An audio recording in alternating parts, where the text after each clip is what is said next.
No. So by holding up a picture gets beat because there are services where you have to like it's a video instead of a photo, and you have to like move it around your head to like paint the picture basically. I think Clear does that and a couple others. There are services for verifying you. I think YouTube forces that one even. Right, if you want to verify your YouTube channel. To be able to live stream to YouTube, I believe you have to do that process. But I could be wrong. It's been a while. But okay, so the thing that we're working on right now.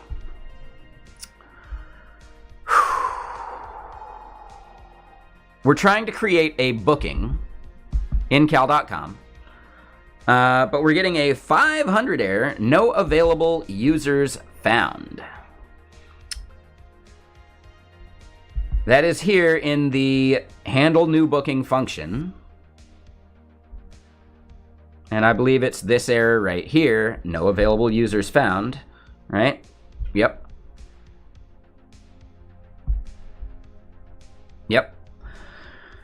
So the basic gist is we're getting in and looking for available users.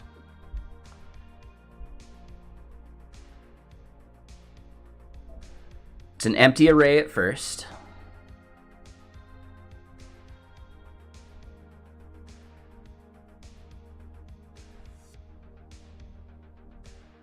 They get the booking duration.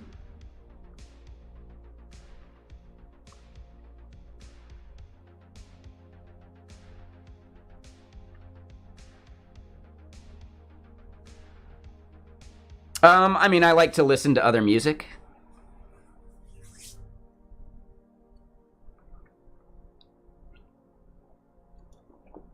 And also, basically, it's a pain to, like, edit the title. So if you go and look at my VODs on YouTube, you'll see the title and it's accurate for what I'm doing for that day. When I change it up halfway through the day, it doesn't actually, like, work that way. It's just the title of the live stream. So instead, having just a consistent title for what I'm actually doing on the stream, I feel like that's worth it for the VOD. So I think splitting that out just makes it easier so it's less confusing to someone just happening into it, right? And yeah, for anyone that would like to leave a lurk, be a whole lot cooler if you did, but no worries if not.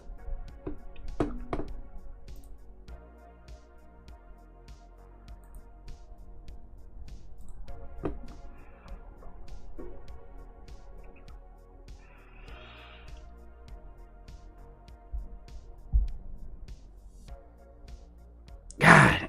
And yeah, something I definitely need to control a bit better. When I get the whiskey in me, I tend to yell, like especially at bars. I think that's part of like me not being able to like pick people's voices out of crowds very well. I know there's some like name for that, but yeah. Yeah, definitely had someone like tell me, "Hey, stop yelling."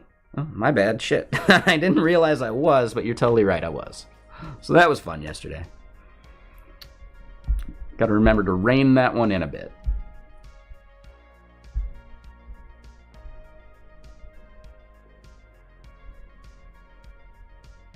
But okay, as we start digging through this, we look for users in event type.users. So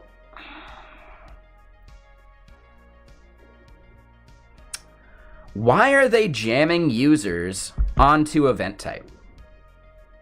Why not just pass that separately?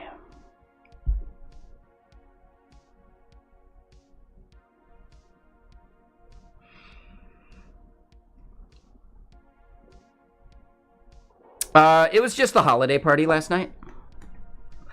Oh, man. I probably made him feel uncomfortable, but Gary Bernhardt was there. Right? The birth and death of JS guy. I asked him for a photo. Like, just randomly as he was passing by. So I'm pretty sure that made him feel a bit uncomfortable. But, okay, yeah, I fanboyed out a little bit. Okay? So yeah, that was cool. I keep forgetting that he's actually in the Seattle area.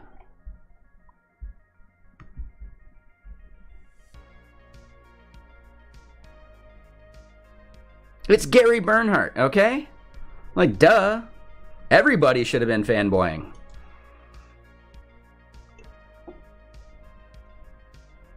My guess is that he just didn't even really expect to be, like, seen like that, you know? Because it has been a while since he's done anything, like, that public-facing, right? So, like, new devs probably wouldn't even know him.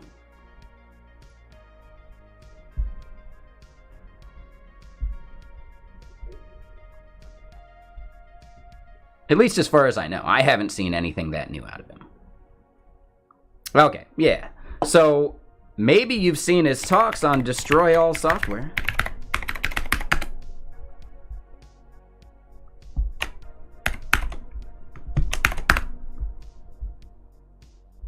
It's right there on that page, Gary Bernhardt. You've probably watched this video with me. I play this from time to time. He also did the wet video.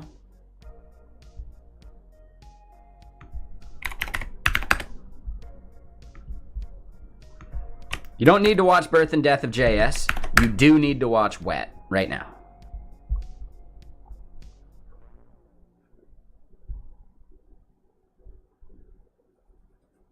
It's just 5 minutes, super quick, no big deal. But yeah, has he been making new content lately? I don't think so, but that's just fine.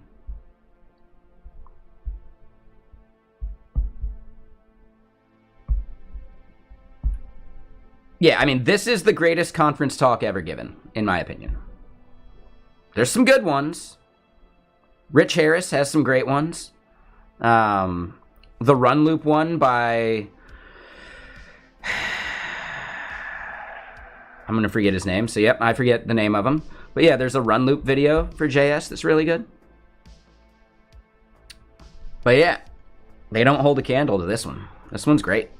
Just the way he saw the future that's playing out already. Like, genius.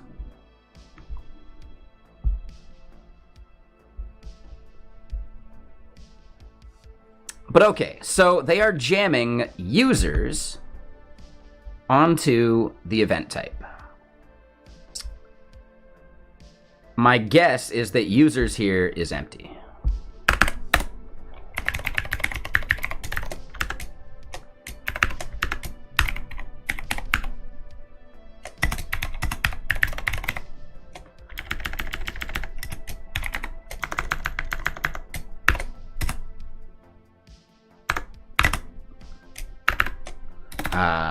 Yeah, so...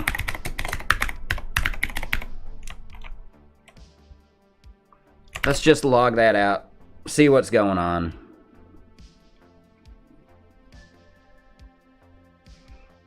I don't think we're going to get very good, like, debugging if we were to try and step through it. But we might. Let's see where this is getting called and where that data is getting passed into it. So yeah, it's only in this 1900 line function, no big deal.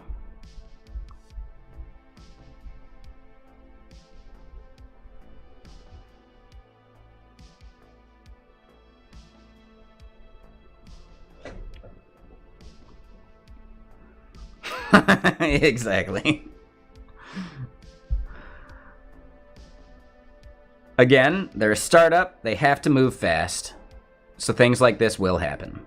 There have been attempts to break it up and make it more testable, it looks like, because there are a bunch of functions. It could have just been one big long function, but they've at least extracted, I don't know, if it's a 1900 line function, they've extracted 900 lines of it into other things here, which is nice.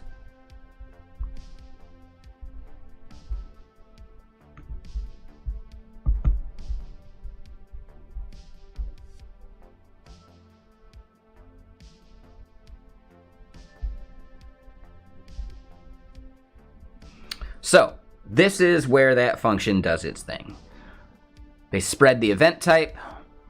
They spread users onto it. Where is users coming from here?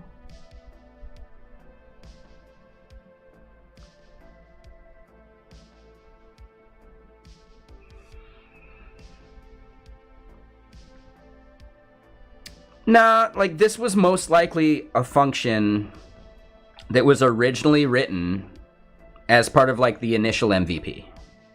That is my current guess, because this is like the core thing. This is how you book an event on someone's calendar. Right? This is like the core thing. This is the happy path of the app. This was most likely written really early and then added to over time and then became the thing that it is. Right? But it's one of those things that you can't break. And yeah, that might be a big part of it. There might just be parts in here that are really, really tough to deal with.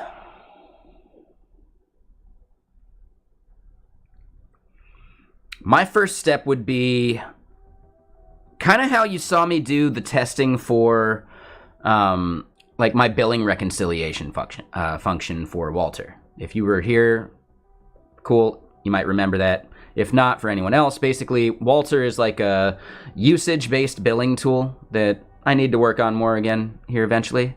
But in that tool, there's a daily reconciliation that goes and checks how much we should deduct from someone's balance for the amount of usage they've done, right? It has to make a bunch of database calls. It has to do a bunch of that stuff. I mean, this was last year, probably. But, yeah, to make it, like, testable and mockable, you just extract all of the data fetching into a top-level function that then passes data to unit testable functions. And then you can mock all the data that those unit testable functions take in. Gives you way more confidence about what you're writing. So, yeah, that is probably the first step. I would identify all the places they're doing database access and start extracting from there. And that may be part of what they were doing with some of these other functions.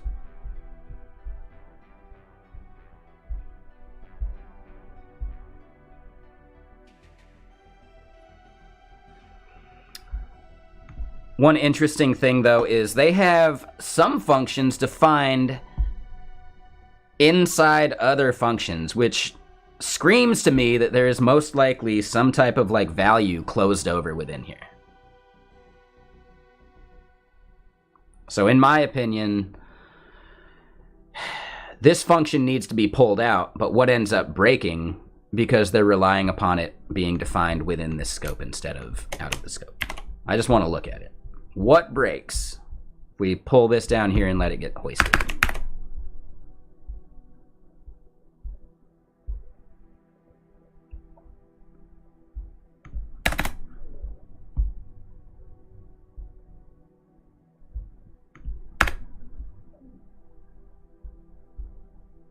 Nothing. So yeah, why is that function being defined inside the other function? Oh wait, hold on. Now we might be getting some other stuff. Ah, there it is. So yep, the app status stuff.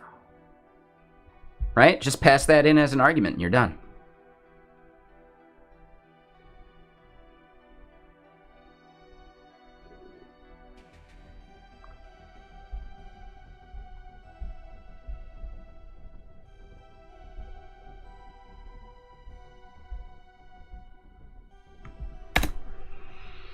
So yeah, I get it, right? We're not, like, this is way outside of the scope for what we're trying to do here. I just wanted to see what it would look like.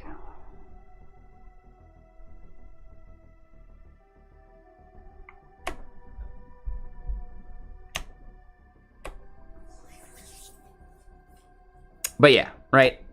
Any single one of those inline defined functions within another function, just pull those out and make them pure, and you're done.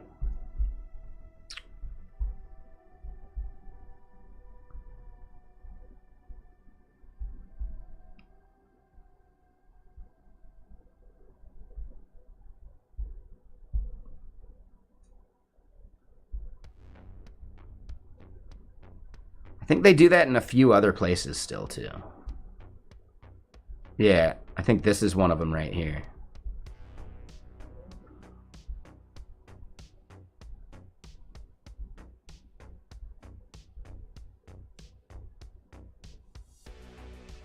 Damn, chaotic. 30 stream streak, dude. That's huge. Thanks, man.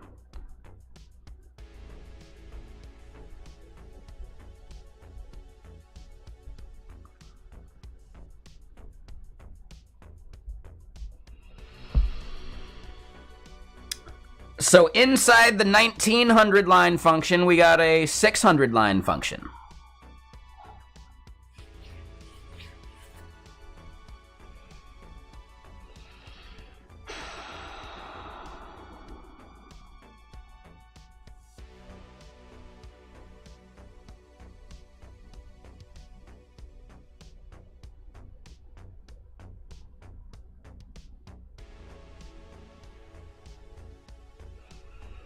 Yeah, with how important this is, right? How important, like, creating a new booking is.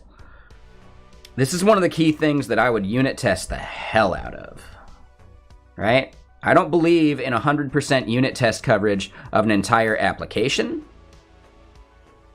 right? Like, your front-end dashboard does not need 100% unit test coverage. But the things that do your heaviest lifting probably do, right? Like, the portions of the app that need to work. Yeah, getting those to 100% coverage, that's worth it. So I would make sure this function has full coverage. Right? And I mean like the pure functions that we build it out of, not the database request parts of things. Right? I think that's the big part there.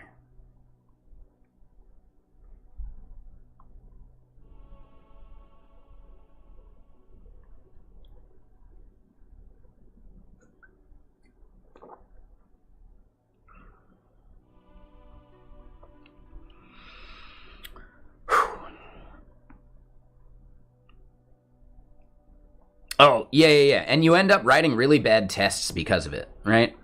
So yeah, I don't believe in setting a minimum number, right? You can definitely like have like a grade that you apply to it maybe, like of how well it is. But man, the moment it fails your CI process because you dipped below that, brutal. Yep. Yeah, exactly, Eru. Yeah.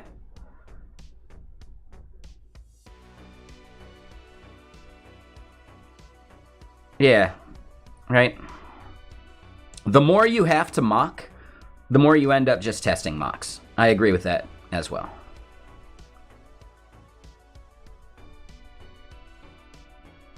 And I think that's different than like stubs, right? I think stubs are important. Mocks are a totally different thing, right? When I'm talking about a mock, that would be like if I was trying to mock the database, right? So instead of Prisma coming from wherever Prisma is coming from, right?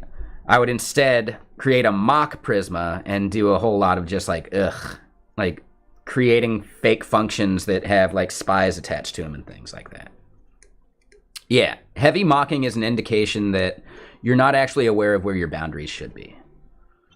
And I consider that very different from extracting pure functions out and passing just like stubbed data to it, right? Stubbed values. So in my opinion, mocking becomes problematic when you start mocking services and functions rather than stubbing out data to pass to unit testable functions, right? Only mock external services? See, I don't even like that. I would say don't even test the thing that uses the external service. Like in the same way I was describing it, you would have your top level function that calls out to the external service, and then your other logic that you care about making sure does the right thing just simply takes in data. And then you're good. Then you're just testing that you can handle the different types of data you're taking in. So in my opinion, I would not mock an external service even. I don't like mocking services. But extracting pure functions and passing various, like, you know, just objects, values, etc. to it. Yeah, totally into that.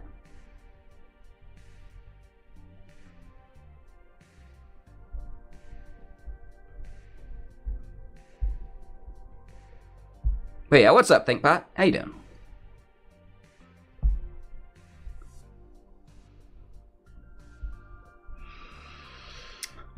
But okay, yep, back to this part. Where are we getting users from?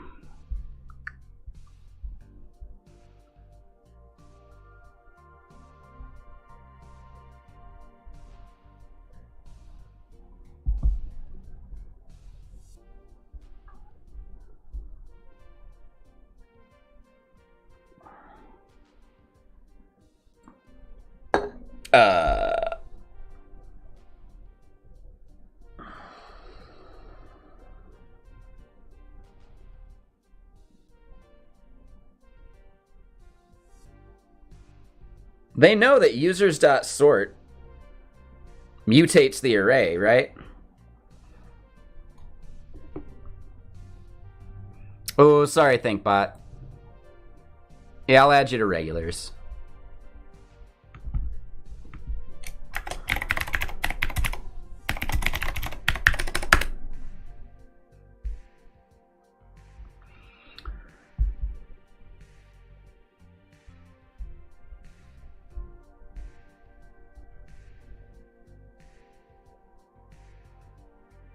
Right, it does return a reference to the same array at least, but like there's no point to doing that. Right? It's nice to be able to chain it, sure, but like, yeah, this is mutating the array.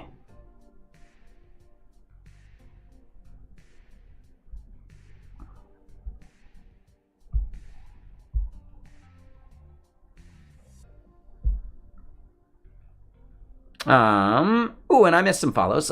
Morlis, Luca, and Ahmed. Yeah, thank you for the follows. Yeah, I mean, I could see them doing it if they wanted to chain some other stuff after it.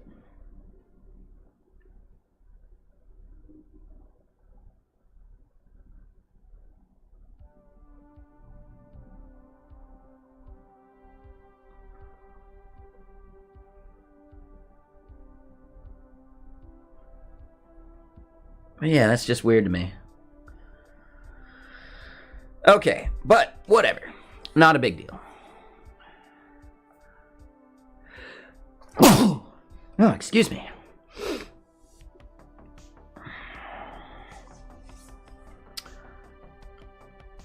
So users is still not fully started there.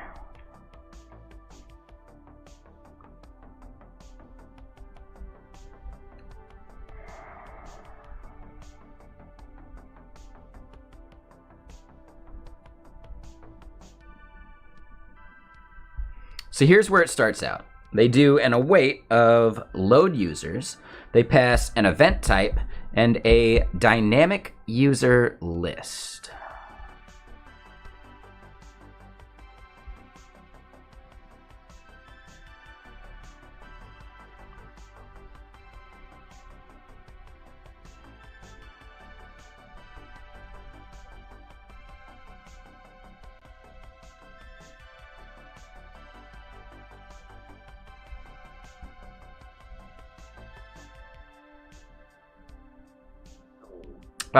If you want a link to the music, just do !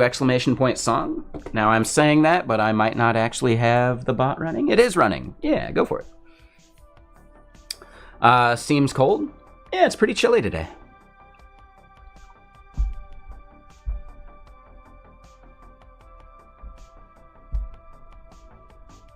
My voice is a bit hoarse because when I go out to bars and drink, I tend to yell a lot.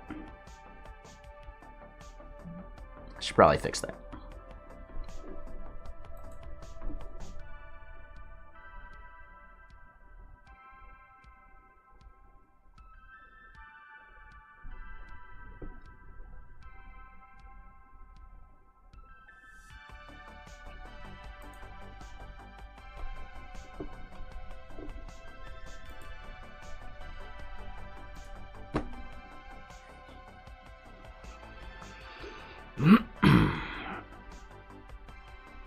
But yeah, how you doing, CAD Coder?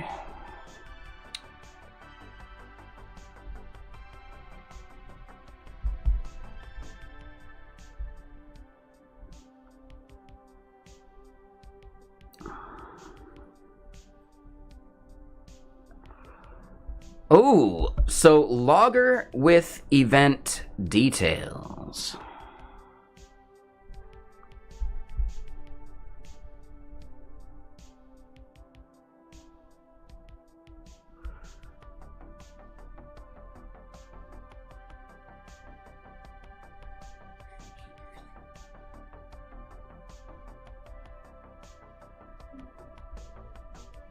Yeah, and they got a lot of like debug functions here.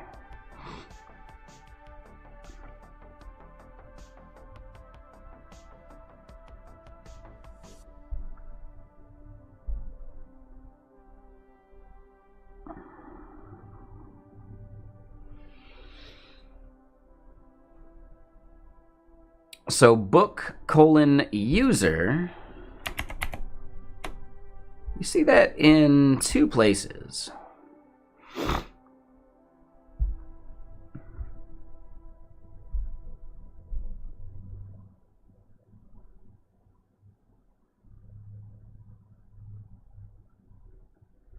So yeah, no available users found. Book user calendar busy times? So that's not this part.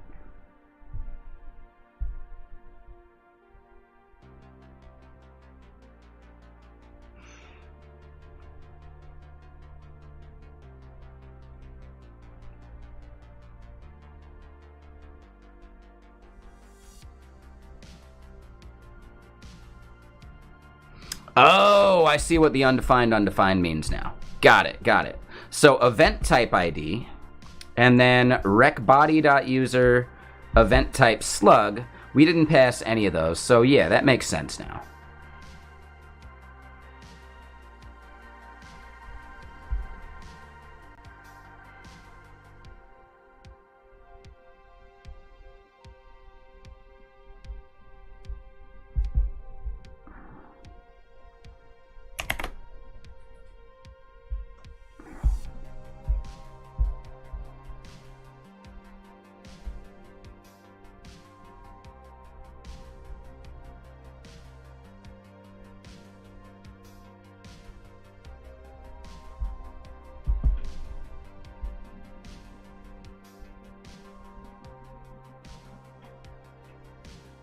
So booking event type started.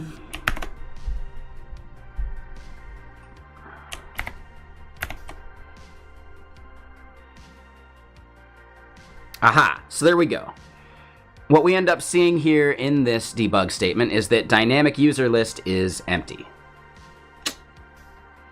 Right. So if that list is empty, right, this right here,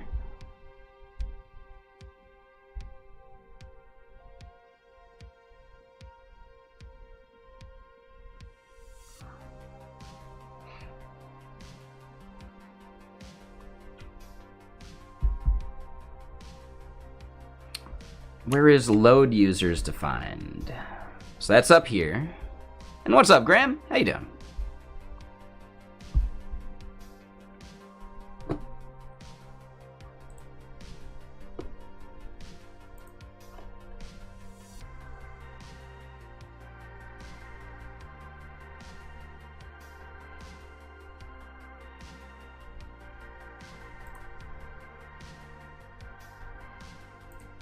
Ah, Lady Blue Notes is awesome. Good at writing Babel transforms. Extremely performant JS. That I would definitely need some work on. But, you know.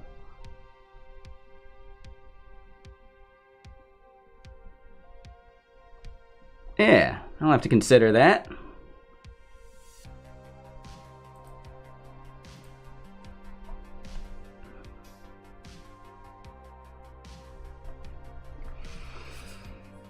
Advent of Code, lurking in the meanwhile? Yeah, thank you.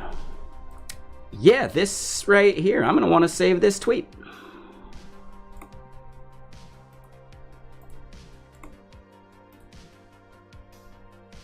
I wouldn't mind helping work on Million.js.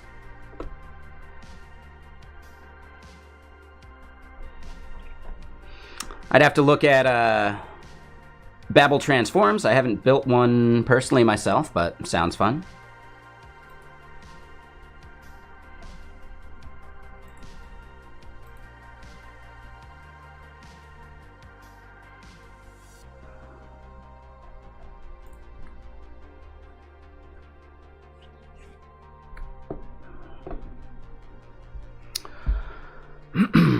Okay, so one part of it right here.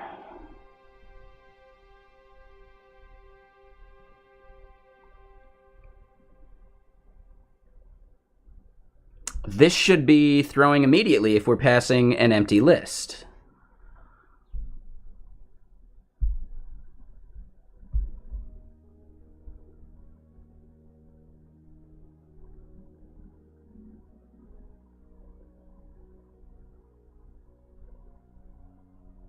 Right?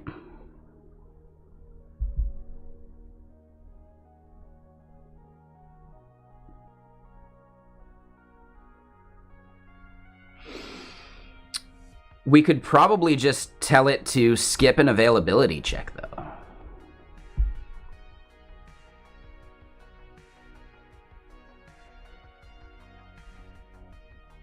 I think we could do that. Yeah. All right. So that might simplify everything.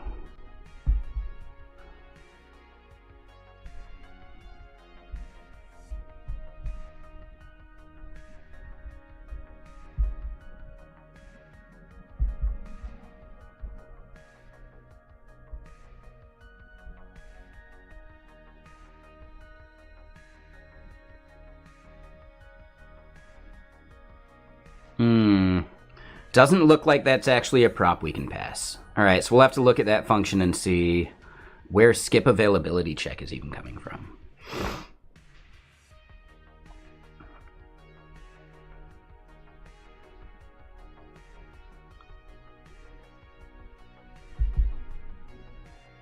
Maybe that's part of it. Yeah, maybe we just make that false. So let's go look at it again just to be sure.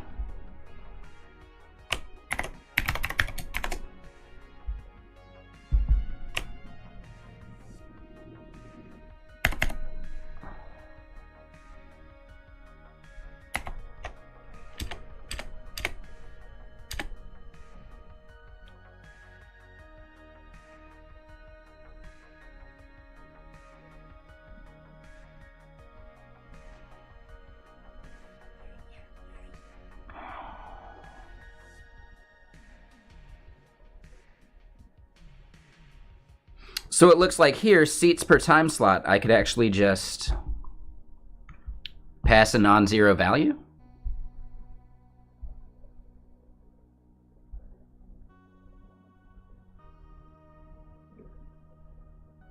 And that is something we pass. Okay. Yeah, that might be it.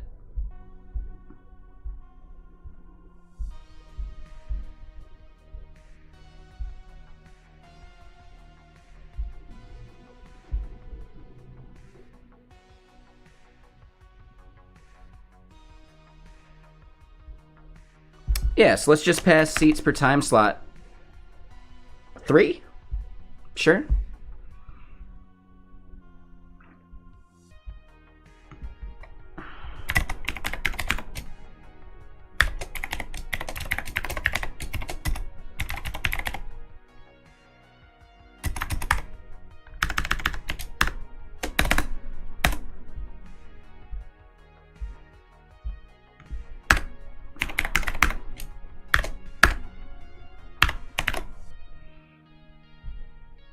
So we might be good there. Let's try it.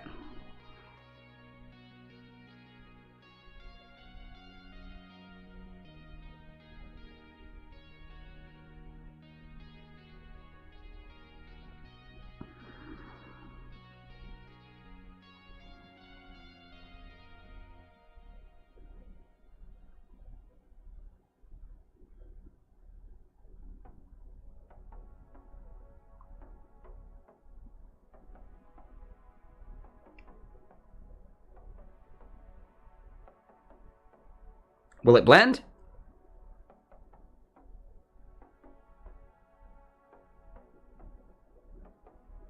Nope.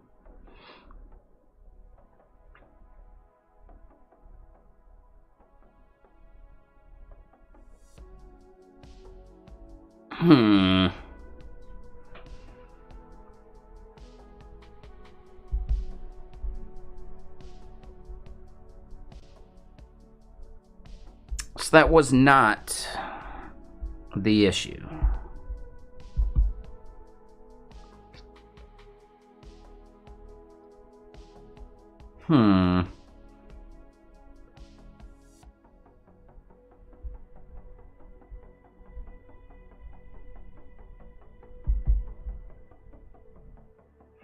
Oh, hold up.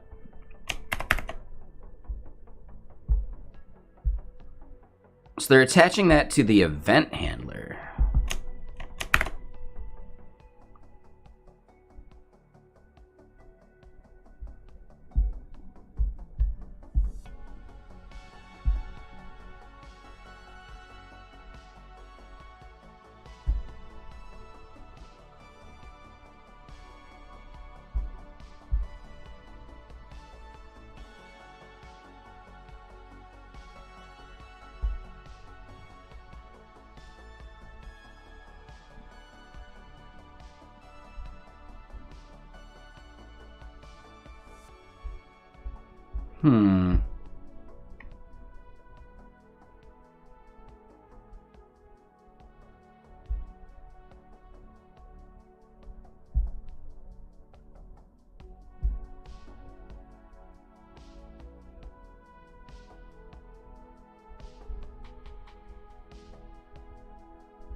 Okay, so we didn't get a validation error, so passing that was right. And thanks, Ozon.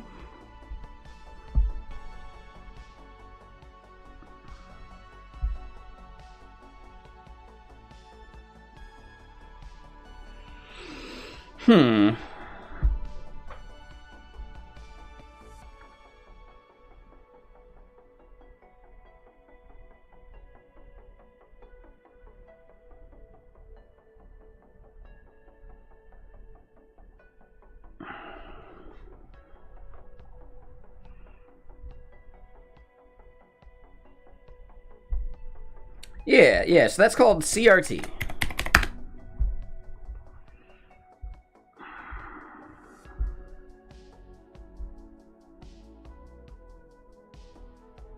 Yes, this is definitely an integer.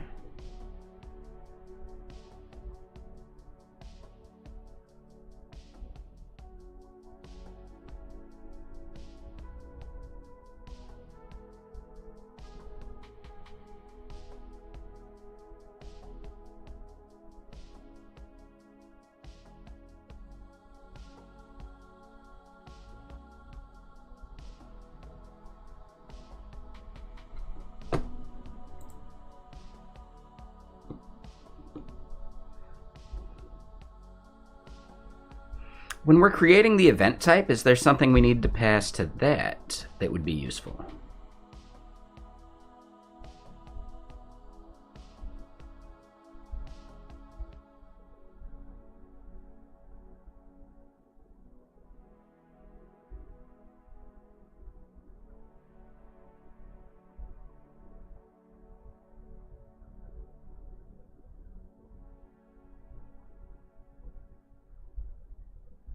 Wow, this takes a lot of props in.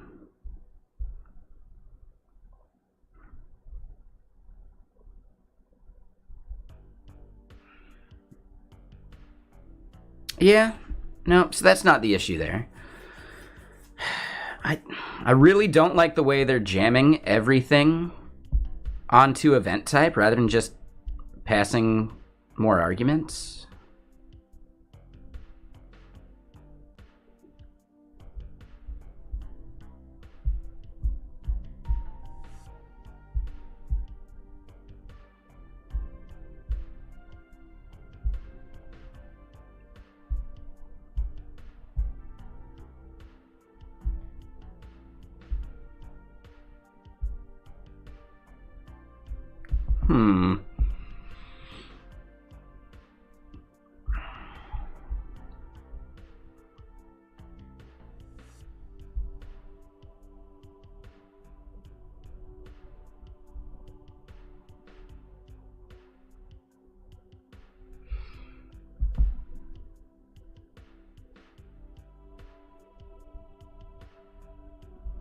Where, like, how is this value getting set when we create the event type?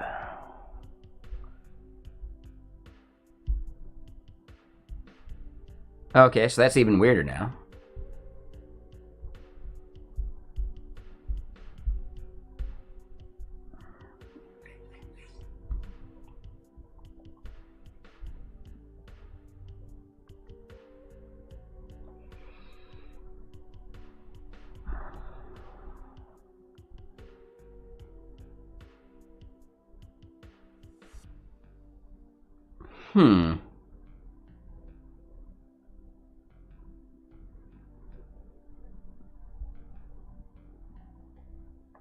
Let's look at this.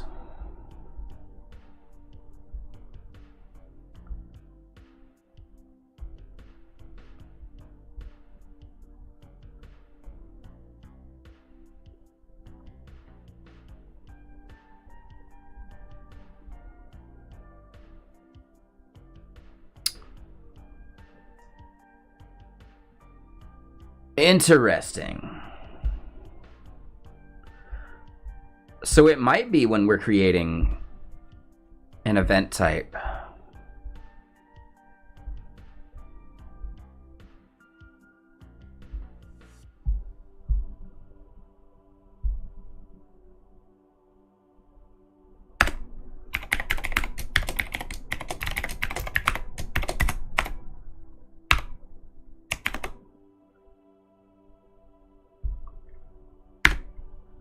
Let's try this now.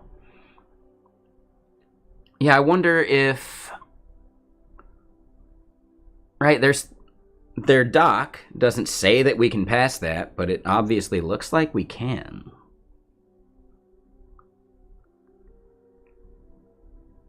So that's the tricky part.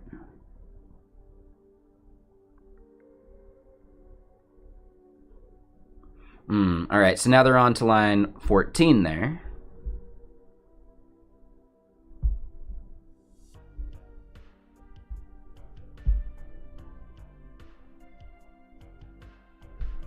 Aha, so it did not create the booking still.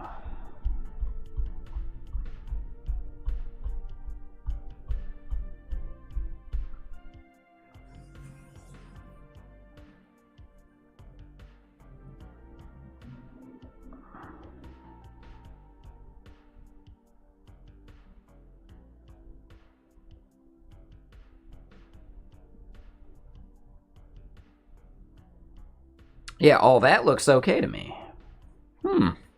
Okay. So...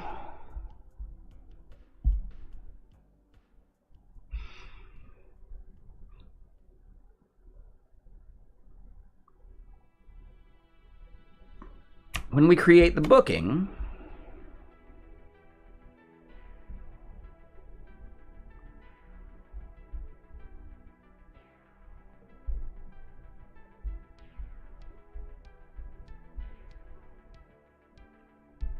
response in booking, and that's just response JSON. Oh.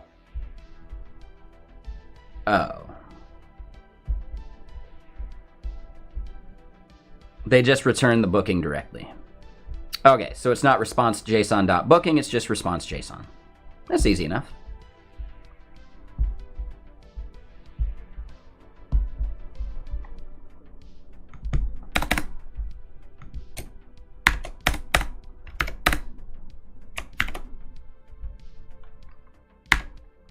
Alright, so I should probably restart this server, because every once in a while it gets to a point where the Prisma client just can't make new connections to Postgres. Probably something I have set in my local DB, but not a big deal. So we restart the server here, and we should be able to get past that problem now. I do expect we might have some others that still fail, But I think this should have gotten us past the, like, can't create a booking thing. Because all we want to do is to just create one so that we can delete it. So it doesn't have to be perfect.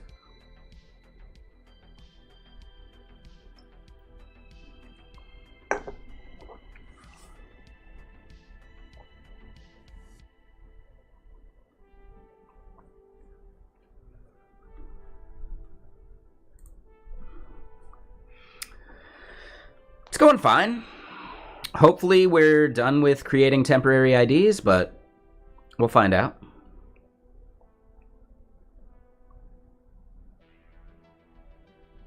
Yep. All right, so that works.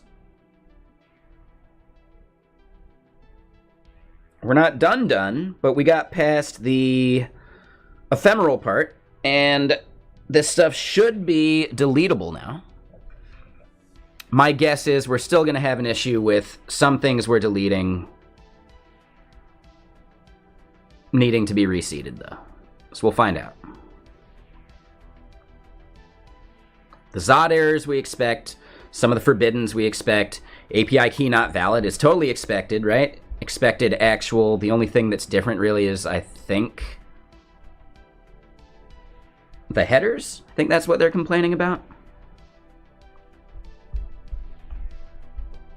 So yeah, we're getting some like passing tests that still like log out like a difference for us, which is annoying, but that's fine.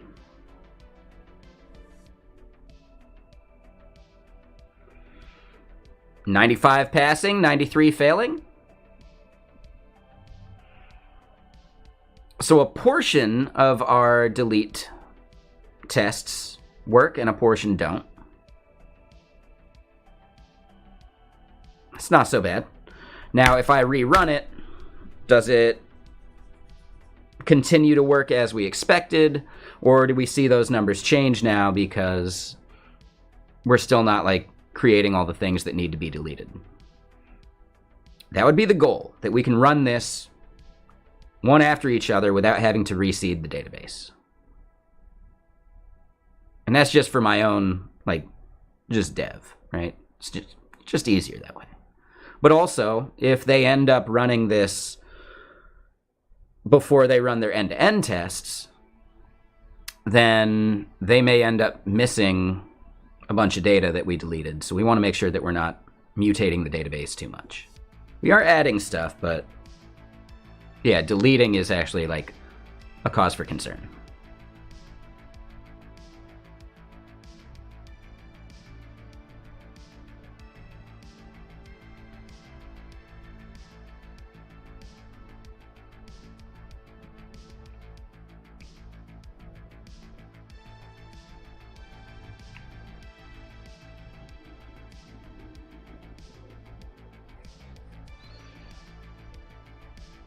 We just had one that didn't work.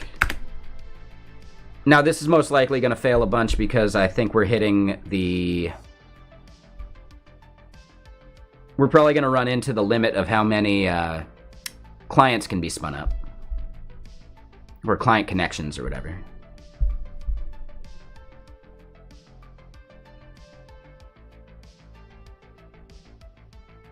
And it only takes like a minute to run this.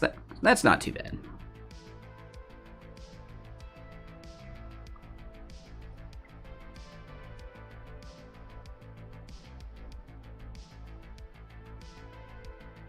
Error occurred. Yep. Let's just stop that. Let's stop this.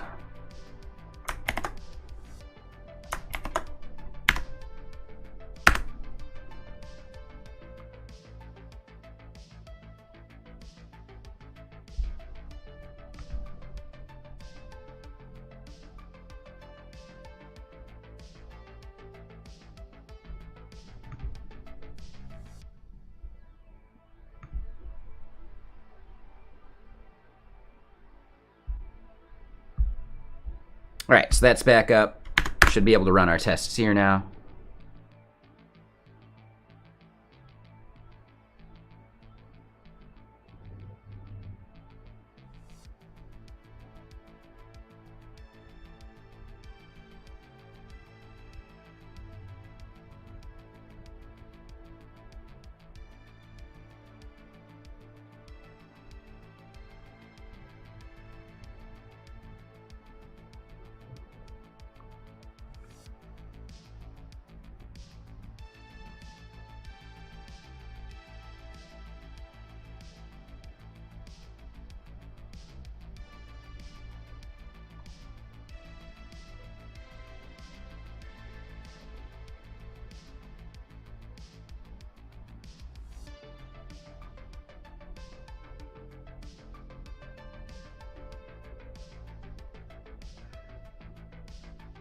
So we have not reseeded.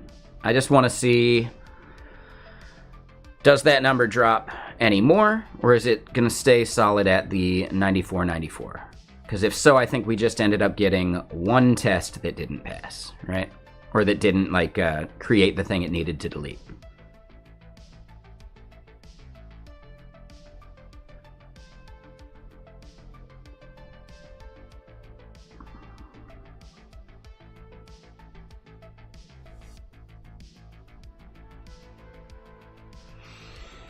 Yep. So there's... Well, hold on. We didn't reseed. How's that even working now? Wait, how is it inconsistent without us reseeding the database? It was 9494 a second ago. 9593 now. It was 9593 the first time we ran it too.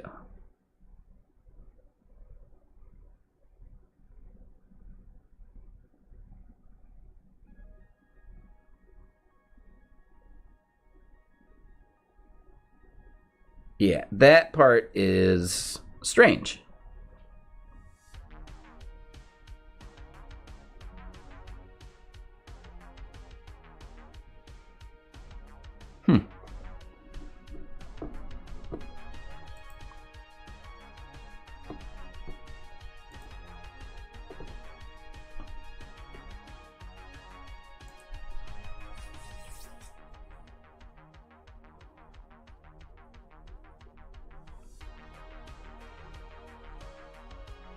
Oh, error occurred while querying the DB. Ah, so annoying.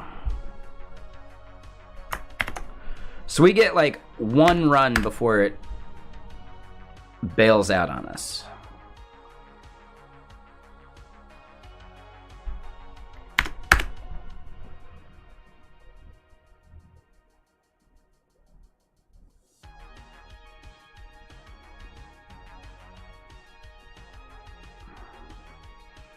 But all right, I just want to see the 95-93 again, or 94-94. I'm not sure what caused the inconsistency between the 94-94.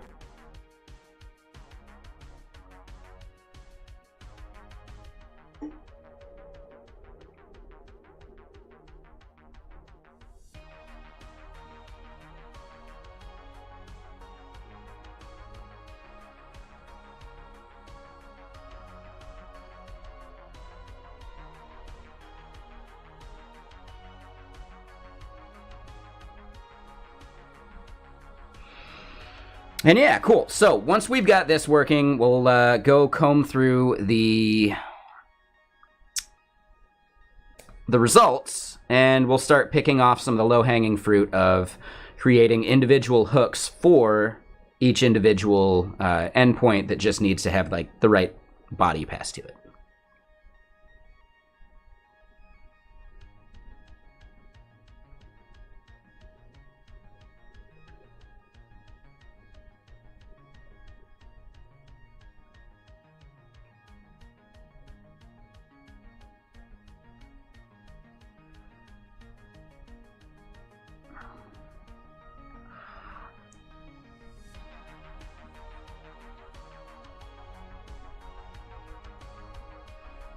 How are these inconsistent? What? Oh no.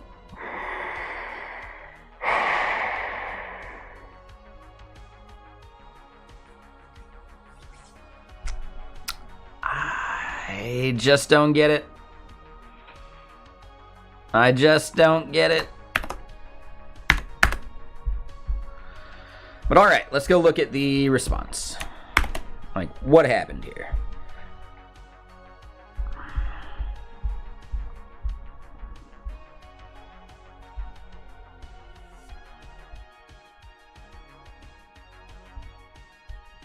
All right, so here is a post to attendees. And yeah, we just gotta fill in these values accurately.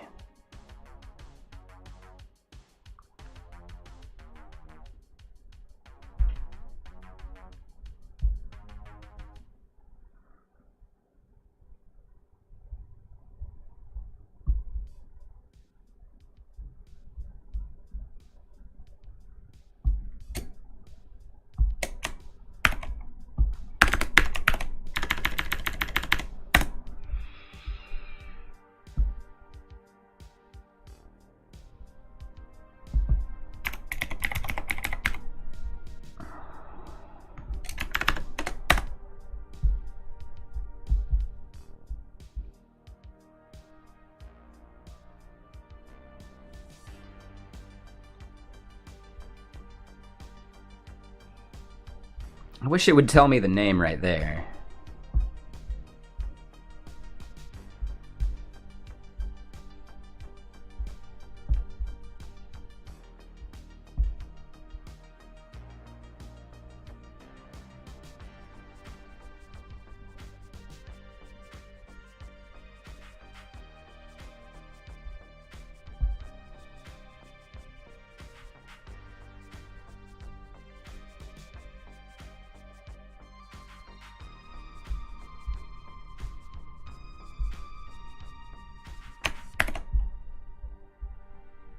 Yeah, so it'll be something like that.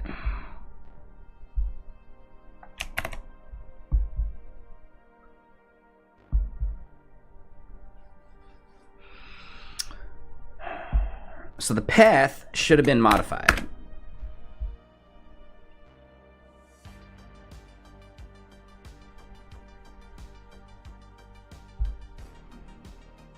Right? Path gets modified before we get to this point. And there's not even anything to change in the path other than our token, or API key technically.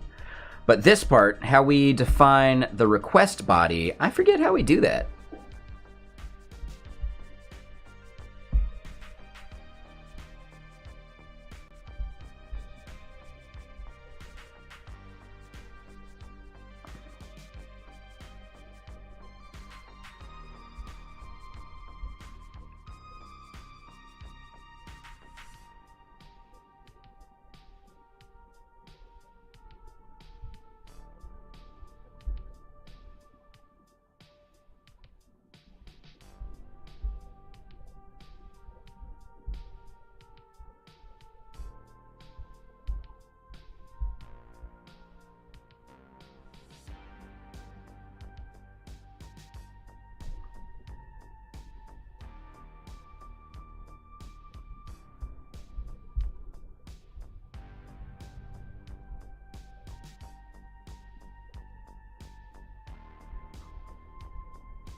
Yeah, I'm not seeing the part where I modify the request.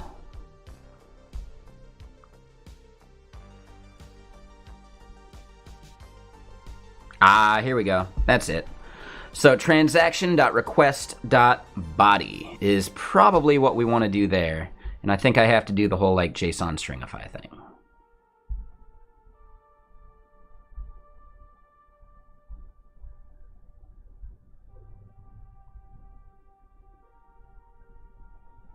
Pretty sure.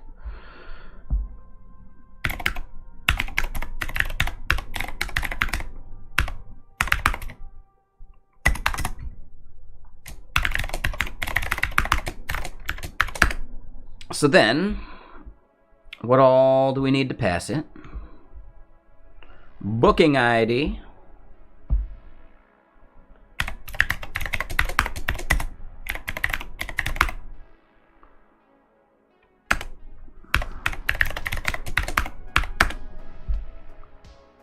Email, name, and time zone.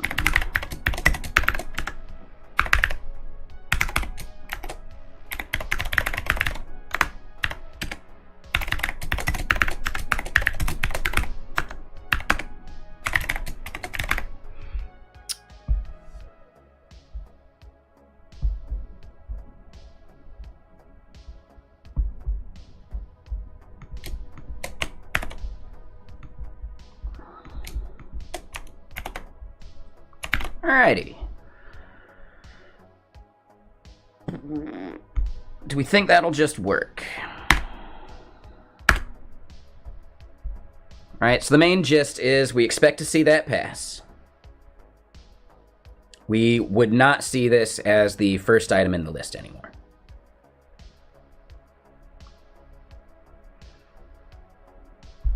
I just want to make sure I'm doing this part correctly. And if so, then we can just go through and do all of them and call it good. Right? There's going to be probably like at least 7 or 8 entities that we post like this. There's also the patch endpoints as well. I think actually it's how many different models do they have? It's like 10. So yeah, we might get another like 20 passing tests as we get these request bodies updated.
Interesting. So we're getting a 403.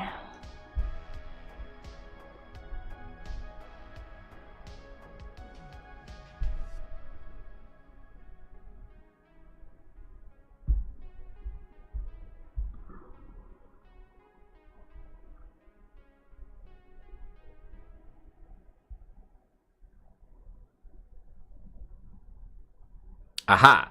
So what they're looking for is they're looking for a booking where the user ID is our user ID and the body.booking ID matches as well.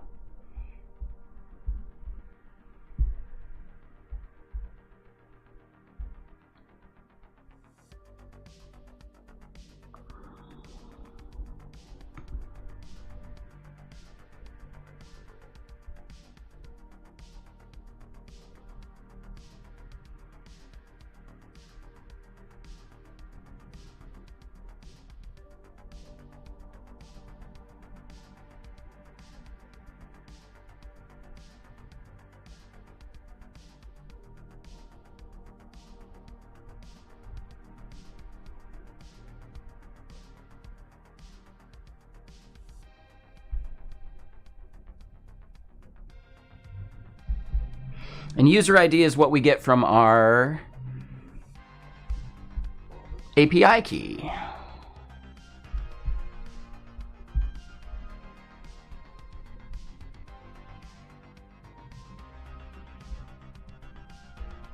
Yeah, so now we actually want to go in and fiddle with it. We know that we're passing it to the right place. However, we probably want to make it so that only this test runs, and we can actually see what the result is.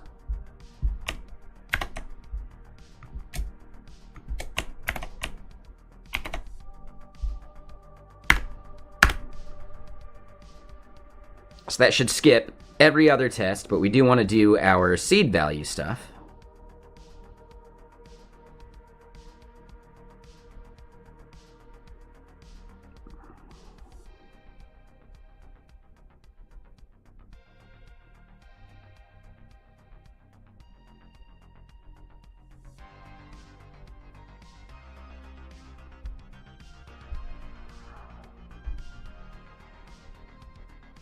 Okay, so we get that one test.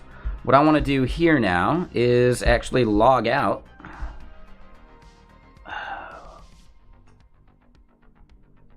want to log out the transaction URL, right? Transaction.fullpath.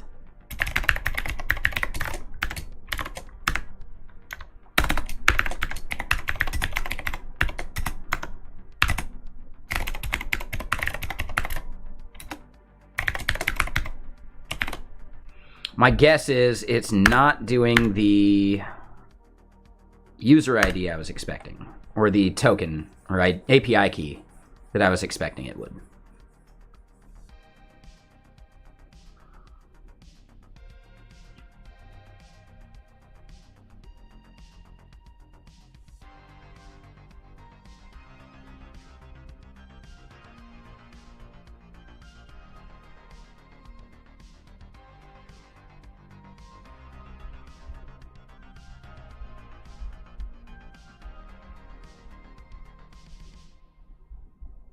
right, so we see all of these getting skipped.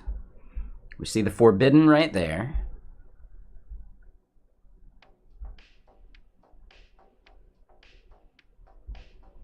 We see that full path is that B01 value. It was good. Yeah, it was solid.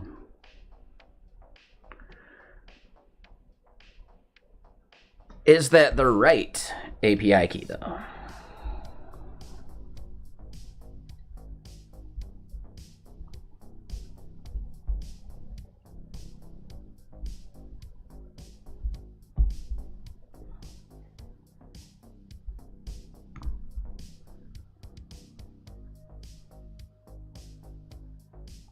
Oh, it is not. Oh. What? Alright.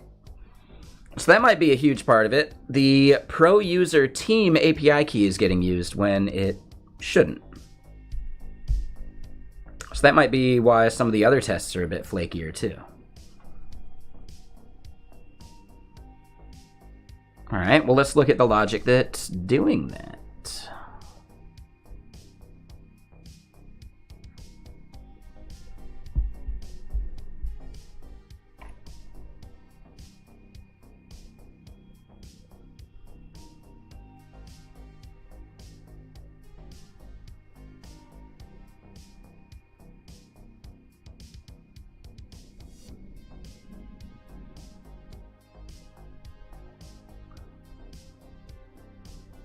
Oh. Yep.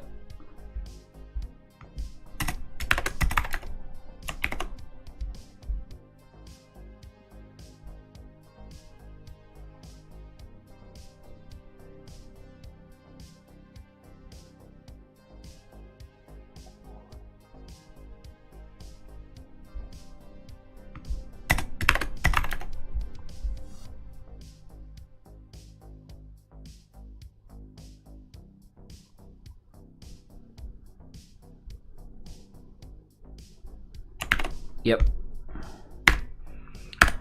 So now I think this will actually pass, because we should be doing it with the right API key now. So yeah, that should be good.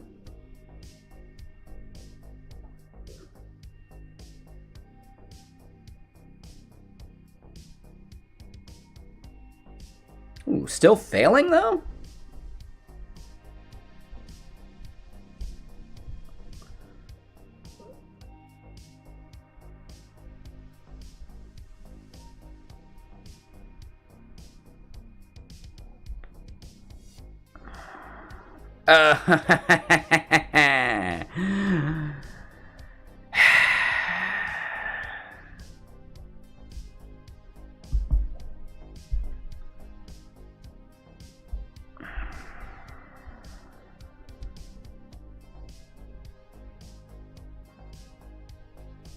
All right, so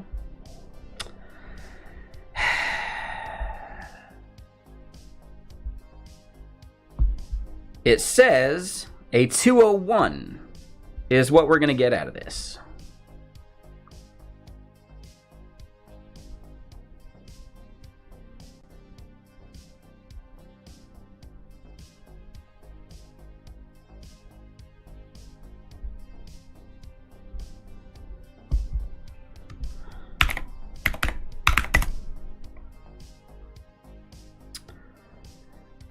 Server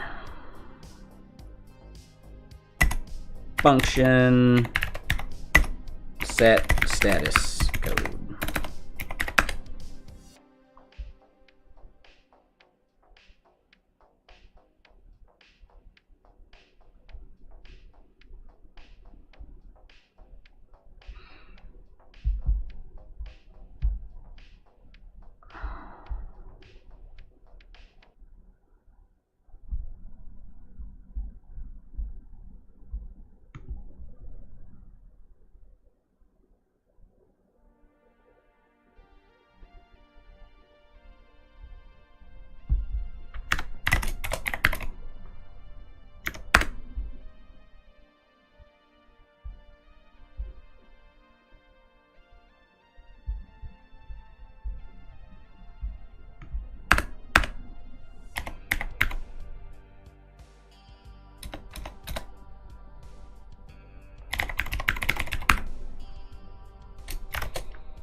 All right, so now that test will pass, right? So yeah, we're going to end up having to go through and do a bunch of those, basically.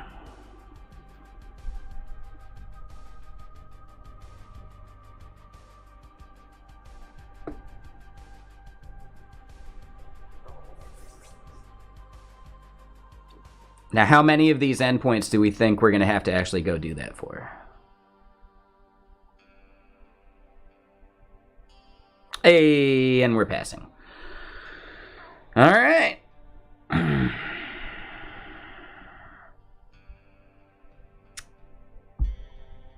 So pretty much for all of these, we need to go through, do the same thing. If we look at it,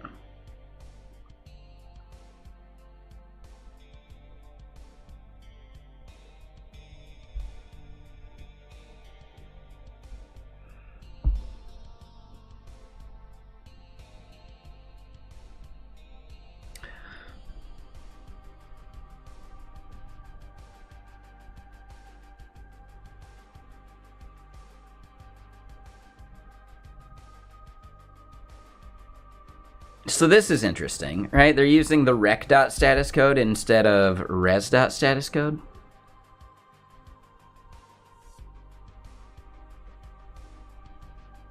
Let's make sure that actually works.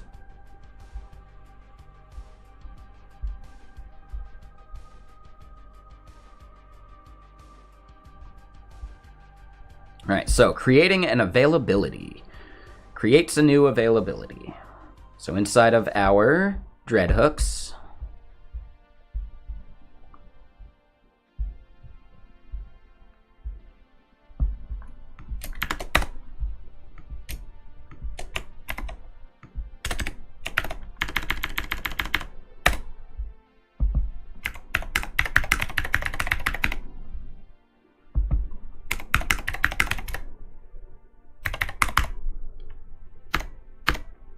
all right, so creating a new availability. Where are we doing that? I know we're doing get temporary IDs. And we do create an availability. And we need to do it with a schedule ID. And this is all that we have to pass to it, actually.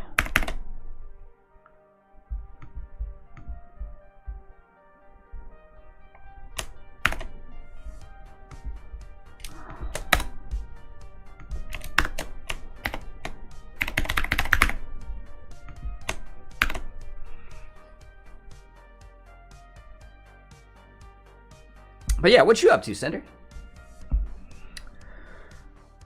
So, we should be good there. Existing IDs will never get deleted, so we don't have to worry about the order in which these run.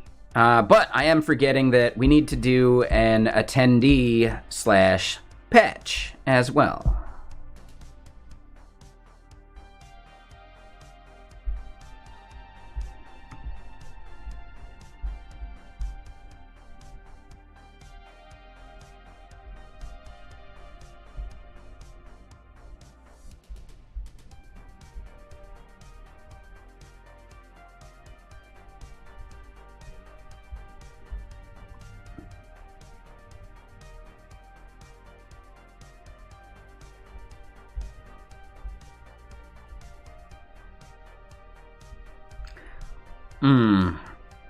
Deleting the attendee is interesting. That one should be working.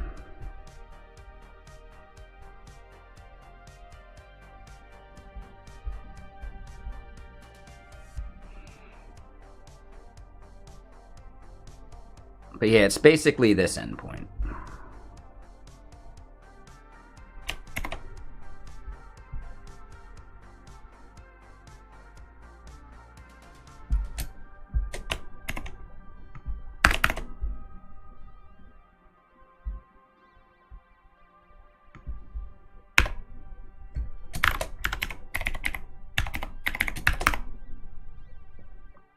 So it's attendees/attendee ID.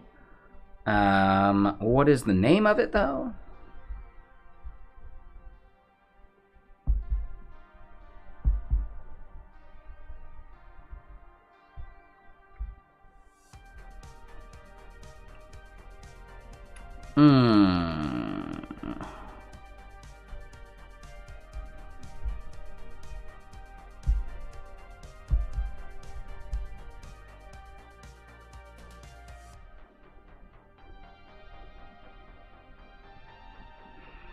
So we could be running into issues where just ID there isn't getting detected properly.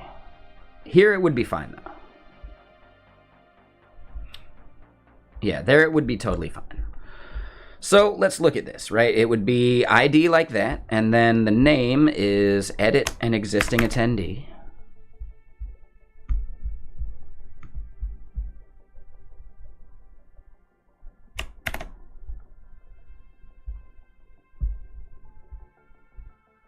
Looks like it's going to be a 201 for created. Will it, though?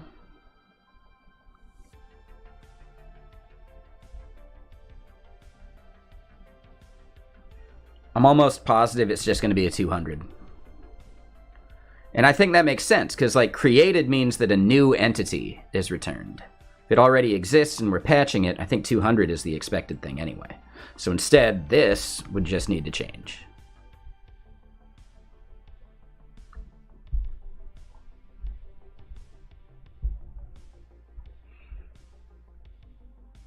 Okay, so patching an attendee. The body is required, but it could be any one of these things, right? So we could just modify the name.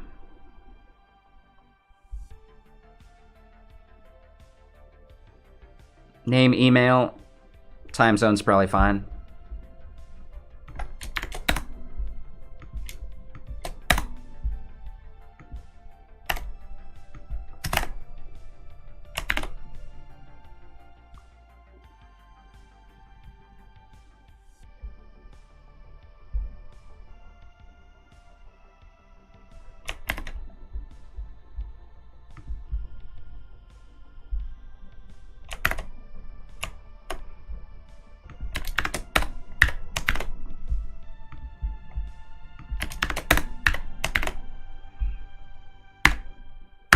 All right, so we should see one passing here as well, except for the fact that the status code is probably wrong.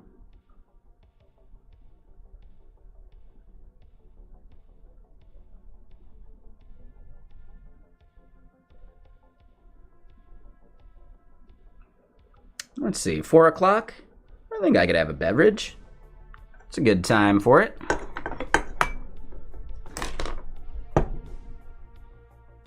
All right, so we see failing, but I think it's just because of the status code mismatch. No.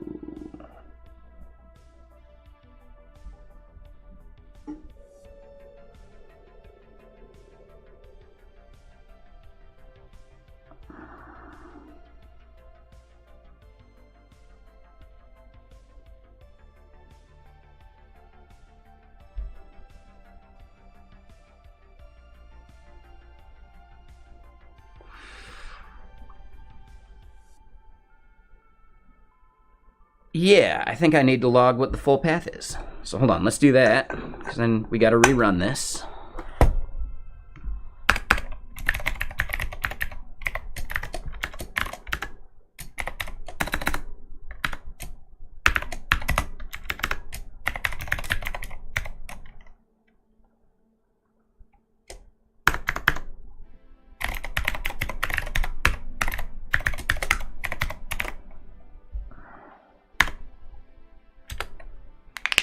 All right, so now that that's running, we can do this.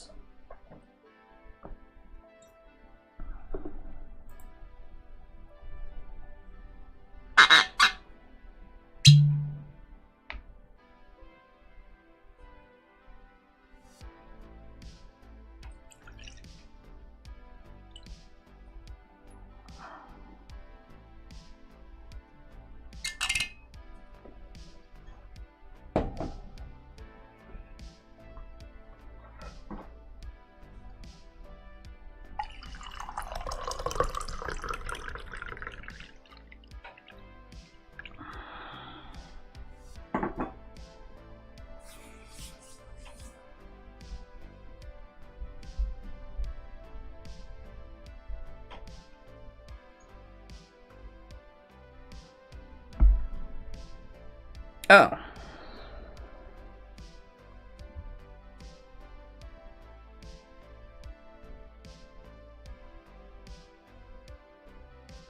the 101 didn't get replaced.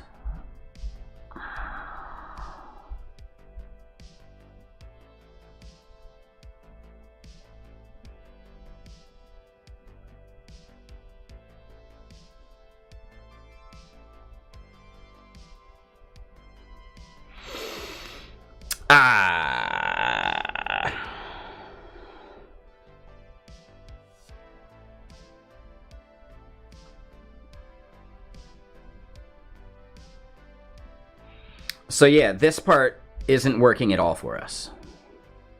Oh, that's fine. Yeah, no worries. Mansion of Madness. Oh, cool. Oh, that sounds fun. What kind of game is it? Yeah, so this is definitely never gonna hit now.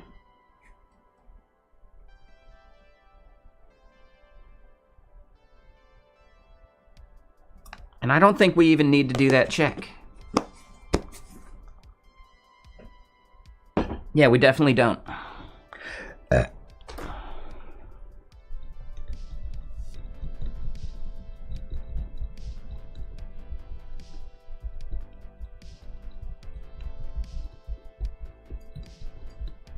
Yeah, we don't need that.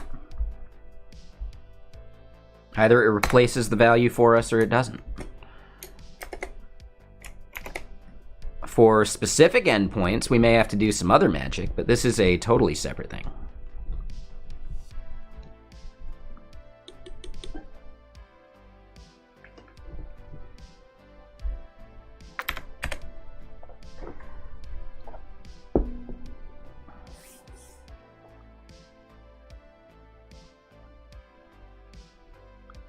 So yeah, I most likely would have ended up seeing like a whole bunch of test failures and getting bummed, and then realizing what happened.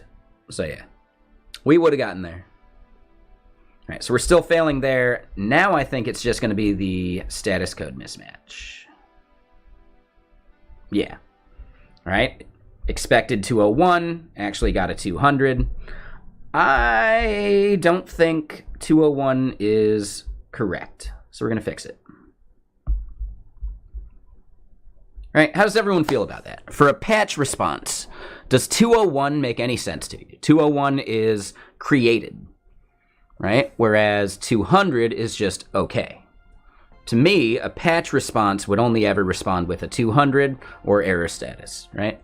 201, you're not creating anything, you're just patching something, right? So I don't think 201 here is accurate or expected.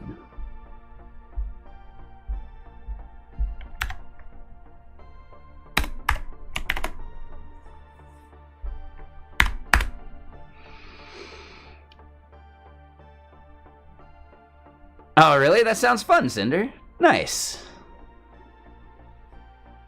Okay. Is it like pre-written, or is it like procedurally generated? Like, yeah, it sounds cool. I'll have to look at it.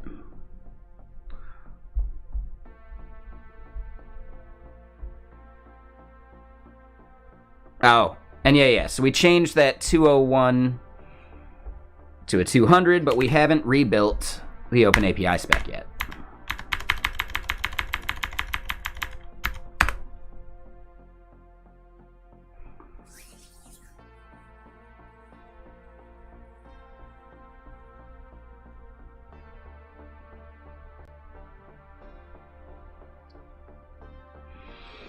So yeah, for each entity, we're going to need to go through and actually do the post and patch endpoints. And when we count the entities, attendees, availabilities, booking references, bookings, custom inputs, event types, memberships, schedules, selected calendars, teams, users, and webhooks. So that's 12. 12 entities where we go through and, you know, get these up and running, hopefully working.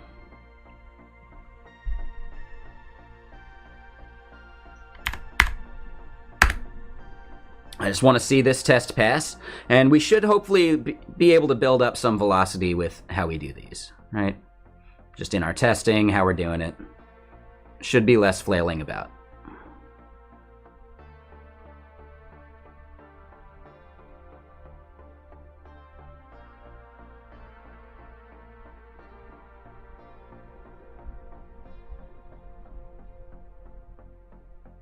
Oh.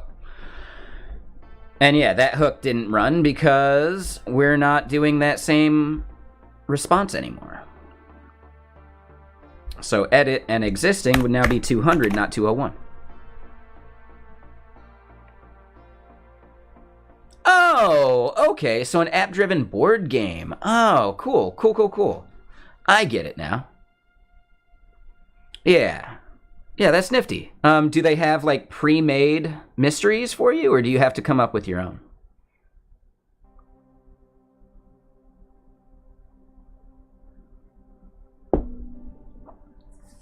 I would guess that there's at least, like, an initial set, and then maybe they give you some tools to help create your own mysteries.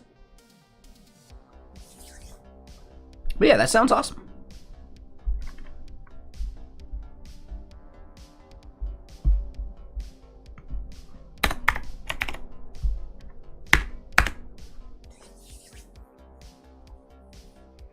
They are pre-made.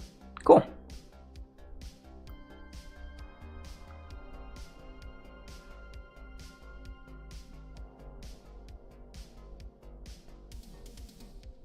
Hey, all right, so we get that passing. Now we just got to go through and keep doing it for other things. One of the low-hanging fruit we're just going to try and knock out quickly is looking at all of these patch endpoints and seeing if they make sense as 201s. They don't, and they're not even setting the status. So yeah, I'm going to say this becomes a 200.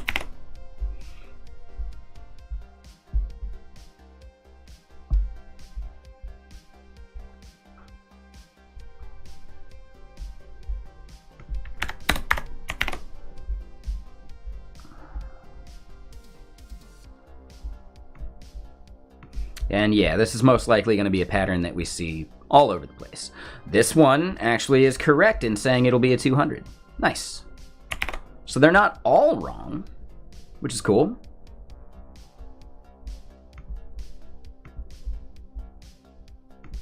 I think some of this was just like some copy and paste boilerplate.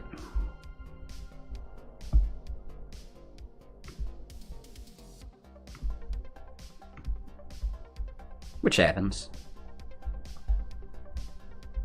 But this is the entire reason that we end up testing these things, right?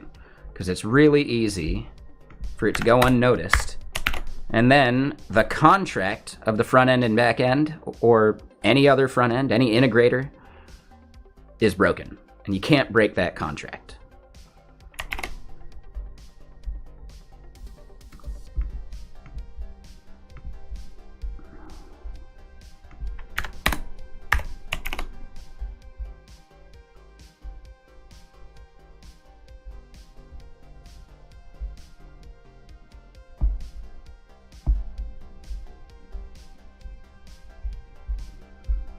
Yep, that one actually says it'll be a 200. So yeah, it's not even like all the way across the board, which I think is actually better.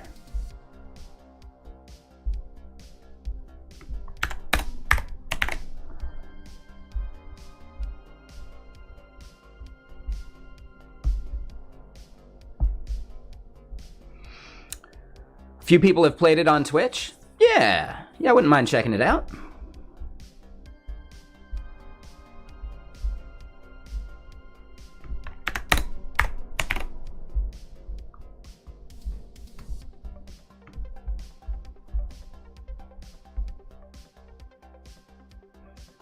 Yep, edited successfully.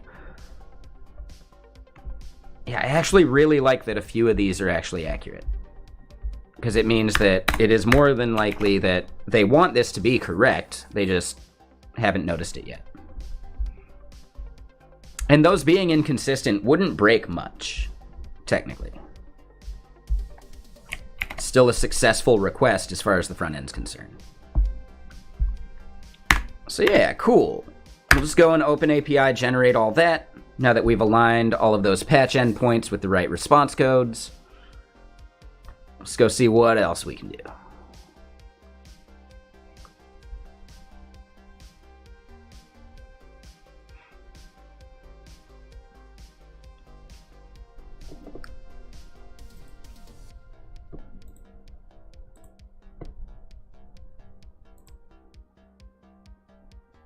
Oh, Jimmy Pine's streaming on Twitch again. Nice. I thought he had moved over to YouTube permanently.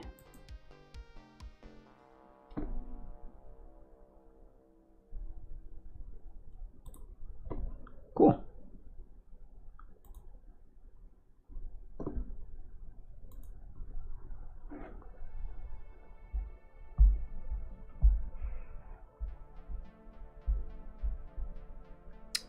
Alrighty, so back up to it.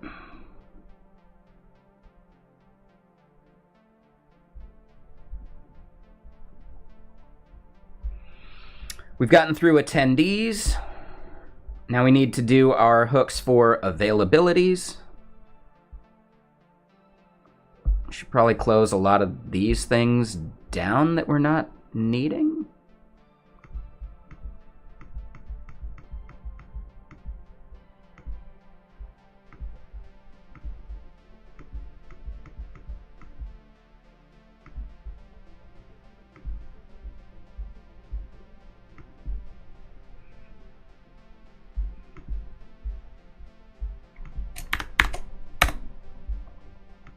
So yeah, all right.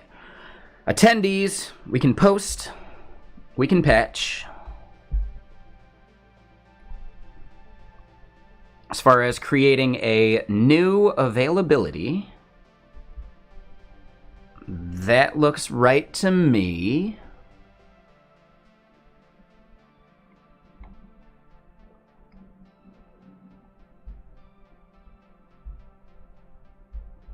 Let's go find the patch.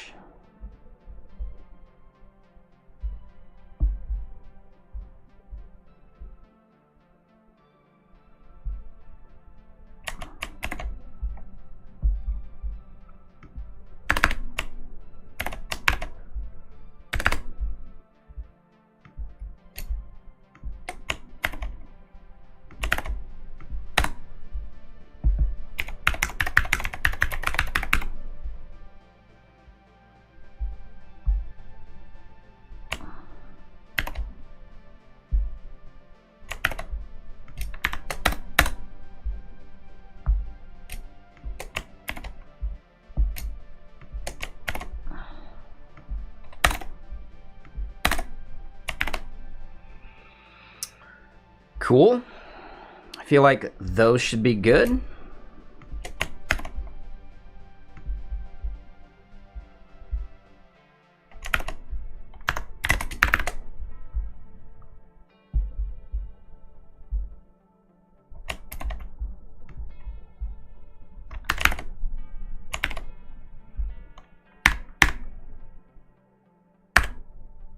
Will it blend? We might have to restart the server here in a sec.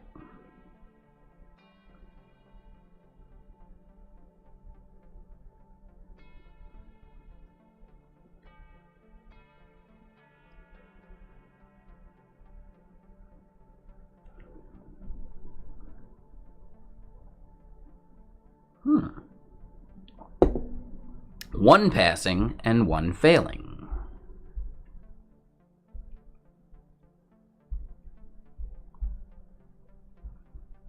So that one passed. The failure... Yep. So creating a new availability still needs to have the status created or set the right way. That's right. So that is pretty much the same as what we did for the attendee post. We end up needing that line and bringing in the API response.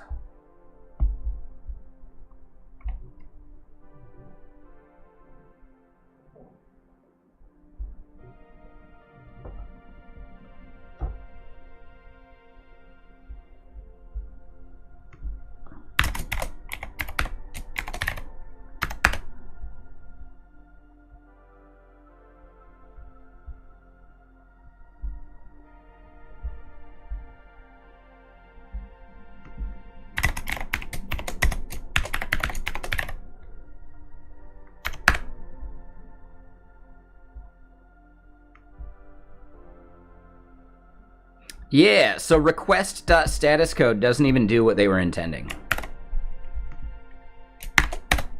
Yeah, setting it on the request does nothing. So I bet they've got that in more than one place.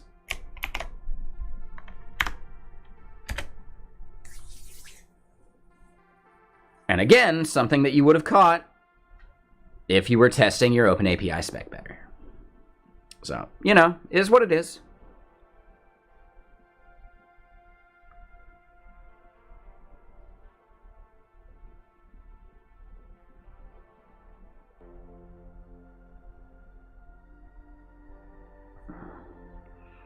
I do believe we should see 2 passing tests now. Boom, nailed it. So all right, let's keep rolling.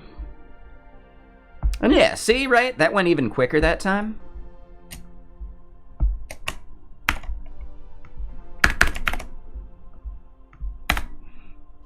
So after availabilities, what do we have next? I think that's bookings, right?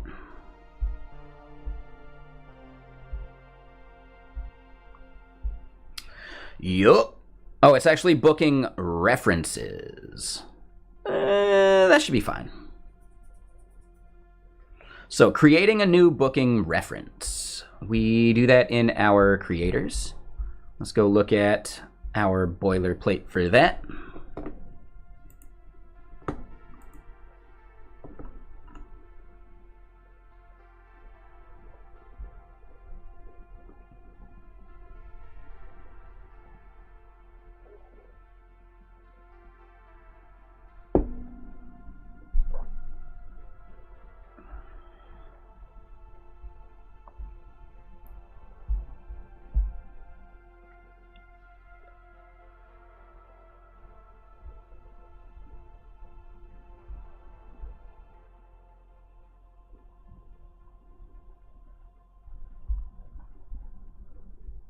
Here it is, create booking reference. It just needs a type. Looks like it can just be any string. It needs a UID, which I'm not really sure of, and it needs the booking ID. So that's chill.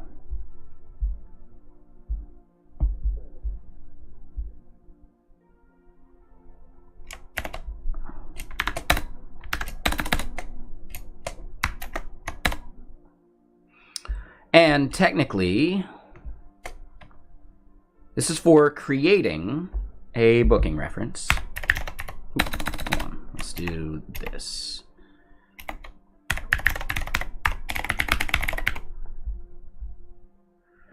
We got to get the name of it proper. We'll just say foo type 2, UID is UID dash date.now.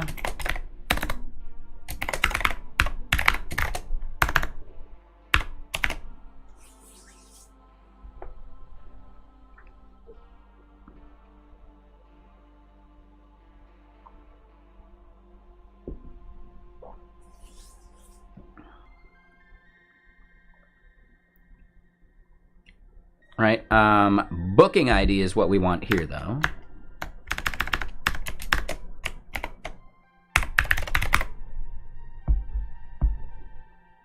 And we should be good. All right, so we create a new booking reference. It's a booking ID. We need to make sure this title is actually accurate. And that means we need to go look at the endpoint.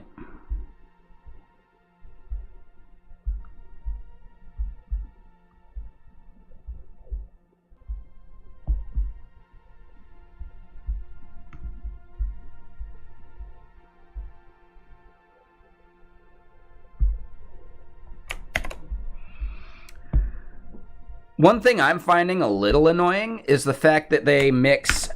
Oh, shit. They mix, like tense in their summaries here.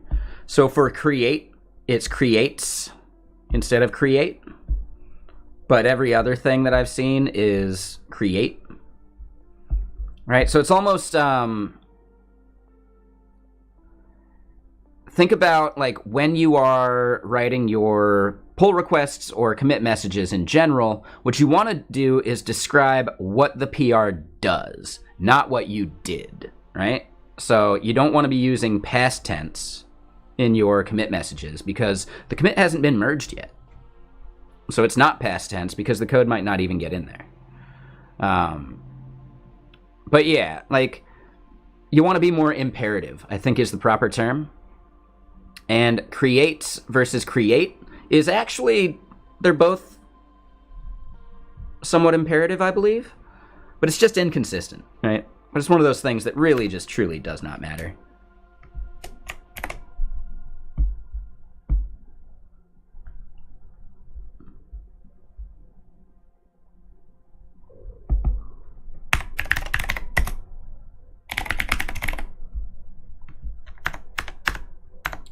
They got 2 spaces in there.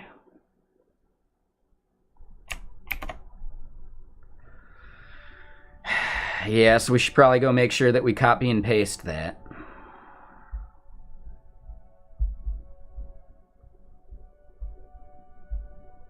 Oh. Okay, no, we're good. Edit and existing, only 1 space. Cool. All right, so booking references /ID. This is the patch of a 200 for it.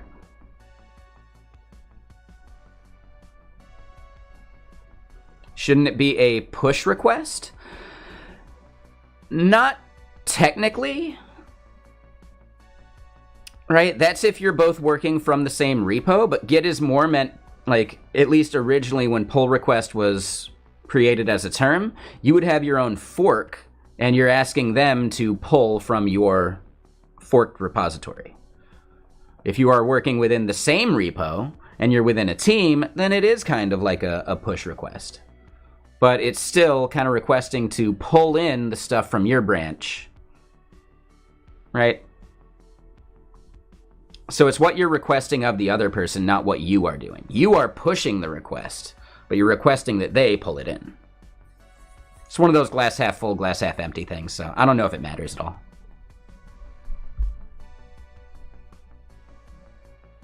Six of one, half dozen the other, right? Like, it doesn't matter. It's not a big deal. It's fun to get pedantic every once in a while, though, right? So, I get you. I get you.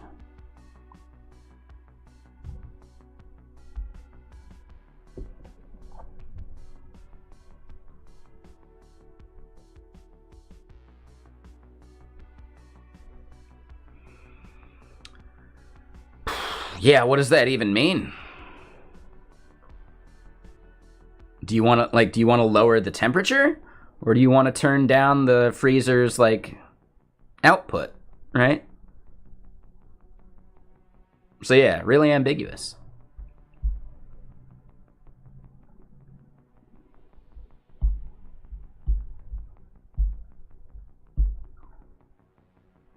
I think there was an interesting joke regarding that in a terrible Canadian TV show called Insecurity.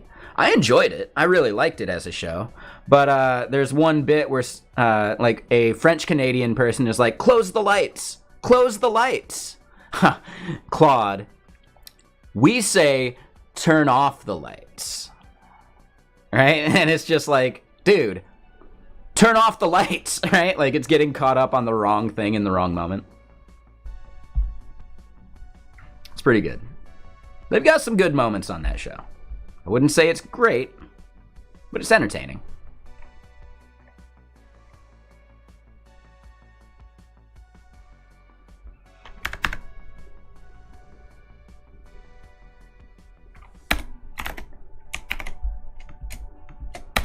All right, so booking reference. Oh, shit, wrong one. We probably just want to do... We can just do that. ID there will get replaced.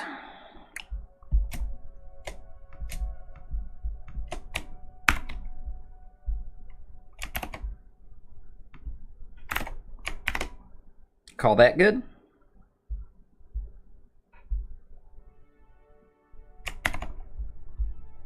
Let's go make sure it runs.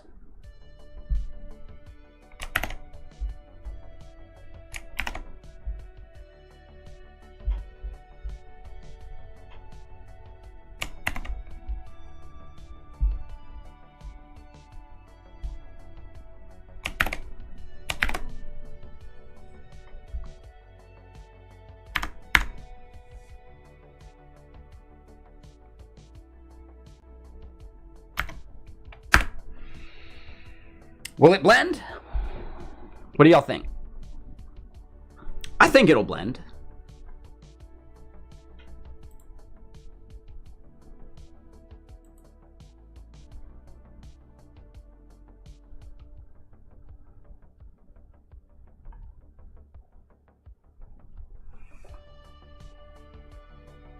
One passing, one failing. What is the failure? So that one's passing. Expected. Actual. Yep. I forgot that. We should probably just go through and make sure all of those endpoints do that, so we're not, like, you know, randomized by forgetting that. So yeah. Booking references here as a post.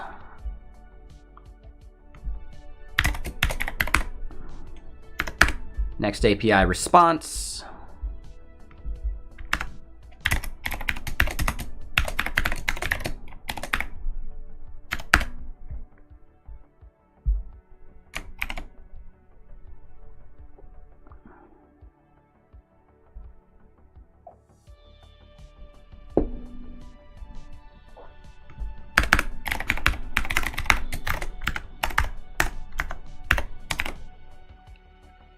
And we should be good.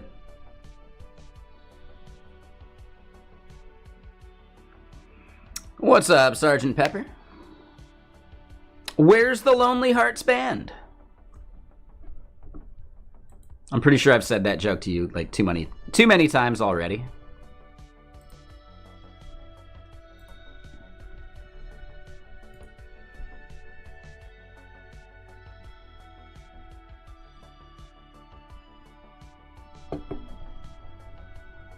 Oh, really? All right. Couldn't remember if I'd done that before. You've heard someone else do it, though, right? I would hope so.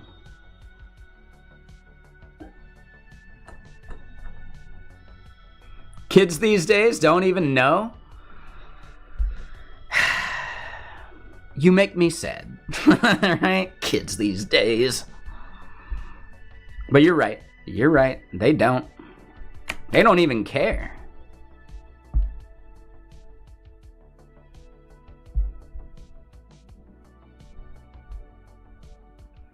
The Beatles? You mean like that old-timey music?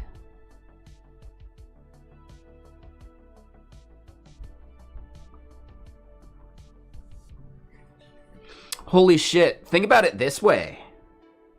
Kids nowadays are going to think about the Beatles the same way we probably think about, like, Woody Guthrie. Or Arlo Guthrie.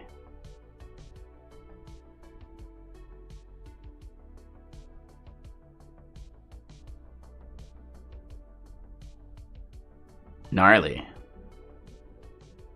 When I missed some follows, hold on. Buddy Holly. Buddy Holly was around the same time. Right, Sergeant Pepper. Oh, those, yeah, kids these days.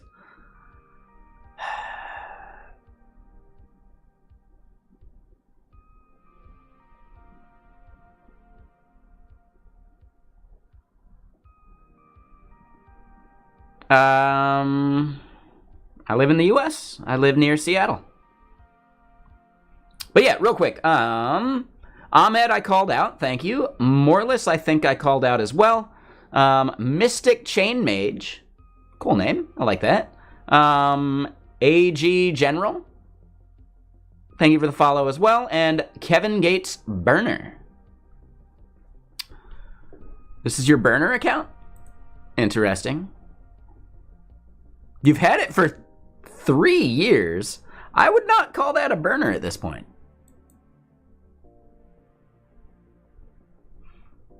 It's just your account now. Right? Like, isn't it?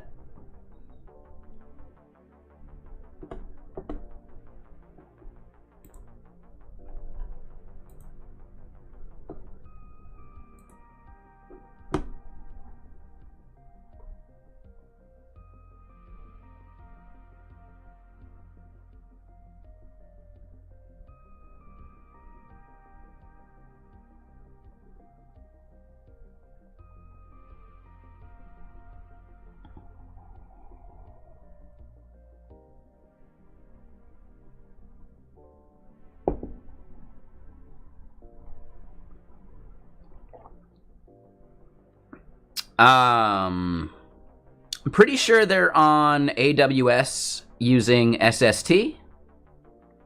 Pretty sure I remember hearing something about that, but I don't know.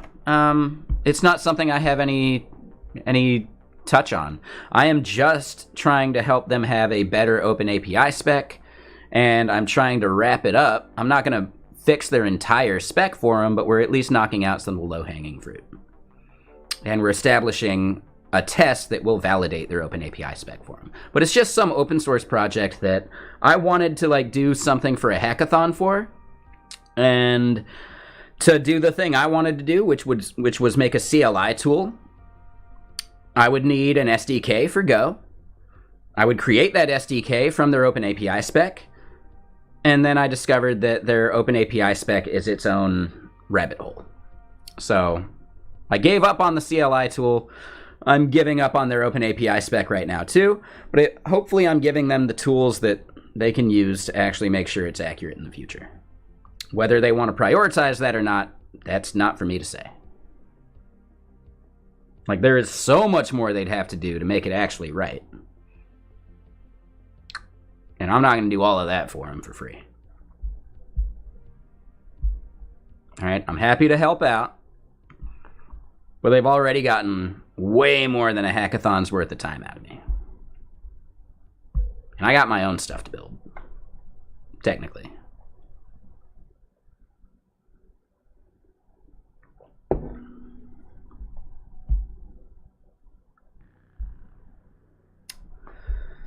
All right, so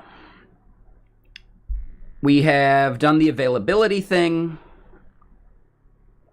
We're going to go through and go to every post endpoint and make these same res.status changes. Oh, and sorry, one second.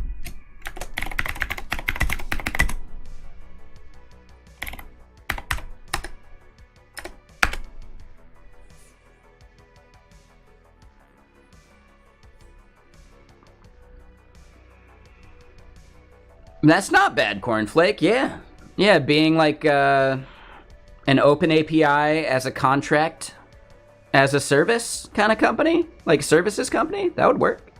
But yeah, so Redux, you can do links now. It saw the cal.com and thought you were trying to spam us with a link. You aren't, so you can do links in the future. I can still read it, though. Cal.com is open source, like fully open source, which I think is their power. I think that's actually where they're able to move as quickly as they do, because they can do bounties from all sorts of people, from all over the world. So a $50 bounty for something is probably not even worth the time of me researching the thing to fix here in, like, near Seattle. But for someone in a smaller economy like Jamaica or wherever, that $50 might go a lot further. So I think they've done something really smart with doing the bounty system that opens up getting contributions from all over the world. Right? Like, the world is flat, basically, you know? And they're really embracing that. I think that's cool.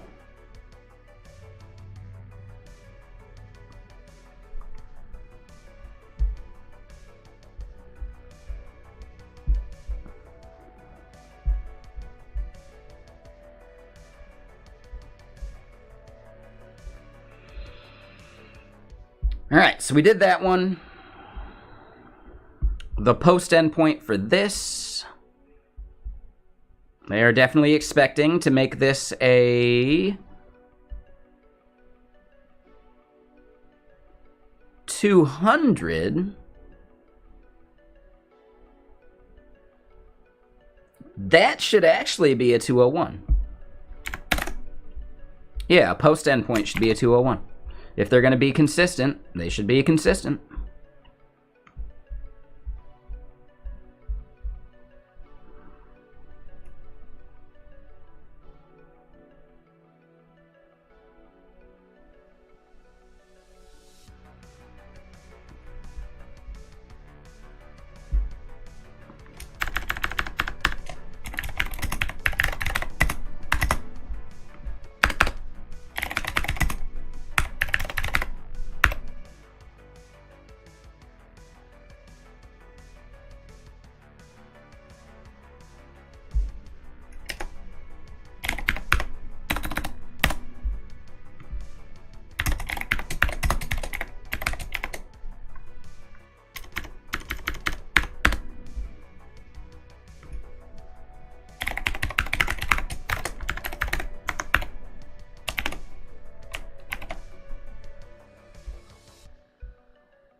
All right, so now posting to custom inputs, probably the same gist.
Oh.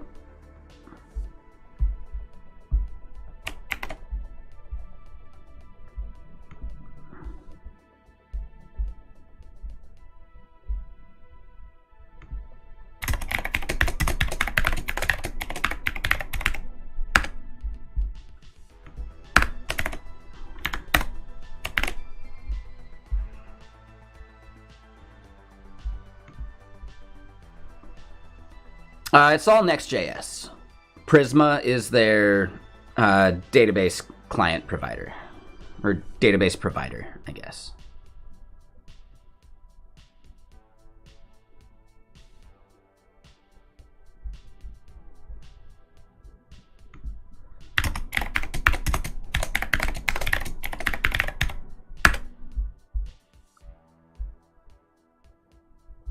Yep, this right here we've already established does nothing.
Okay, so we just knocked out those easy bits that we don't have to like memorize it. We got booking references created. Now we need to do it for bookings.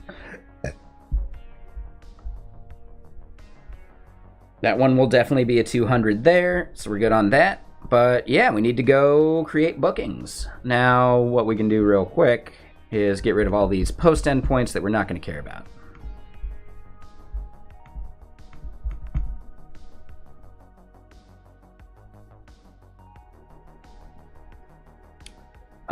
So here's something I'm going to say that, you know, you don't have to do. I would highly recommend creating a proper, like, REST-ish API. I don't want to say RESTful because then the HTMX guy is going to kick down my door and yell about HATIOS. He won't, but yeah. REST-like APIs. I would say create your own, like, separate REST-like API and then make your Next.js API consume that. So then your Next.js API is like a backend for front end. And then you still have, right, your standard homogeneous REST API that you can deploy basically anywhere, that you can scale on its own, that can have many different consumers, and you're not beholden to hitting your next application as an API, right? Like, you're going to have way better performance out of like a standard REST framework for REST requests. Next.js is magical for tying your backend for front end to an actual front end. So that's where I would recommend doing it. Next.js is great for wiring up ad hoc custom functions that you want to do a whole bunch of like aggregation and magic for you, but your front end only needs to make one request, so your front end logic gets simpler. But I would still say have a canonical REST API that is just consumed by your Next.js endpoints. And then, wow, yeah, like you get a lot of power out of that.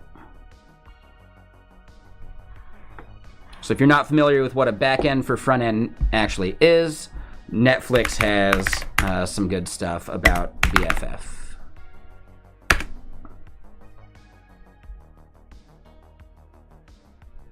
This might be the good article, I don't remember.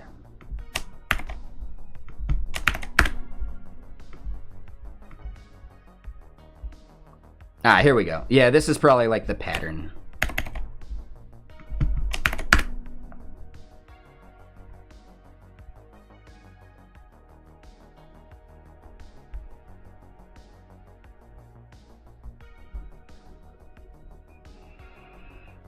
So yeah, first step in accommodating more than one type of UI, such as mobile, desktop client, web app, whatever, is having a general purpose server-side API.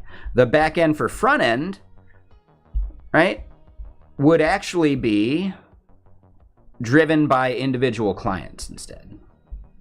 So the backend for front end means you would have a mobile client BFF consuming your downstream services, and a desktop client BFF consuming downstream services. Instead, I think there's still value in the API gateway style, like single REST API. Because sometimes that might be all you need to hit. And then you might create custom backend endpoints that you need for the mobile app that you don't need for desktop, but you're creating that BFF yourself just to like do that aggregation without bothering downstream services and having them introduce endpoints that only solve one client's concerns.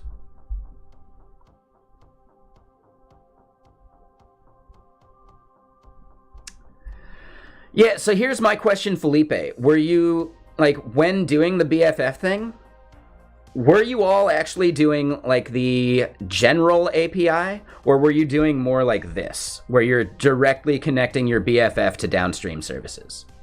In my opinion, still having like the canonical, the one true REST API, I think is still valuable.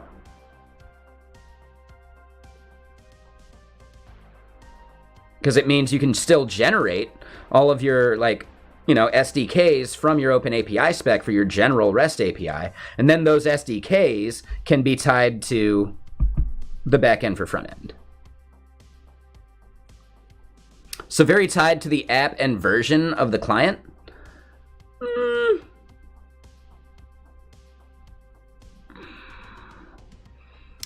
I can see that a little bit, right? People who don't update their mobile apps, etc., and you go and just change your BFF function. I think BFFs still benefit from being versioned properly.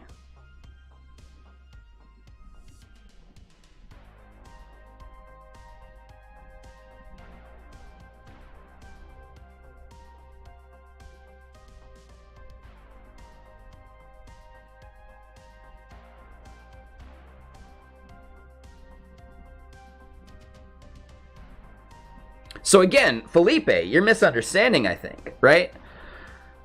Your REST API doesn't have to do that versioning nearly as much because your BFF endpoints are specifically crafted to the app that you're building, right? So you shouldn't be dealing with full-on backenders. Your BFF should actually be maintained by probably the same team that is making your client as well. So your mobile app should probably be doing their own BFF maintenance as well.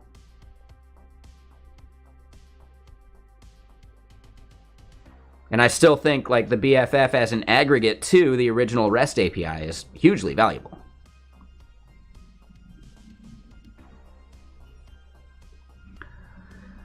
Yeah. I'm not saying anything about like the specific one you guys had. I still think that your BFF and versioning that is way easier than trying to make the entire like big REST API adapt to clients instead.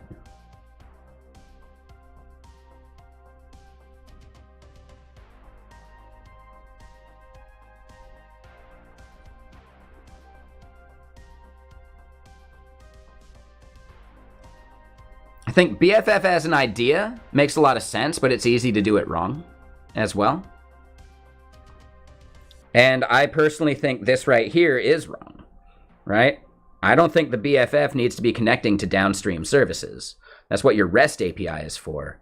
And your REST API can then do its own like integration testing with those downstream services so that your BFF for your individual clients just needs to do the things it needs to do. I don't know for sure. At least in this case, the way we're describing Next.js and how it fits in, I think there's huge value in having a canonical, heavily protected REST API. And then for your Next.js app, just gluing together endpoints from that in a way that your front-end logic doesn't have to. So it's still making your client simpler with less multiple request problems and like waterfall effects and all that stuff. But you don't have to modify your original REST API to simplify your front end. Right? That aggregation can happen on the server.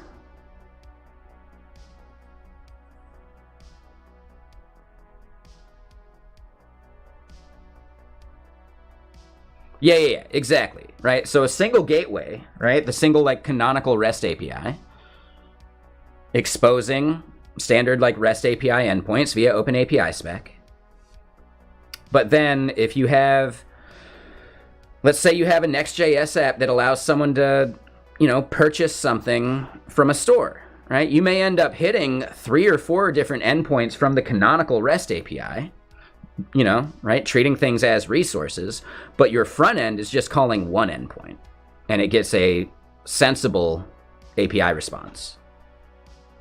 It then makes your front end way simpler to reason about, but you still get the power of like combining things and all that magic. So I don't know. I like the idea. I haven't done it nearly that much, but I have done it.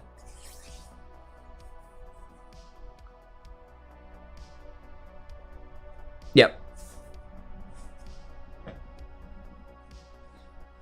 I think the key, though, is like the single gateway still allowing you to do your BFF, which might not be the entire back end, but it's at least like giving you the ability to create ad hoc endpoints that make your life as a front ender easier. So I think the big thing is just, I don't like this diagram, right? This implies that you have to make your BFF handle every single fetch from these things, and you're probably going to end up duplicating a lot of effort there. Whereas if it all exists on the big canonical, then we're good. So yeah, I don't know.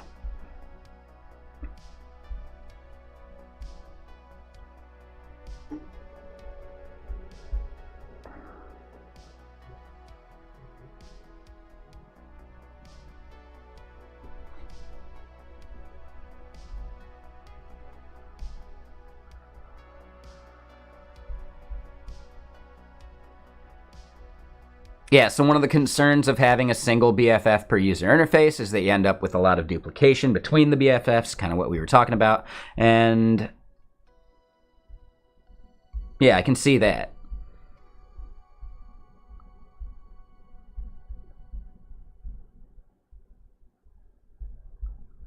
The idea of multiple teams managing these separate APIs, though, I guess it makes sense. And you don't want to have too many steps in the chain, I guess.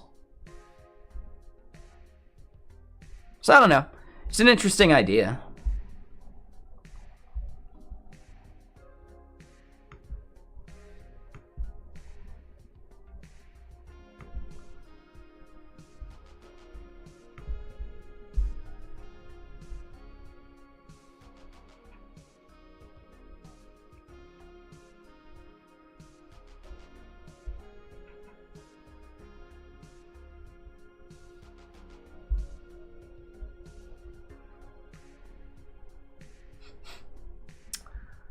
But okay, so patch, post is good.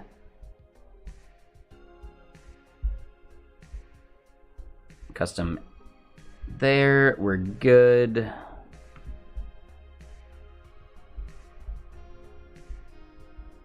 That one we're good too. Oh, but we didn't bring that in yet.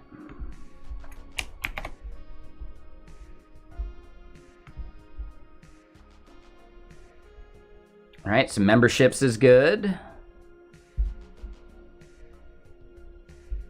Schedules is good. Selected calendars. Teams.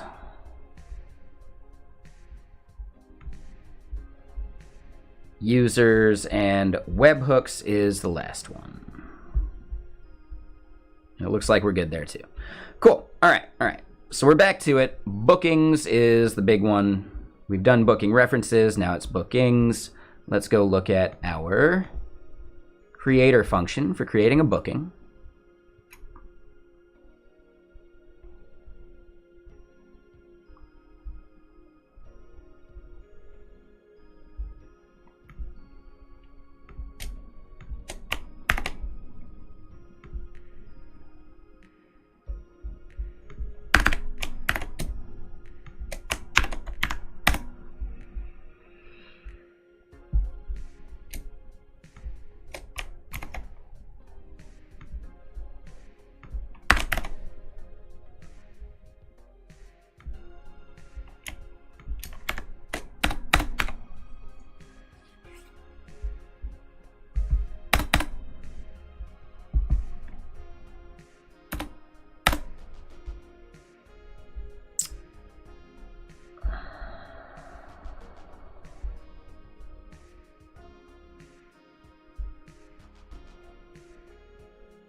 Yep, creates a new booking. It's only got one space right there.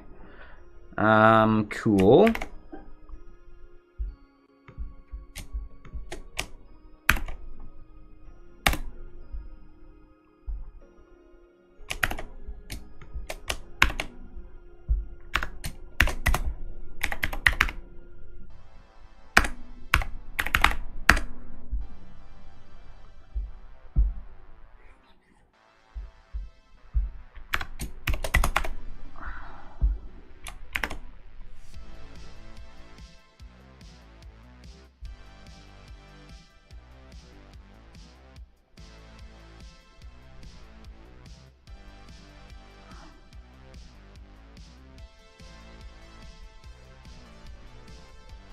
All right, so that one should be good.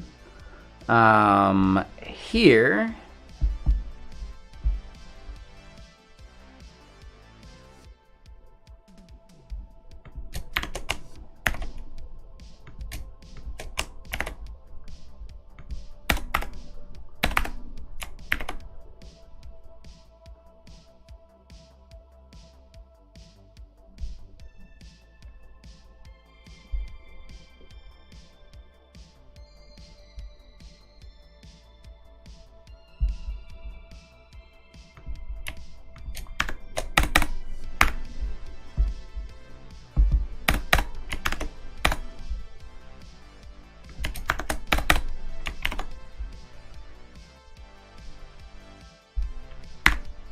All right, let's see. Those should now work.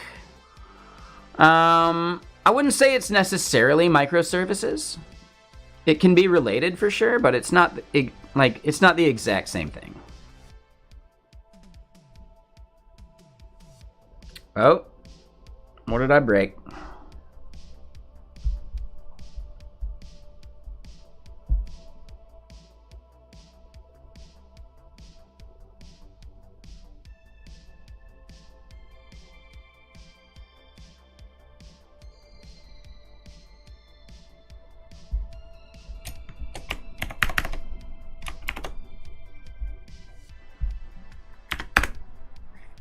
There we go. Should be good.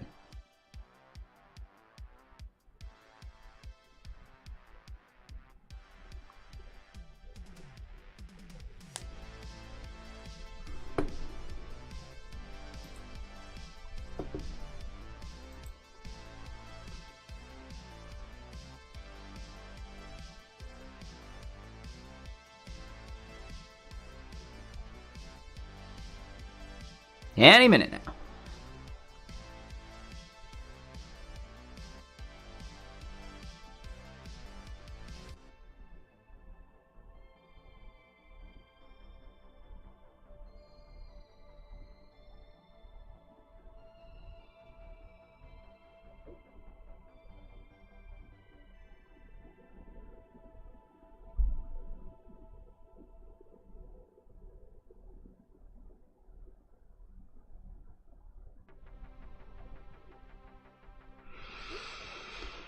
So bookings creates a new booking 201.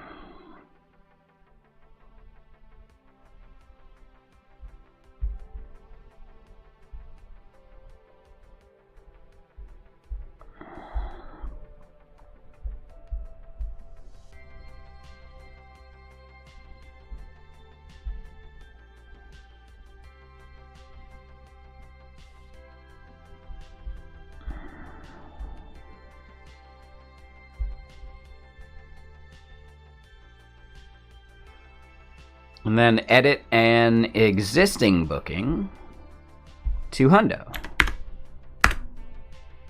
So why did those get skipped?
So this is the issue we have right now. Creates a new booking, should be a 201.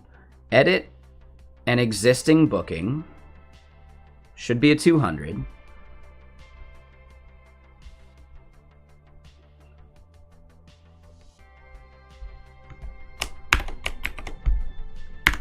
So this will list out all of the names for these endpoints. And we got to see why that's failing now.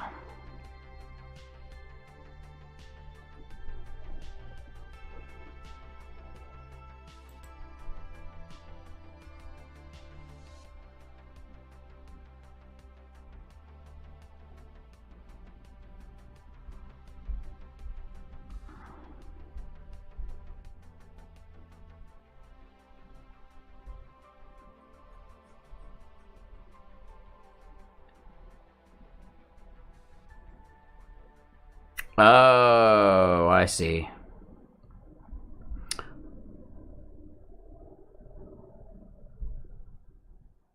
Okay. So we end up needing that on the end of them.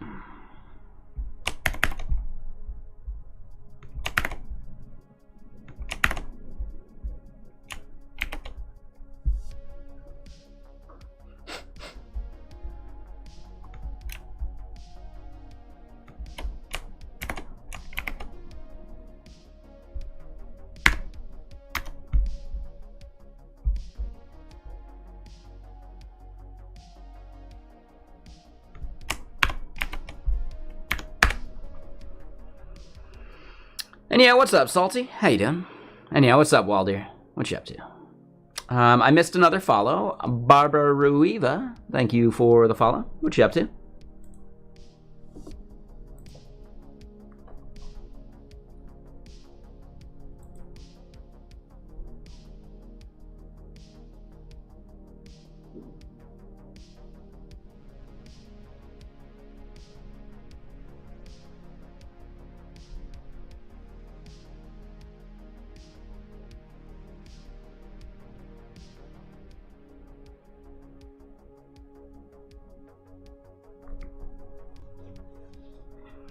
All right, cool. They're failing, but they're getting called at least.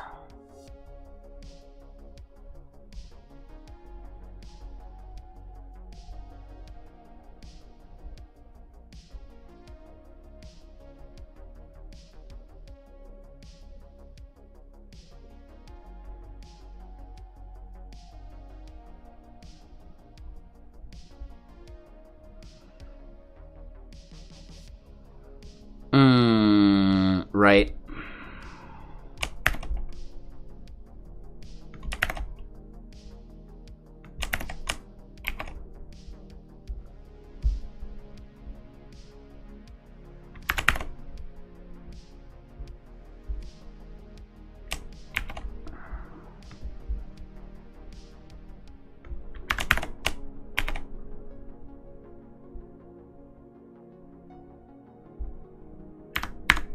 So that means we need to regenerate this, then rerun it, and then we'll be close, but not quite.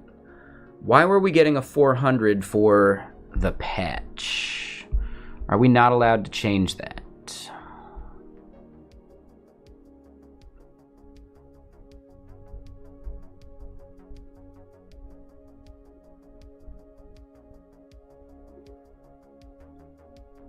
Oh, I should just change the title.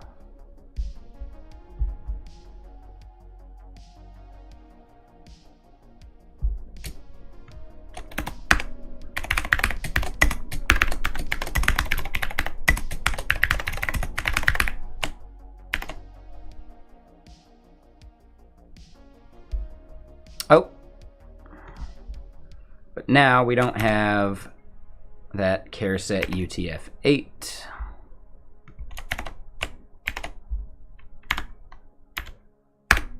But am I doing cooking stream on gaming tonight? Probably. I don't know what I want to cook yet. I should probably get something thawing though.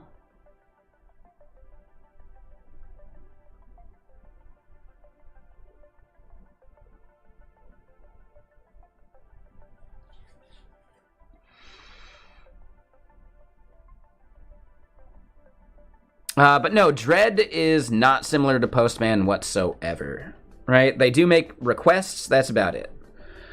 So Dredd makes sure that your OpenAPI specification is telling the truth. So it lets us validate if we're getting the right responses back, if we're getting the right status codes, things like that.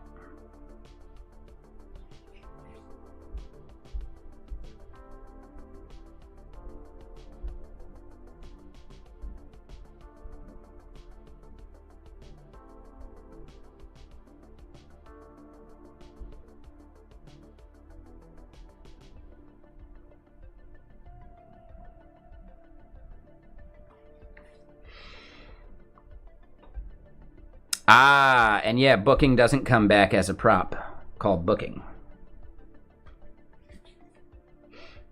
Exactly. Yeah, Dredd is the law.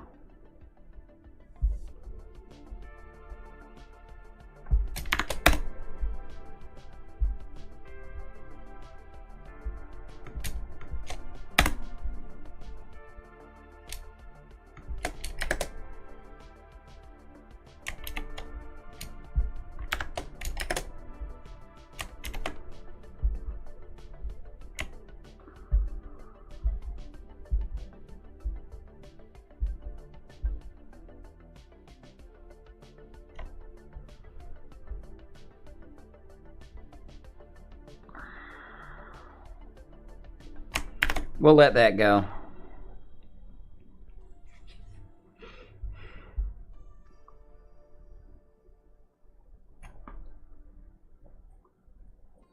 Yeah, we'll just let that be.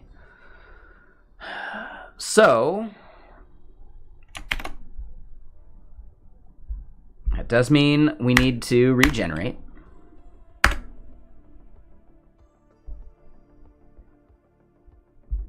Oh, and patch needs to do the same thing, I think.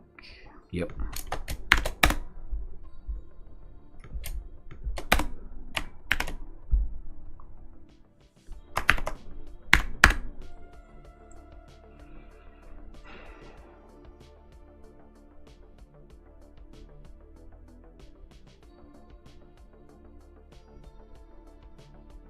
All right, so once that's regenerated, we should be able to go through and run our tests again. While those tests are running, I'm going to go use the restroom and get some pork thawing. I think I'm just going to do pork chops, something real easy.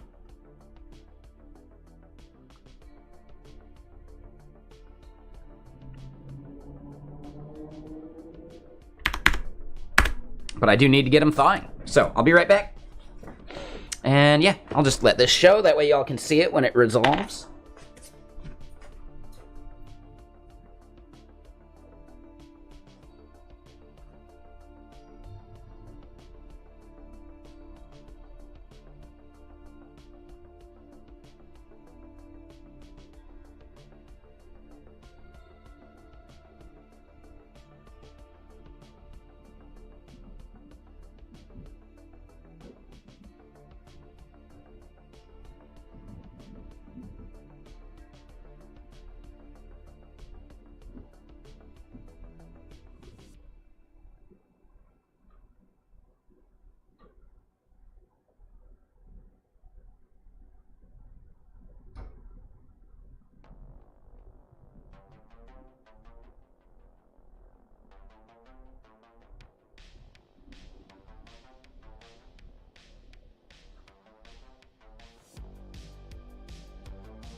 All right, and I'm back. We still see 2 failing tests. But why?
I still recommend Dredd.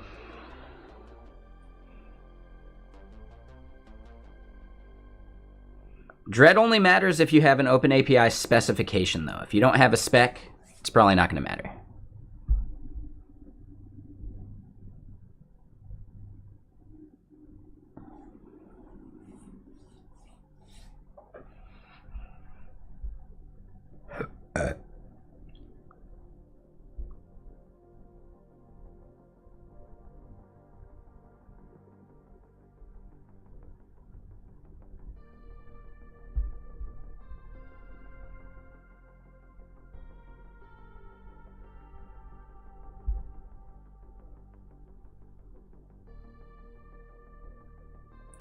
So yeah, as we look at this,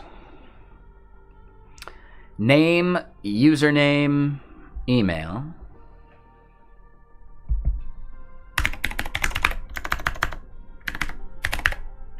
Right, there we go.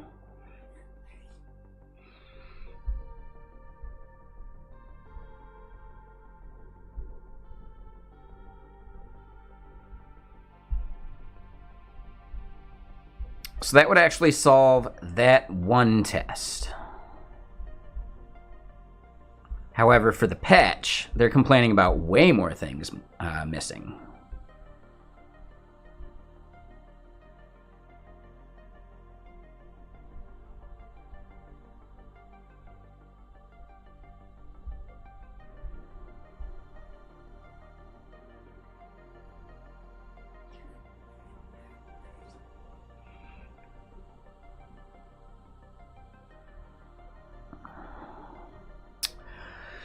I'm content to let that be a failing test. Yeah, that's on them. We're not going to go through and fix everything about it. We should at least get one of those to pass. But yeah, the patch having an inconsistent response, I think, is an issue there.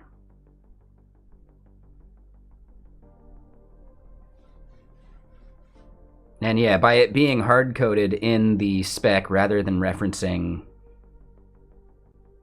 like an interface or the schema or some other thing, it means that it's really easy to get stale.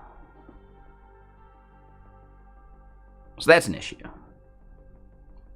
So we should see one passing, one failing now. Two failing still? Oh, right, because we updated the spec there, but we didn't rebuild. Yeah. We have to keep regenerating this OpenAPI spec. I'm okay with it. Gives me a chance to pour a beverage.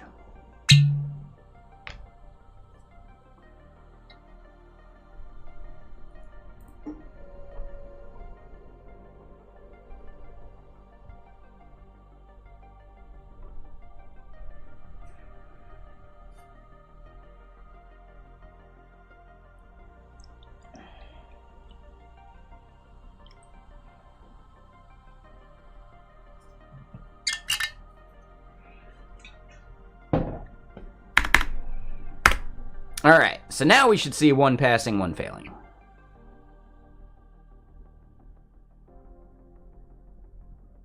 Yeah, I think the biggest problem with using Postman as your, like, verification, like, testing, means that you're locked into Postman with that.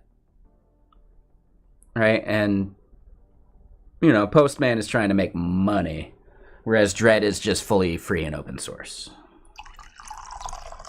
So, yeah, as far as, like, portable API testing, right? That's just integration testing.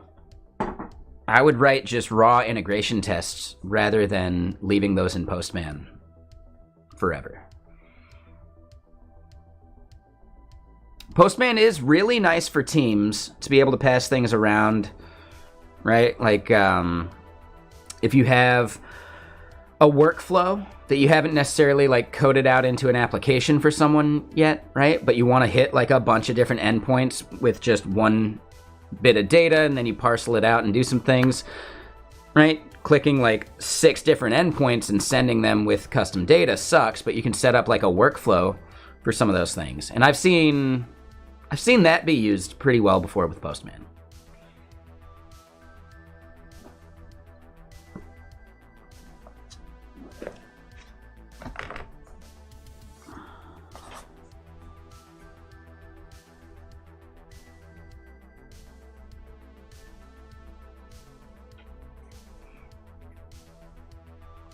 like Dredd.js integrated with VS Code? It's possible.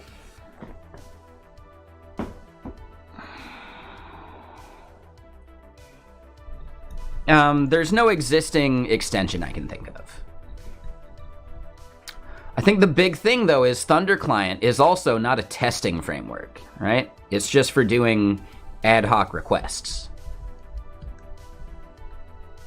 You can probably make it feel like, you know, a testing framework, but it's not. So this is not a client like Thunder Client really is. I'm sure you can probably make Thunder Client run stuff that feels like tests, but how do you automate that in CI/CD? You don't.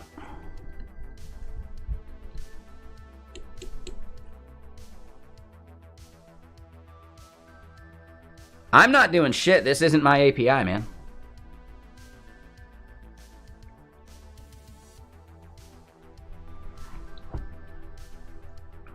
This is cal.com. Ask them. I don't care.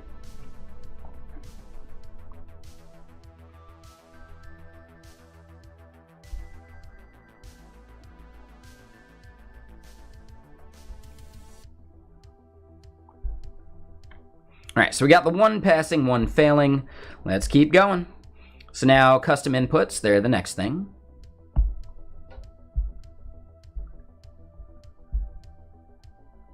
And yeah, it's going to take a bit for my pork to thaw, so that means that we're probably going to be going here for like another hour and a half or so.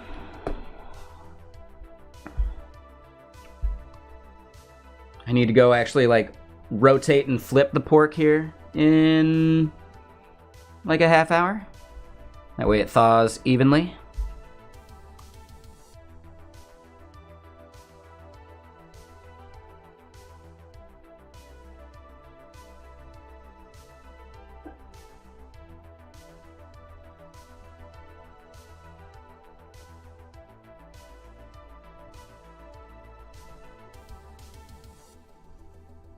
Oh, I don't have panko breading. I was thinking about doing it in the oven. In which case, cooking stream isn't going to be that entertaining.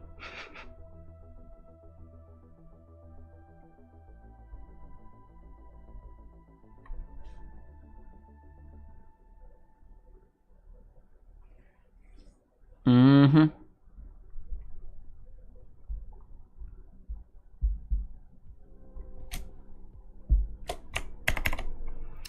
If I was going to call it that, I would have called it my pork roll.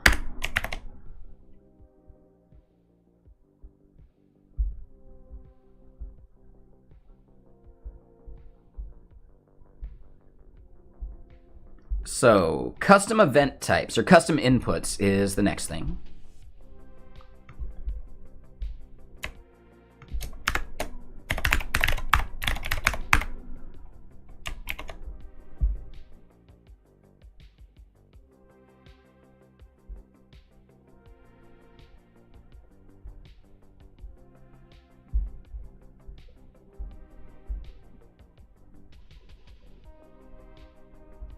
Oof.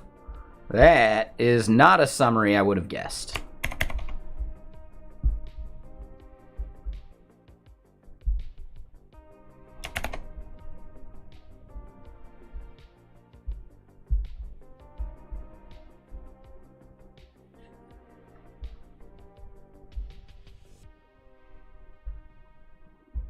All right, so we don't see a response type.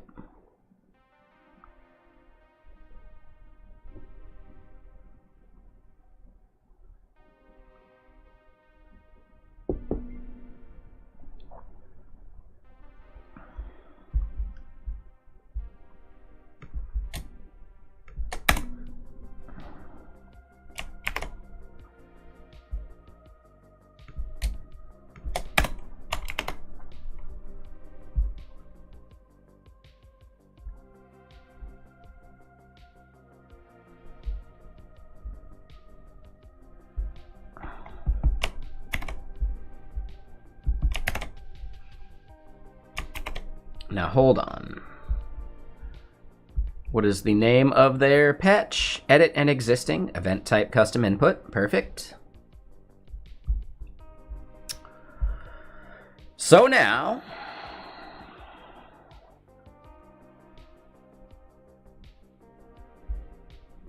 what are the props that we take in for a custom input? We're going to have that over in creators.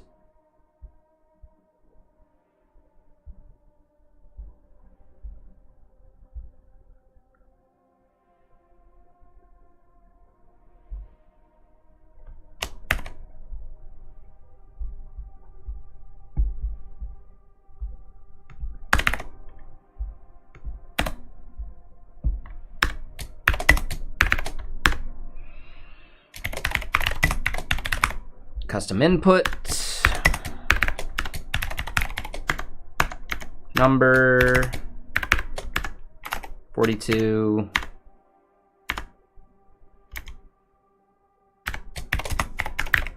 false,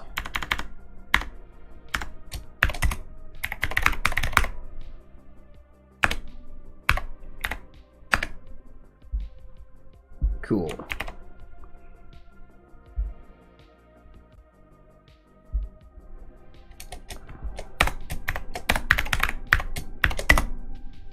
Oop.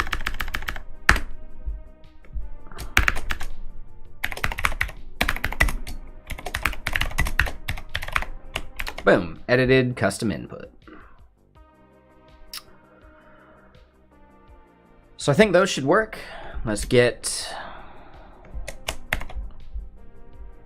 this over here updated so we're only running the tests we care about, so we don't have to keep restarting the server.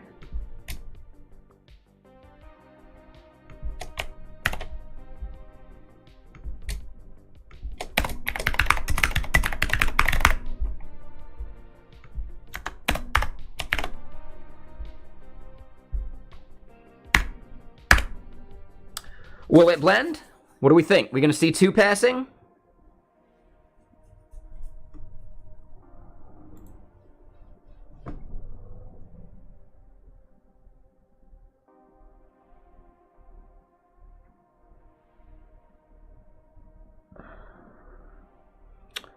One passing, 0 failing.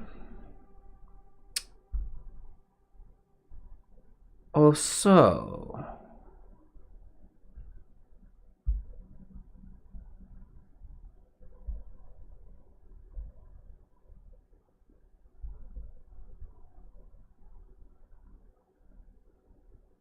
Edit an existing event type custom input.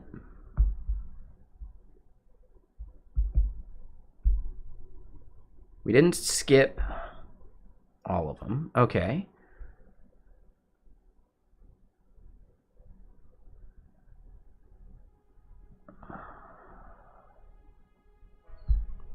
I think I got to turn on names. What is the name of that endpoint?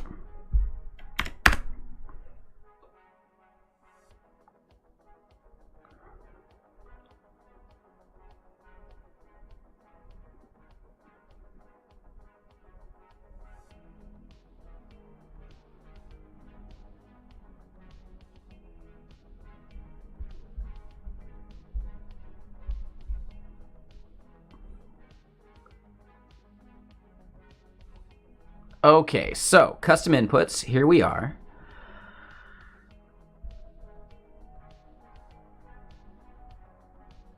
Finding a booking, patching a booking. Then we see getting custom inputs. We see posting a custom input here.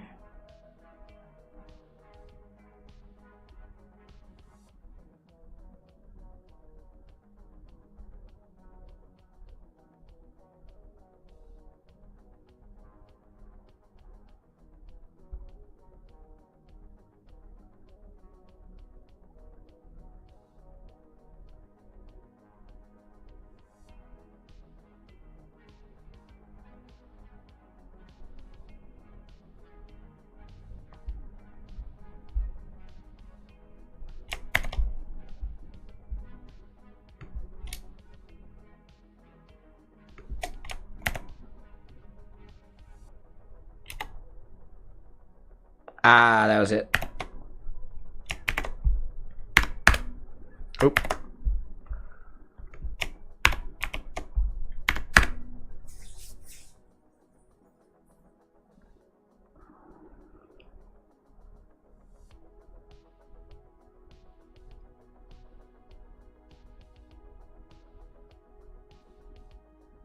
So now we should see 2 passing, right?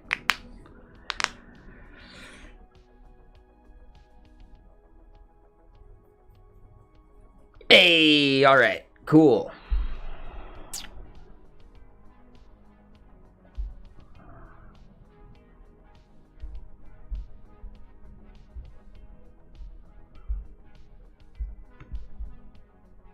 All right, so now event types, we need to create and patch one of those.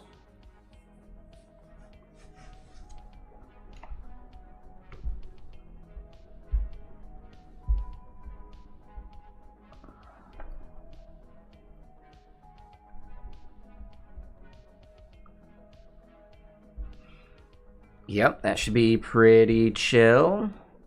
Create a new event type. It is spaced.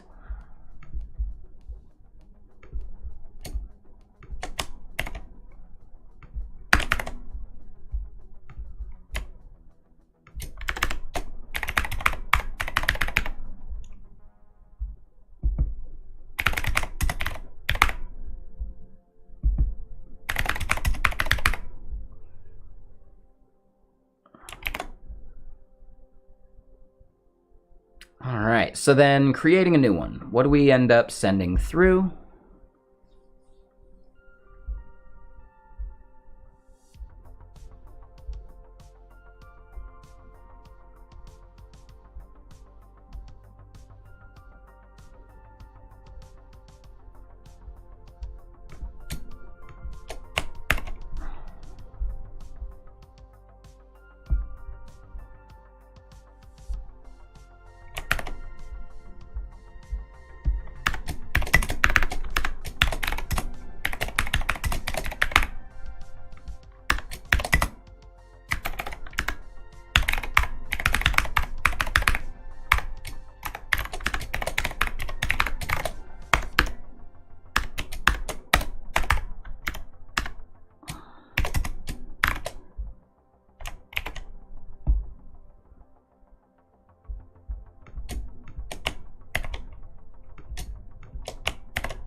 All right, well, those blend.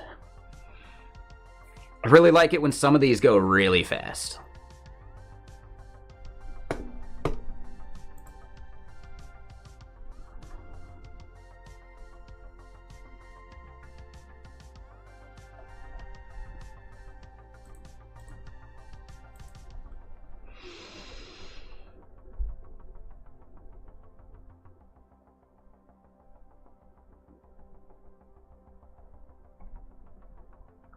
Let's double check the title for the edit.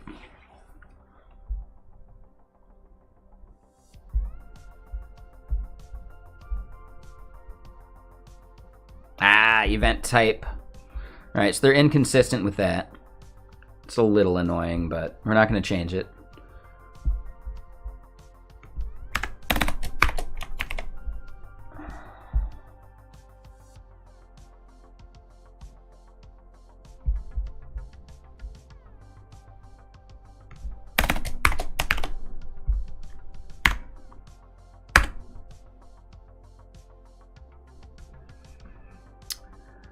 So technically, they don't have Dredd yet, right? Dredd is something I am adding as part of the PR.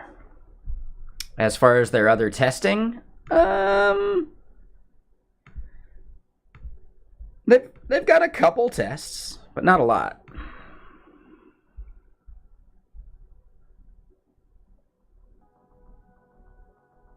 And they're skipping it anyway.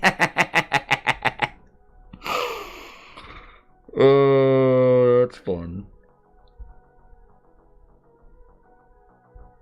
So technically, no, they don't have tests.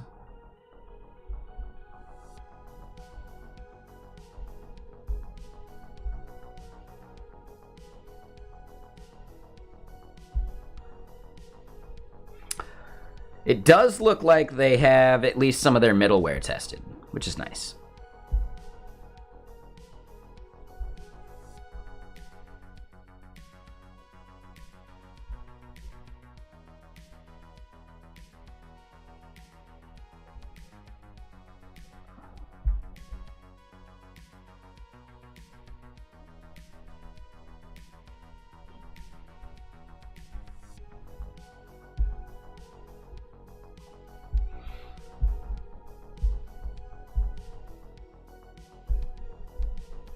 I'm pretty sure their front end has end-to-end tests.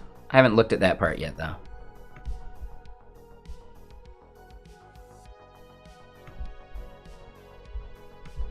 Yeah, their front end has a lot more tests. That's just testing, though. Do they have end-to-end?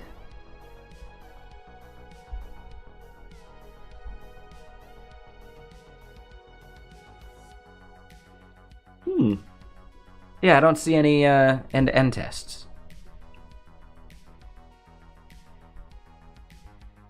Oh, Playwright. Here we go. Never mind. Yes, they got Playwright tests. Yes, they're using end-to-end testing to cover most cases, which I get, but it's still like end-to-end testing won't validate your OpenAPI spec. So if you're going to expose a public API, you should probably be damn sure that it actually works.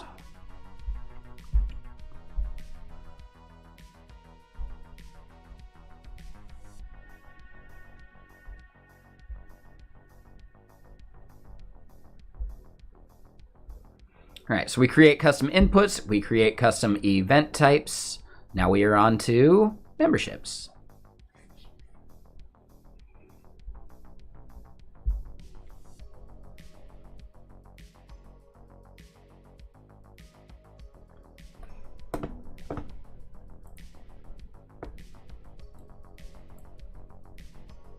Oh, and damn, Redux. I didn't even realize you followed, like, on my birthday. That's cool.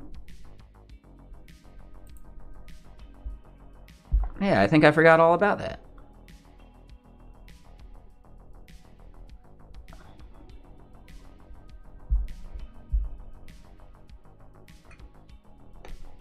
Was it a good birthday stream? I barely remember. I think whiskey might have been involved.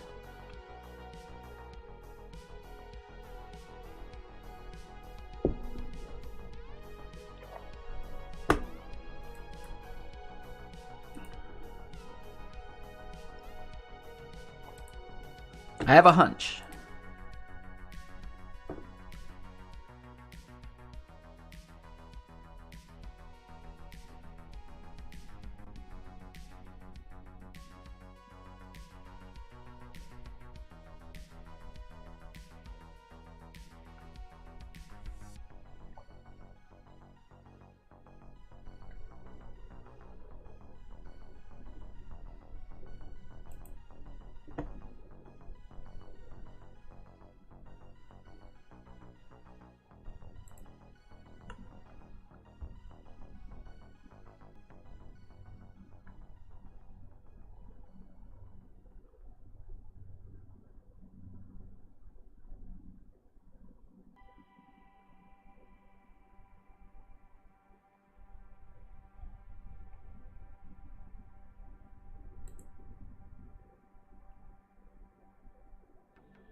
Okay.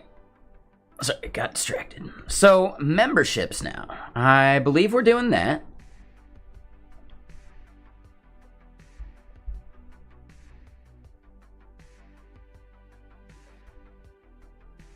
It doesn't tell us anything about what it accepts.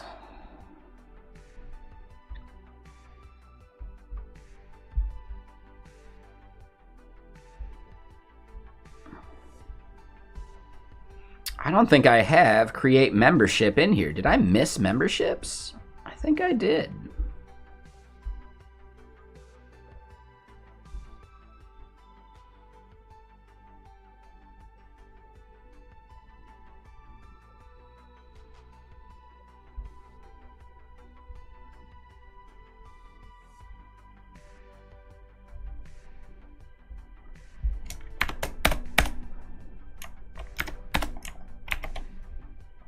Yeah. Weird. Okay. What about get existing? Yeah, I just totally missed memberships. Shit.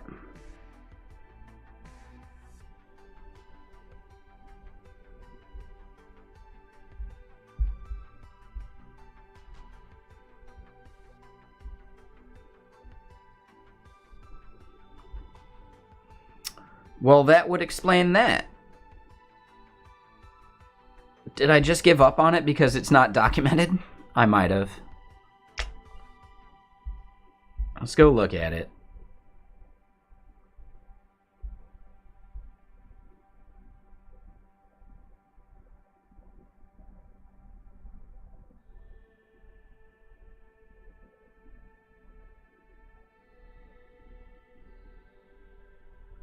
Ah, okay, okay.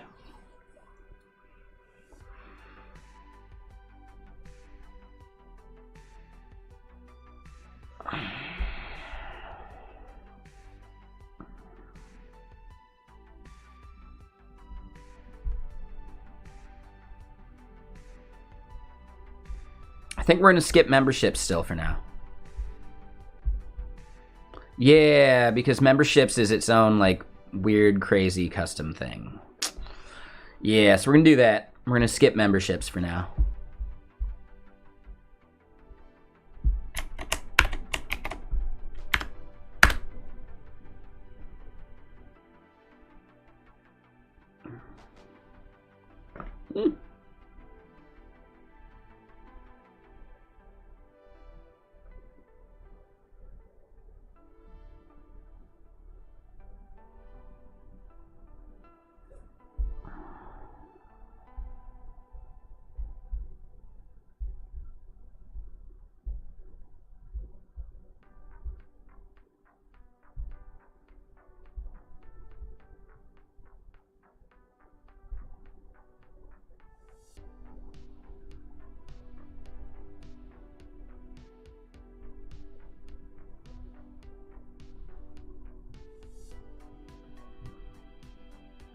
Yeah, we'll grab that.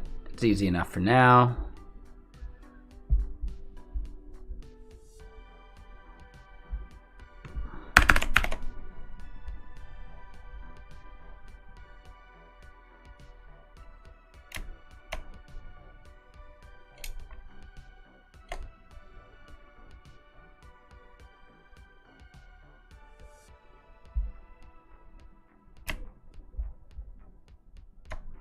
All right, payments we get rid of immediately.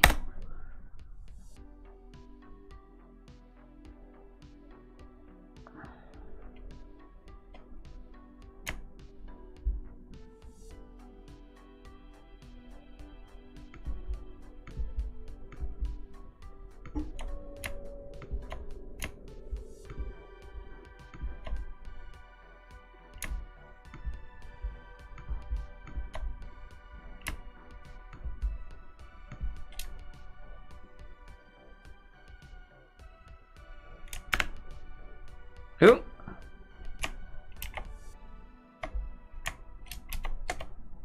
Damn. Lost my multi-cursor. What is the key?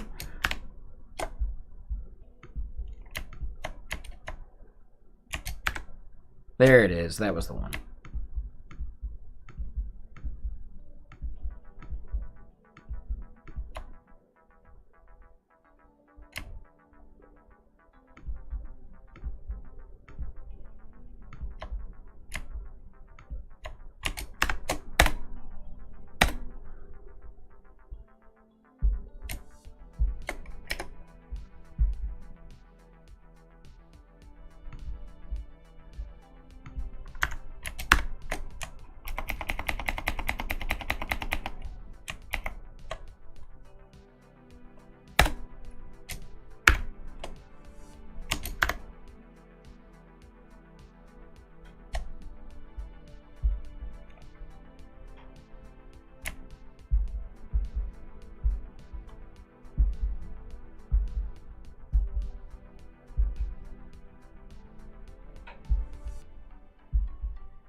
Okay, cool. So we're going to keep skipping memberships and move on.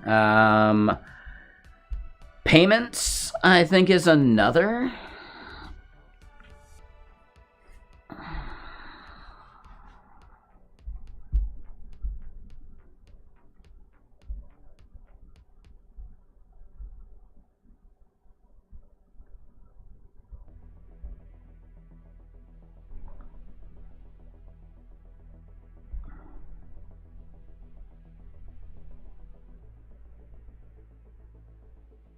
Payments only has a couple things.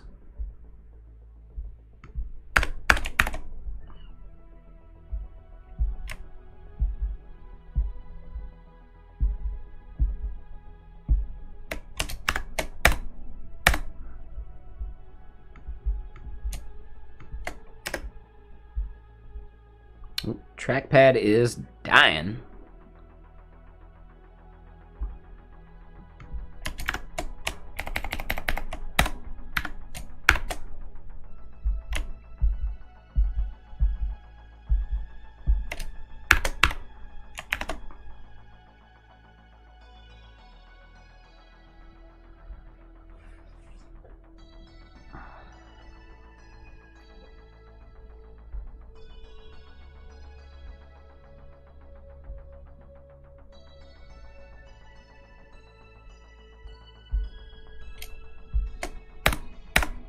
Alright, we can get rid of that.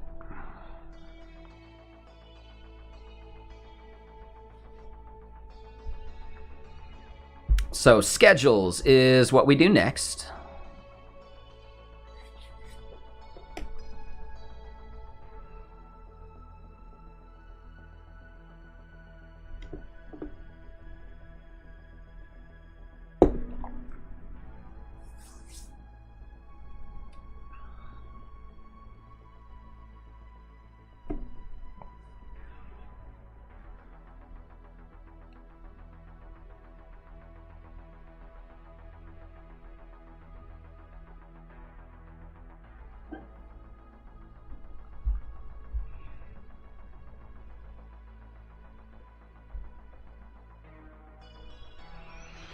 Alright, so yeah, schedules are the next bit. Before I forget, let's comment out the names thing again.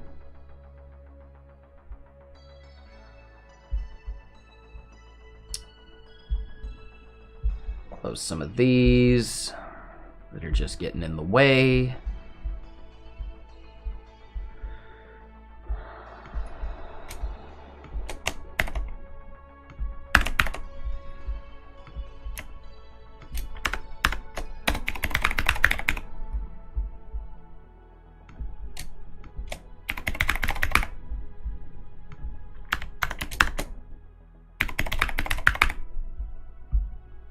All right, creating a new schedule. We should have that somewhere.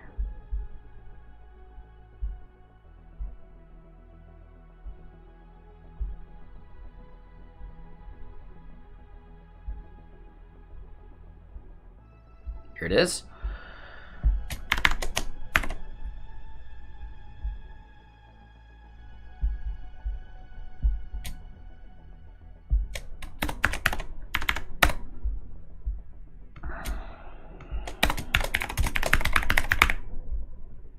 New schedule.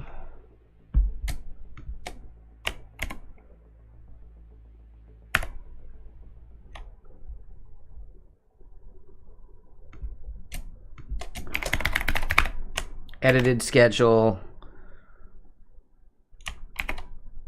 I think will probably be good.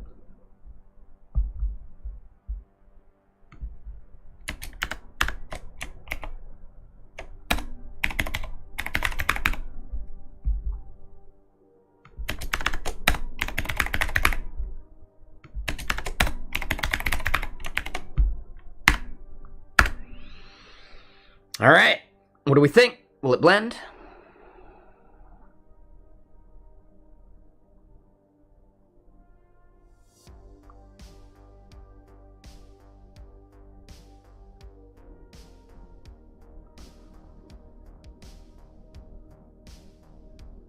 You got hired? Fuck yeah, Lightspeed.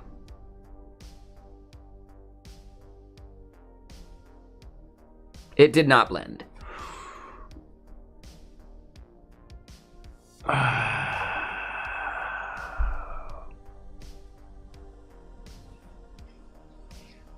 Let's go look at the schedule's endpoints. Yeah, dude, that's awesome, man. I'm really proud for you. Like, have you signed the thing and everything? Or, like, did you just get the offer today? And, like, you know, you got paperwork and stuff to do?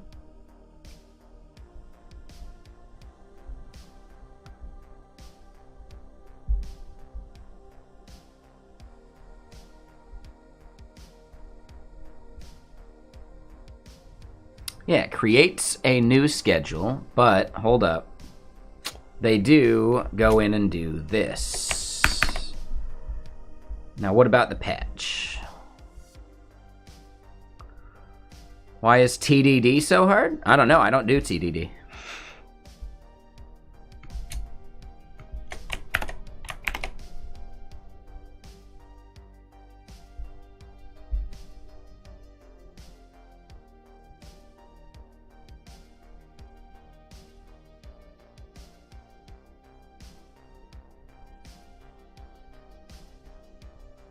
Emailed the offer, sending paperwork soon. Hell yeah, man. Good work.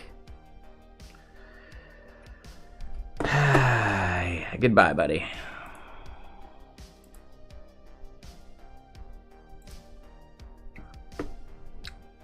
Let me guess, that friend's name is Bill Gates, right, the goat?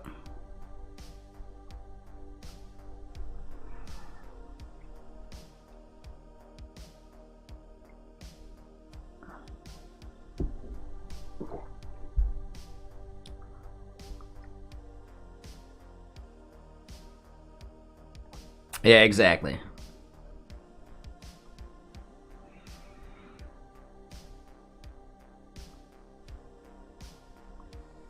No, he's Johnny Hecker, the kicker from the NFL.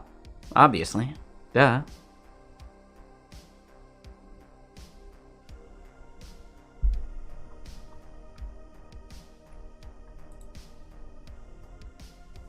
Oh, the JS meetup was great. That must be it. Yeah. I'll post a tweet about it. I got to, like, meet... I don't know about meet. I didn't actually talk to him other than asking for his photo. But you remember the Dredd.js videos and, like, the birth and death of JavaScript? Gary Bernhardt was at the meetup yesterday. I think I might have made him uncomfortable by asking for his photo, but he's still obliged.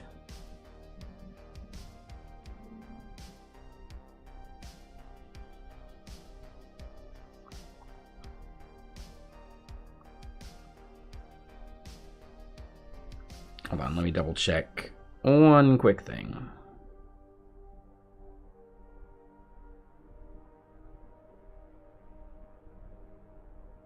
Yeah, alright, cool. It was just spam earlier calling me. You just saw Wet just 2 days ago? Yeah, it's a great video, man. Yeah, I don't know. I fanboyed a little. Yeah, it was really cool. He's actually been out to the meetups before, too. I may have even chatted with him years ago.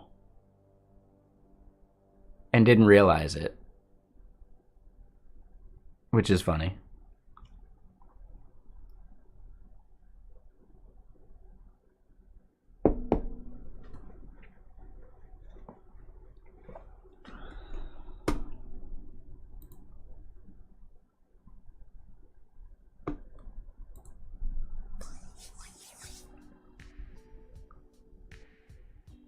And yeah, if anyone wants to leave a lurk over on the YouTube, you'd be really helping me out.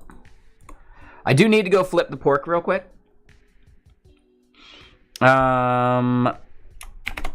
Yes, while that's happening, we do need to regenerate the OpenAPI spec, because there is an inconsistency.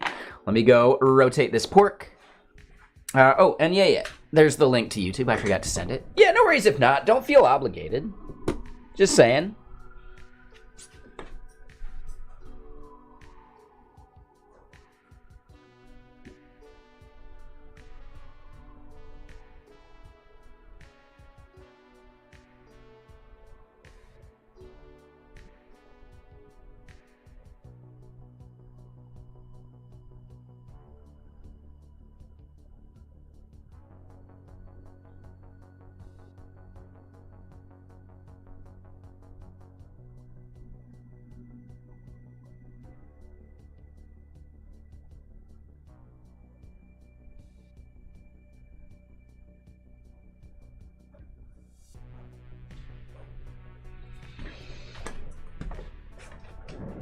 Oh, hold up. Wait, I got one thing.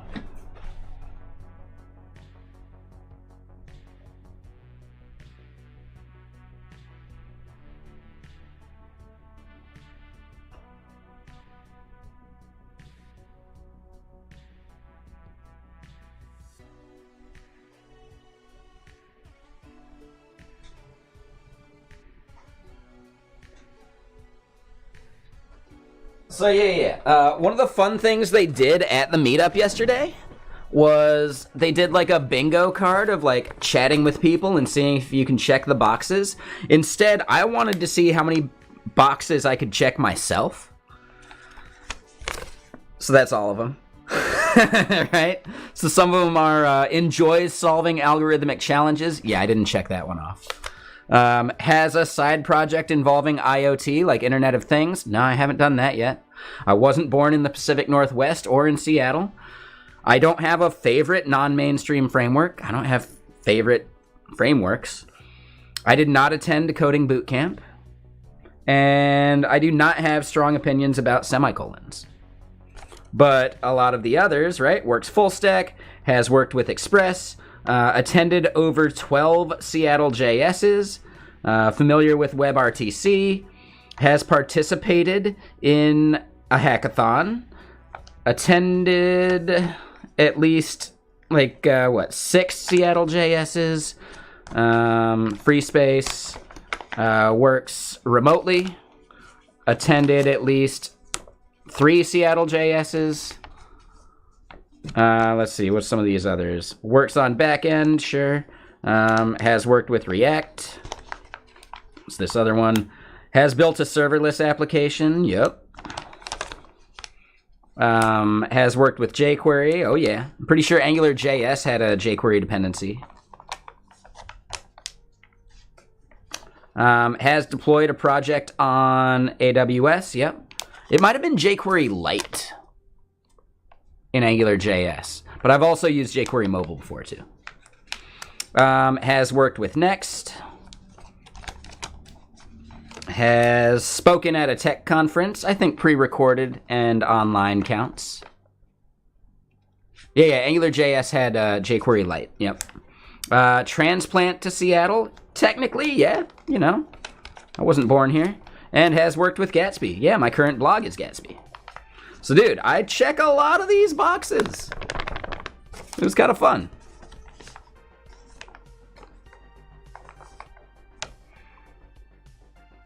Oh, no, there isn't one about spaces versus tabs. So here's the thing. It's bingo, so, it's randomized. So someone else might have had one that had that on there. And yeah, 1 second, Rumple. I'll just add you to the regulars, then you don't get hit by that again.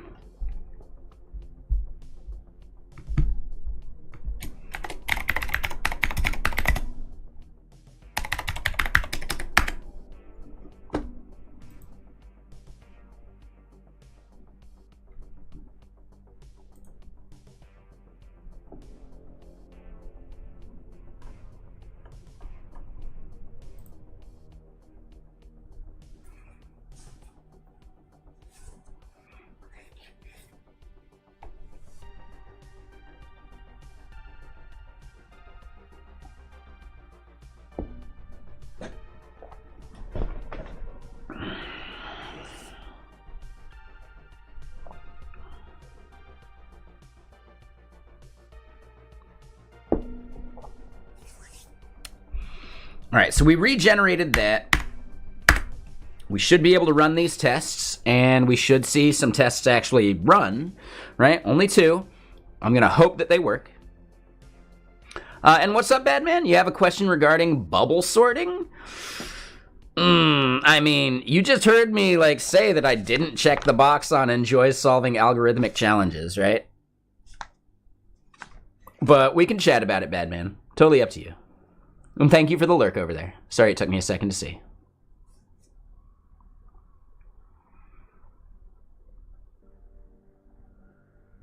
Ah, shucks.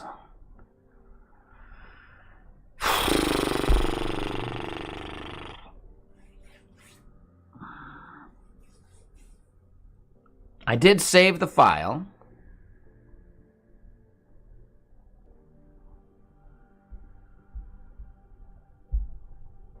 Damn it. Okay, that's what I forgot. I forgot to add it here.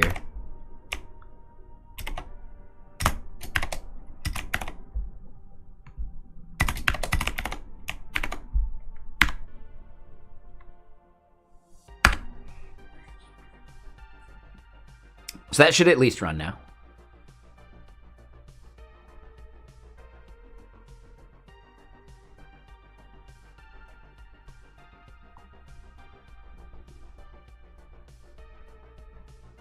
Ooh, we get 1, but not 2?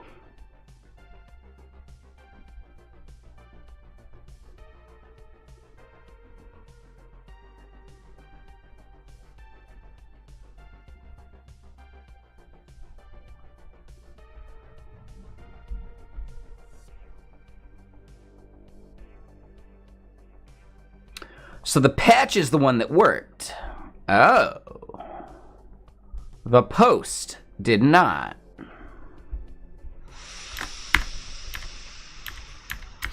Okay, so let's check out names.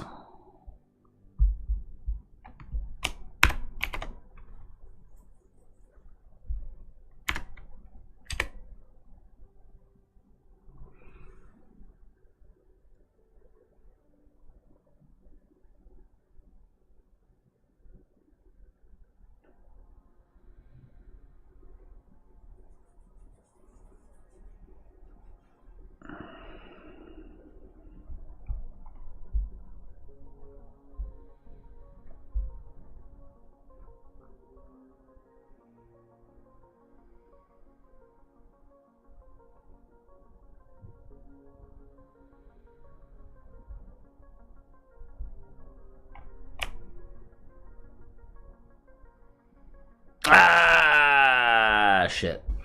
So we missed schedule. Yep. Creating a schedule should definitely be a 201.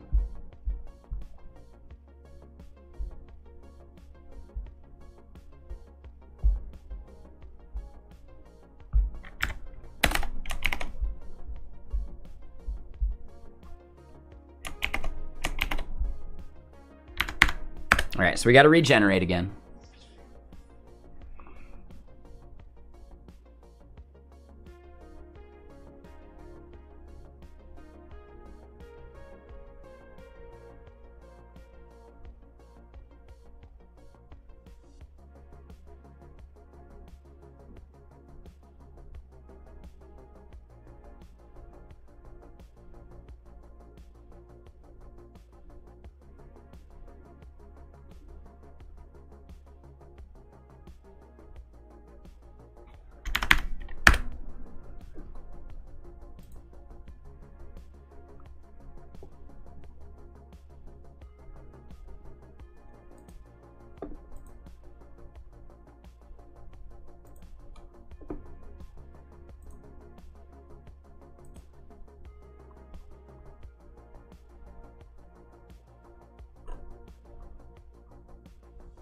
Oh, and I forgot to reply to Graham. Graham is most likely not out there right now, because I know it's late for him.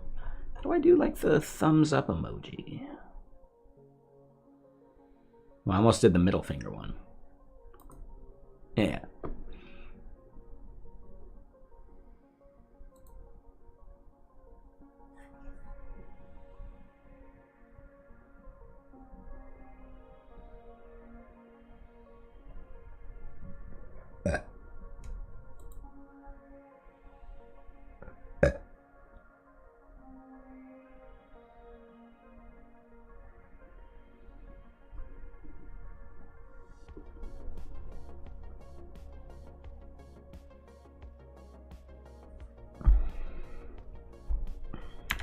Oh, shit. Yeah, that wasn't gonna work because I forgot to comment out this part. Alright. Will it blend? We should get 2 passing tests now.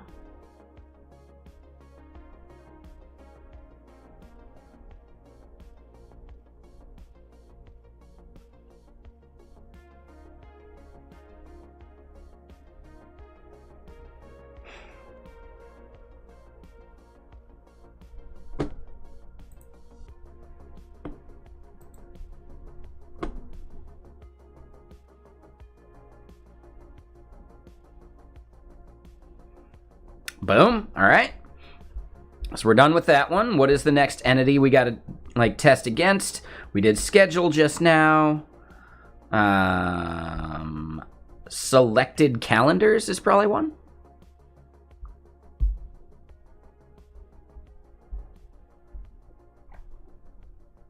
Yeah, I think that works. So, yep.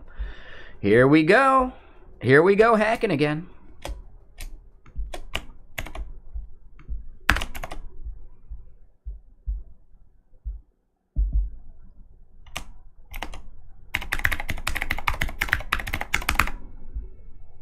Let's go look at the endpoints for that.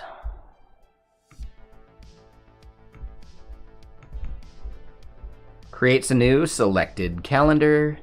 What about the patch? Edit a selected calendar. So they don't do the existing word there. That would have gotten me.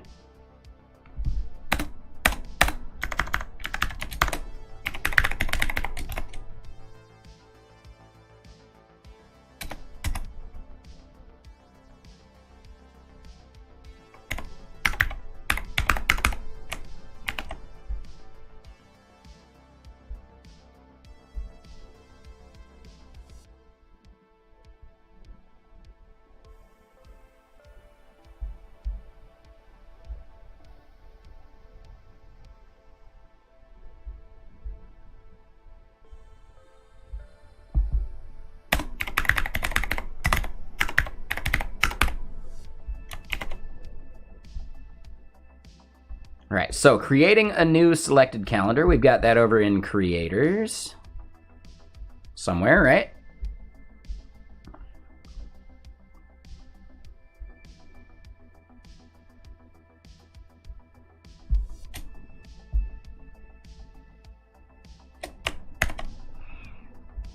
So integration and external ID.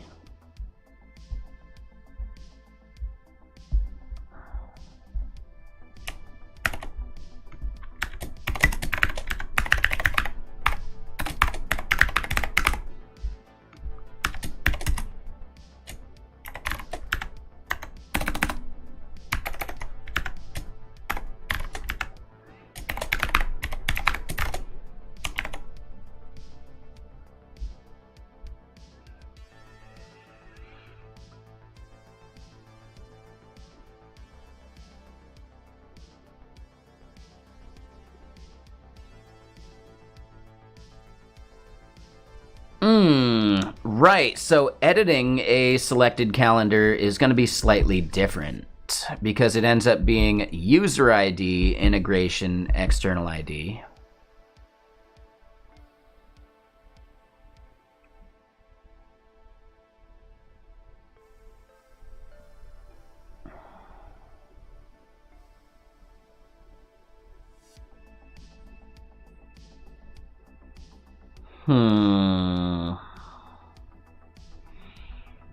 And what can we even edit about this?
Yeah, so this part is a little more confusing to me.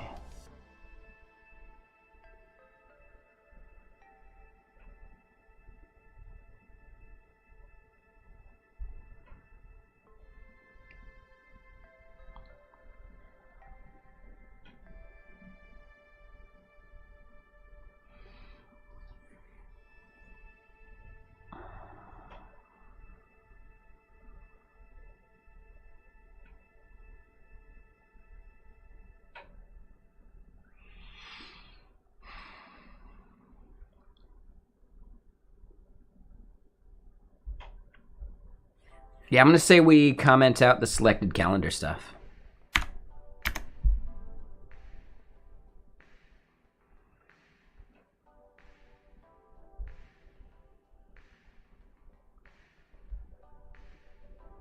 Yeah, I think that's the move. But yeah, Badman, feel free to ask your question anyway about Bubble Sort. It's all right. Like, I didn't mean to make you think that it wasn't okay. I'm happy to hear the question. Doesn't mean I'll have the answer.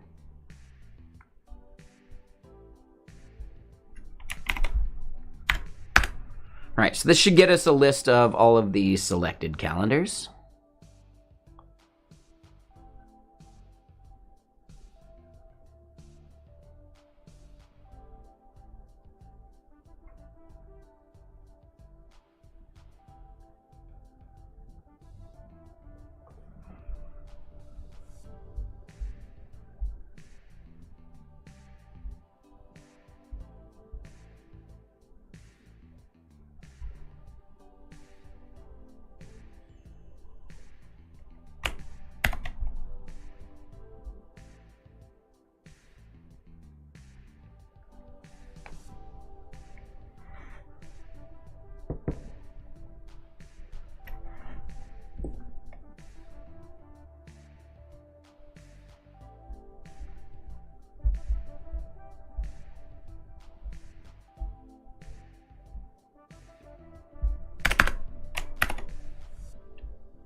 Whoa, yeah, dude, selected calendars descriptions are gnarly.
All right. So then, after that, the teams and users.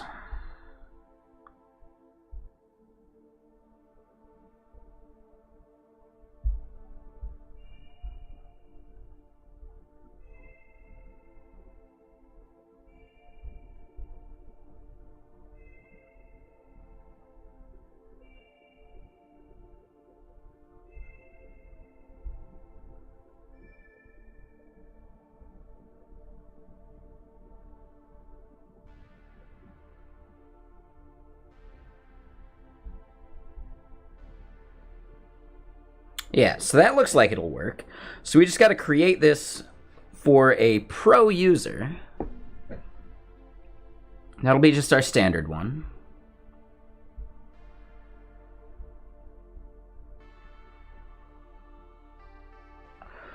Oh, it'll probably actually be for the pro team user, which shouldn't be an issue.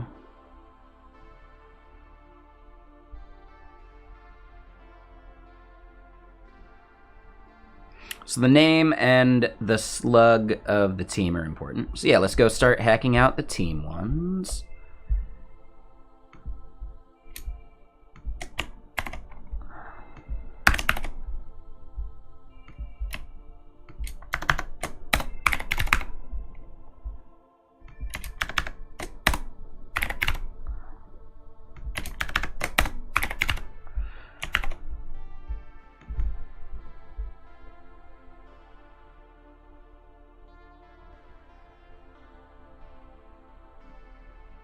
All right, so summary. I mean, this is totally wrong. That's not even close to right.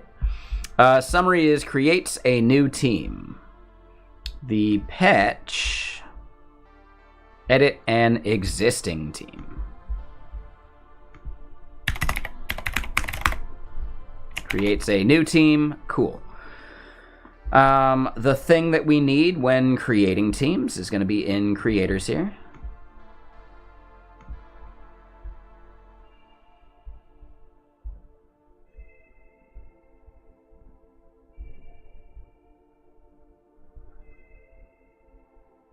Oh, and we need a whole bunch. So there's way more than what the main endpoint said, right? So yeah, that is fully inaccurate.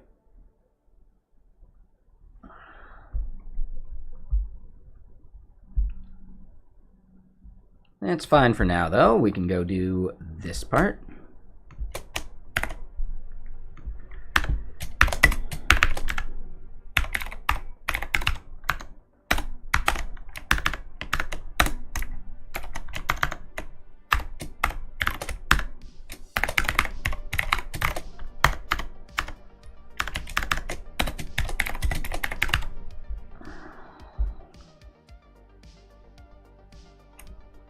Rest of that looks fine.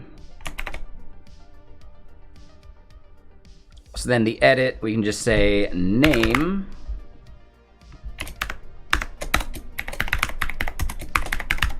Edited team.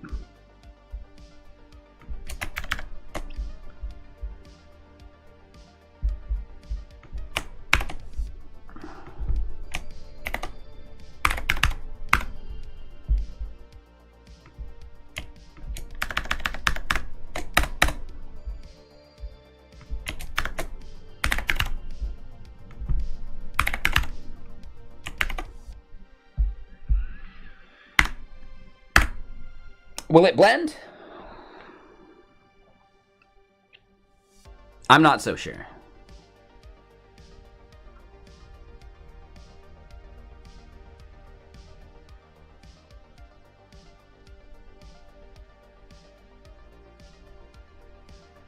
We get one passing. Which one is the passing one? That would be creating a new team. So that one works. Editing the existing team does not, though.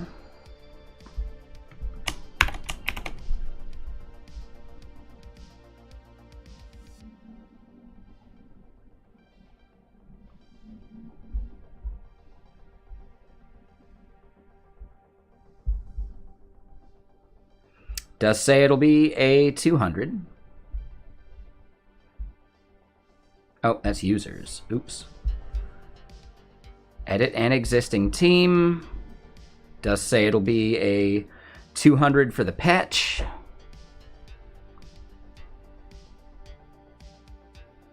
They don't say what the response is going to be.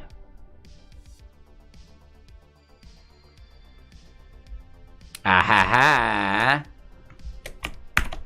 ha. Didn't say the magic word.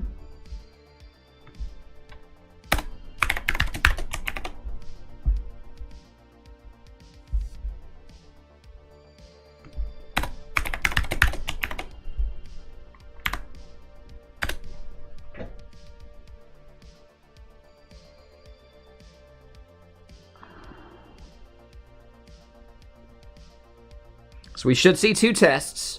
Doesn't mean they're both going to pass yet.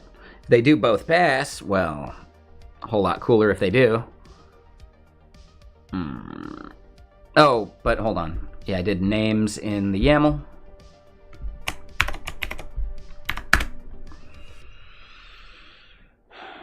What do we think? Is it going to work? Will it blend?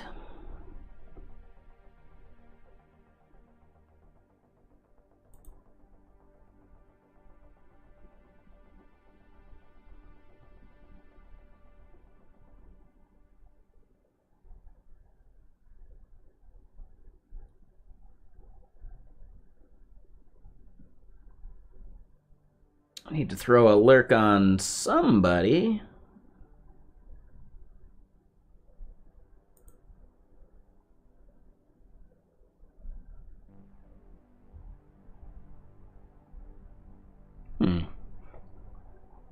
All right, so one passing, one failing. What is our failure? Ah, so that was actually not even the issue there. Just needed to reboot the server.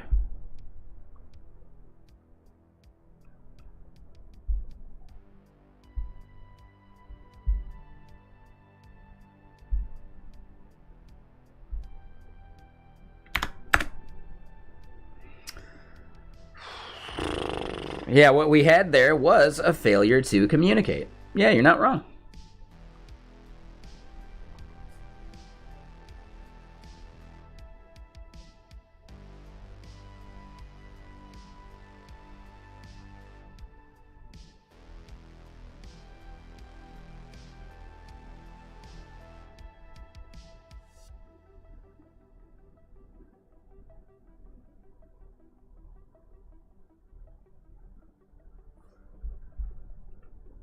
Oh.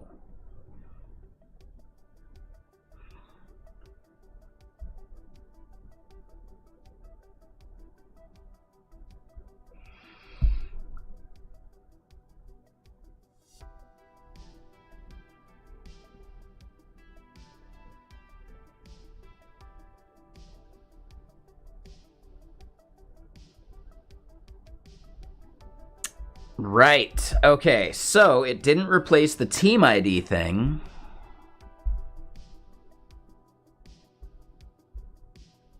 So that's a problem with how we're doing the team part.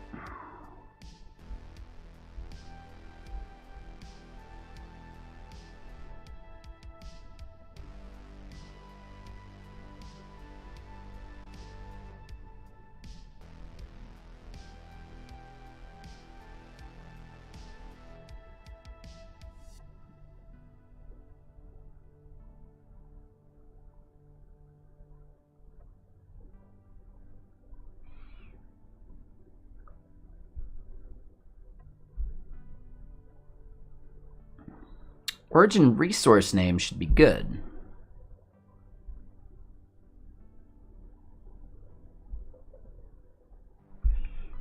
Yeah, what they're telling us here is no team found, and that throws an error.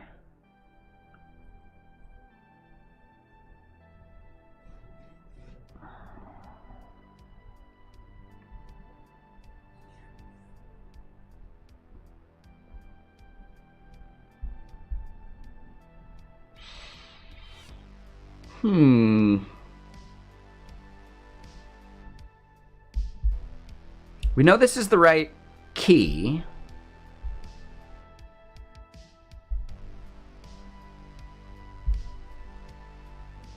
Oh, don't want that anyway.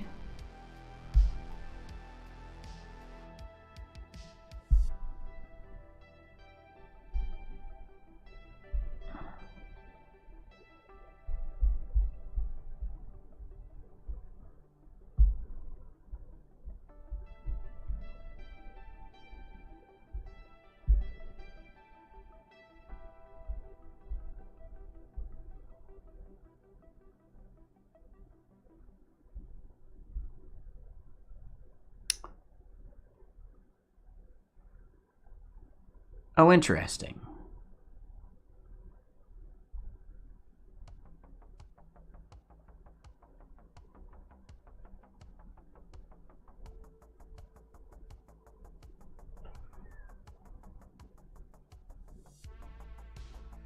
So yeah, team with ID 1 doesn't exist, but it should.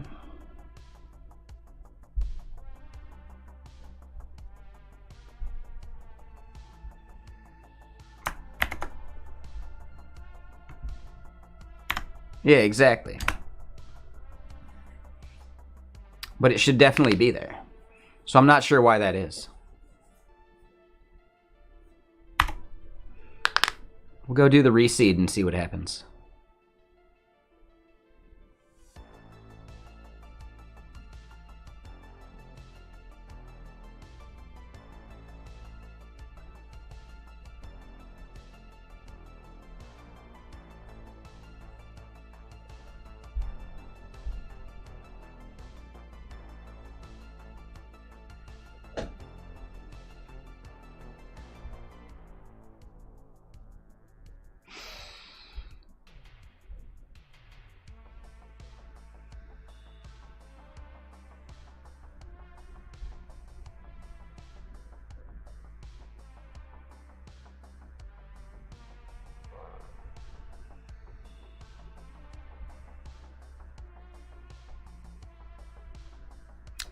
Oh, okay.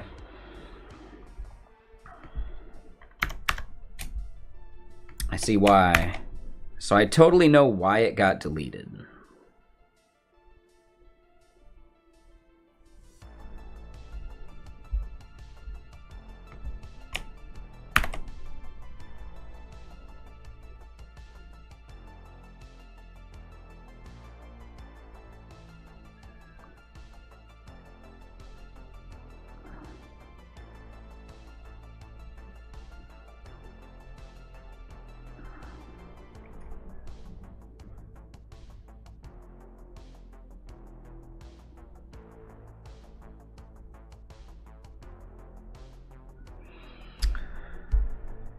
We just gotta let this run. So we'll pour another beverage while we're waiting. I'm trying to think, how do I want to season these pork chops?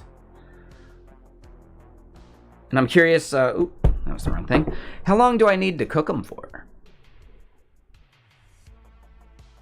That's the other question.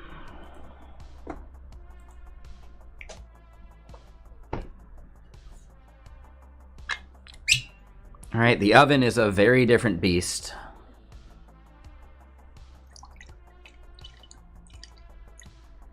So I'm gonna have to look that up. Maple syrup and sriracha?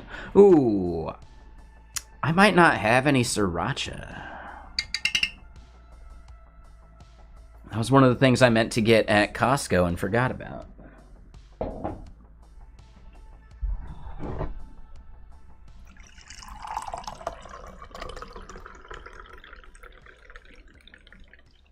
I can do Frank's Red Hot, though. That'll count. That'll be good enough for now. I don't feel like going out to the store.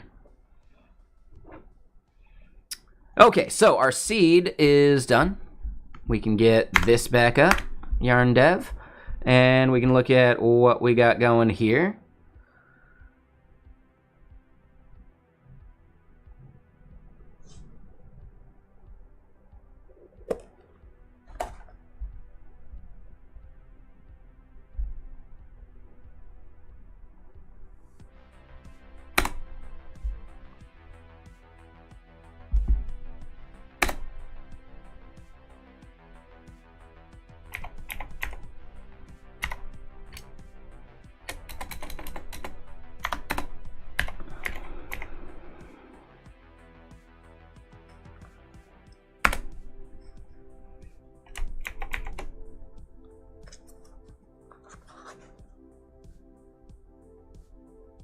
Oh, shit. No, I'm doing that wrong.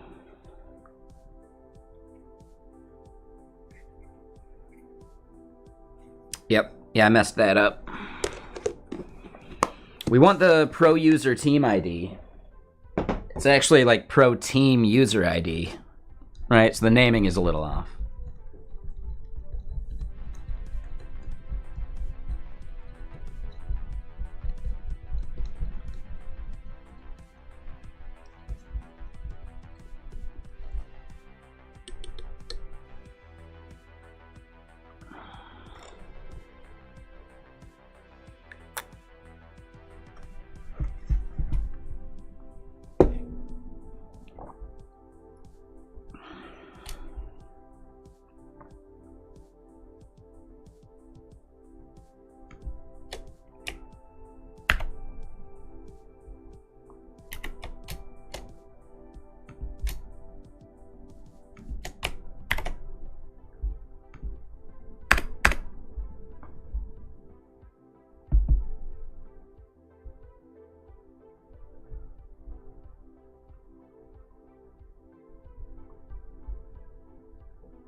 Okay.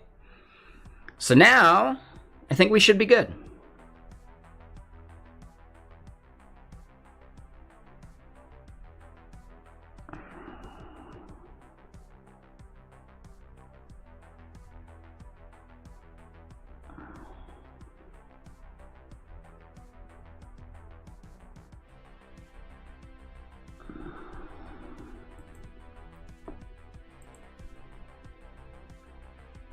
Thanks, Marcella. Hey, 2 passing tests. Awesome. So now we only have one more entity to deal with. And that's the user. Oh, no, we got 2.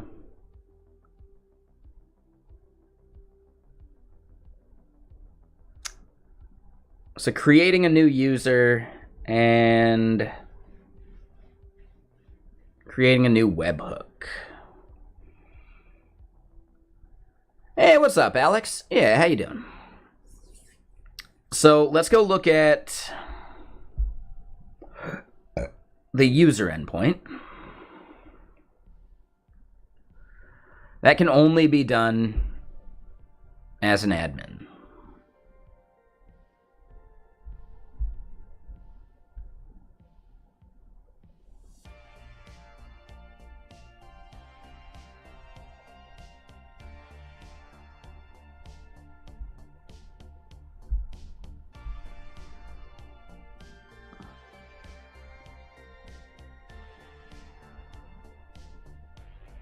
Yeah, I'm going to skip the user endpoints too. They're tricky.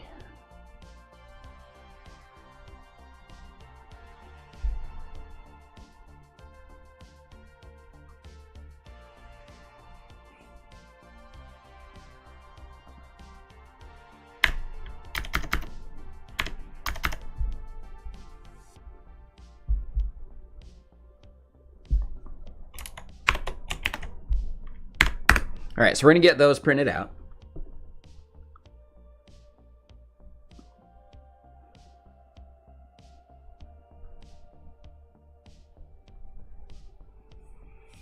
Yeah, doing well, doing well. We are getting close to being able to say we are done with the cal.com open API stuff.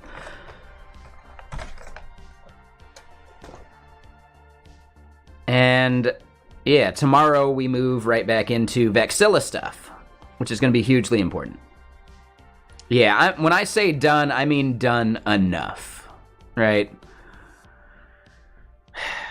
I'm not going to make their entire like API compliant with what their open API spec says it should be, and vice versa. But we've done at least the easy stuff. We've got enough for them to get going on it themselves. But yeah, it's really not worth our time to keep putting more effort than what we have currently planned.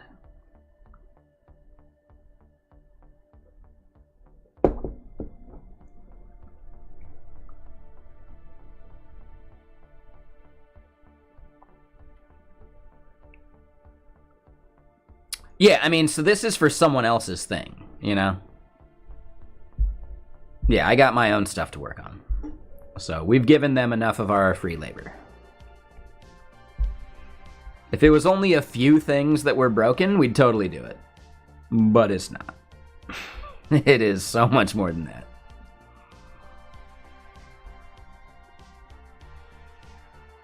It is whiskey lemonade.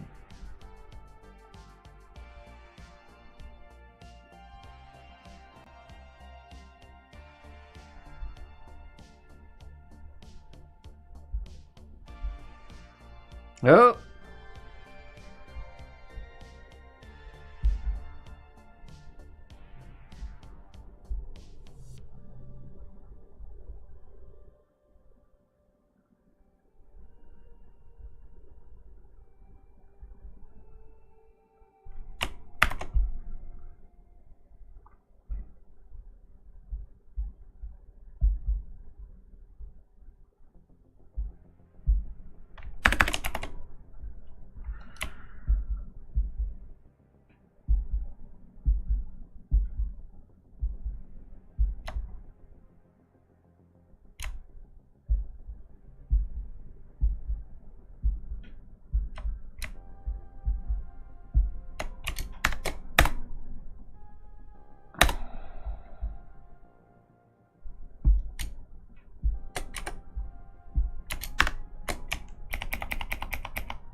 My parents were programmers, and they made it seem like, pretty easy thing to do.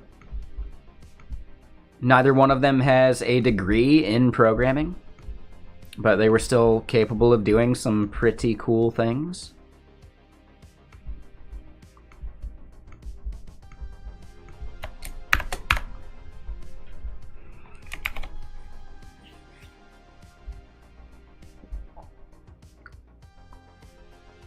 All right, so one thing we can do is some of these getters will totally work.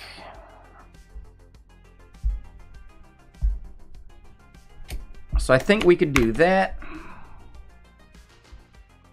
Creating a new one of these, no, but that we could do.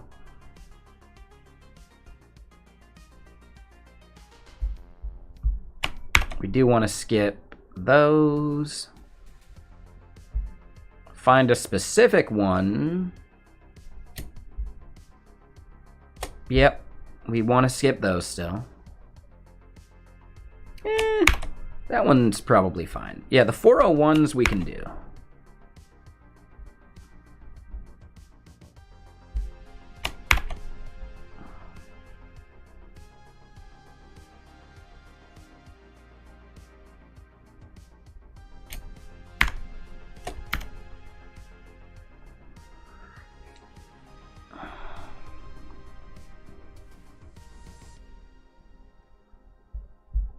That's a weird jump.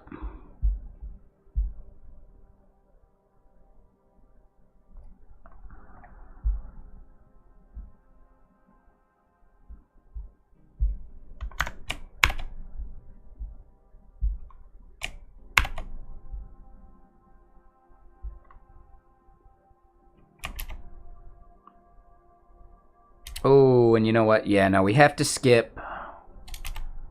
Right, those we can do. These ones we have to skip still because we're not doing that part yet.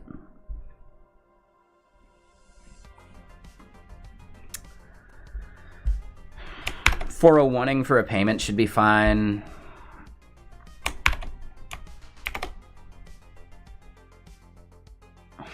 There you go.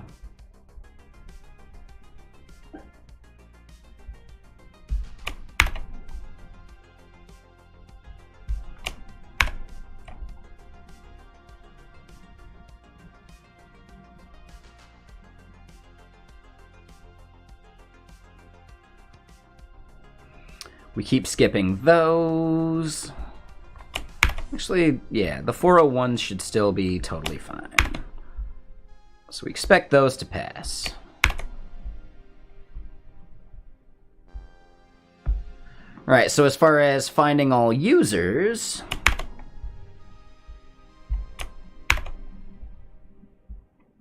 creating a new user, we do want to skip. Finding all users, I think, should be okay. 401s we let happen. That one should be all right.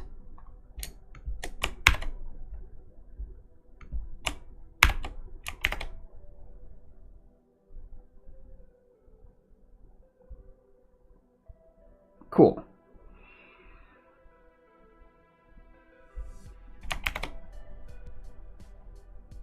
All right, so last but not least, we have one more entity to get in here.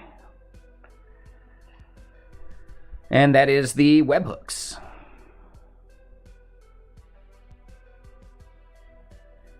No worries, Alex. Yeah, I'll be over on Gaming Stream here in, I want to say probably like a half hour to 45 minutes. I'll be here programming on this channel tomorrow, doing more Vexilla stuff. It's been like a week, so we'll have to like ramp back up. Probably do some marketing site stuff.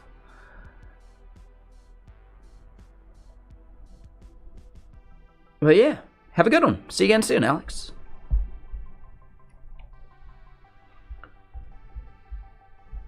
Whew. Sorry for the yawn. All right, so then here, Teams, webhooks.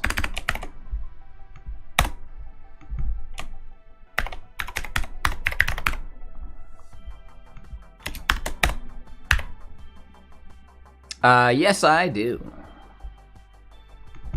I have no idea what game I'll be playing tonight. No clue.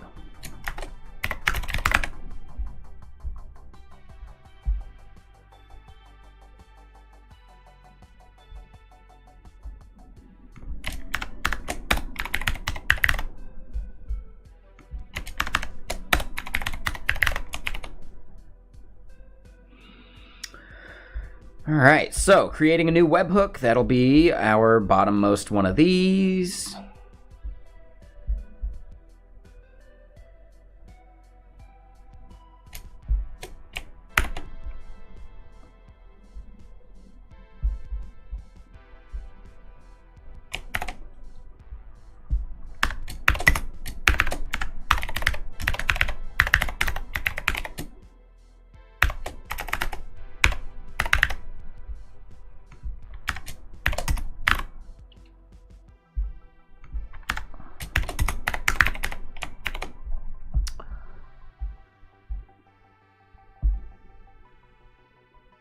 Ooh, event triggers, though.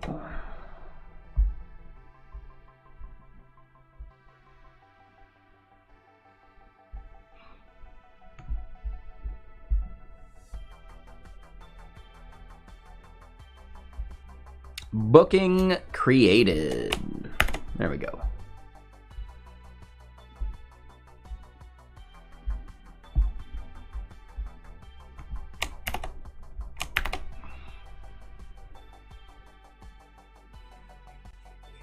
All right, so then editing the webhook.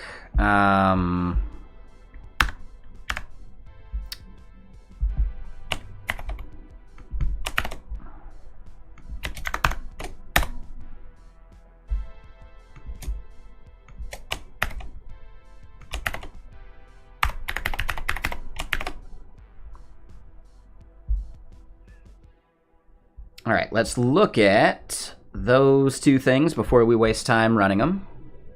So creates a new webhook, that's the name, awesome.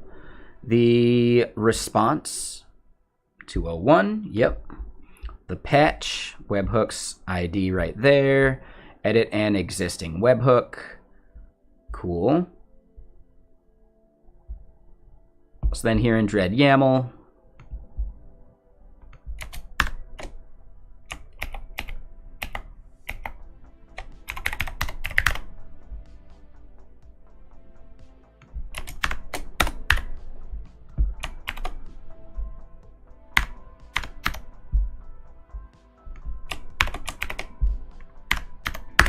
all right, will these two blend?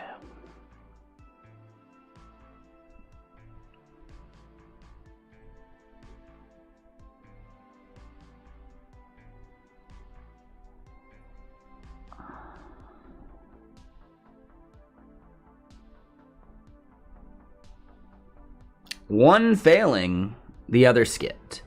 Invalid type expected array received string, invalid string for subscriber URL, invalid URL.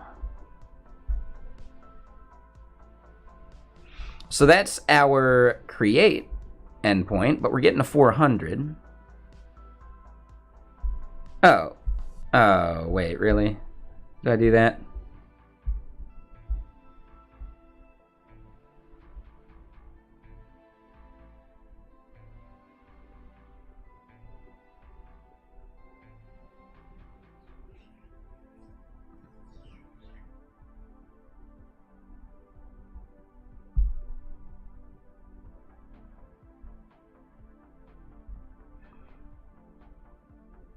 You know what? I don't think we actually did what we wanted there. And they've actually got a mistake on what their example body should be.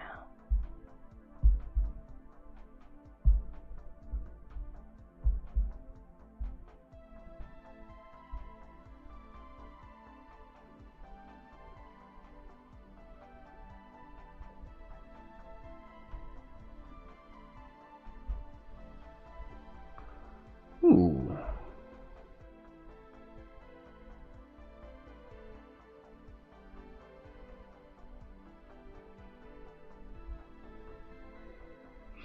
Oh, interesting. Yes, this is wrong. This is type array.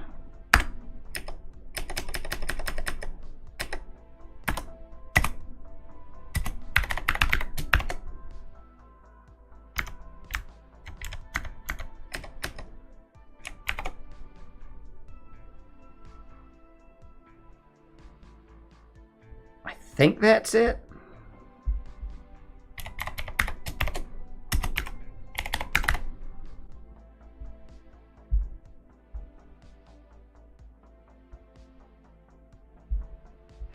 Ah, yeah. So then items type enum. Yep.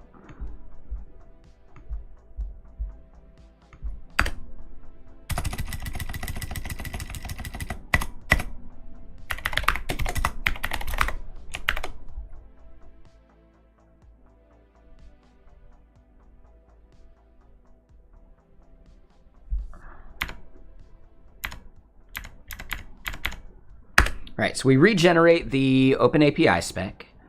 That way this thing is actually accurate. But what we're discovering is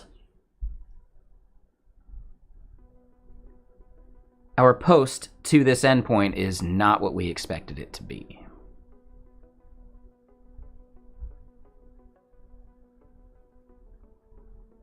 And that's a little weirder to me. So yeah, once that's done generating, we need to do this again.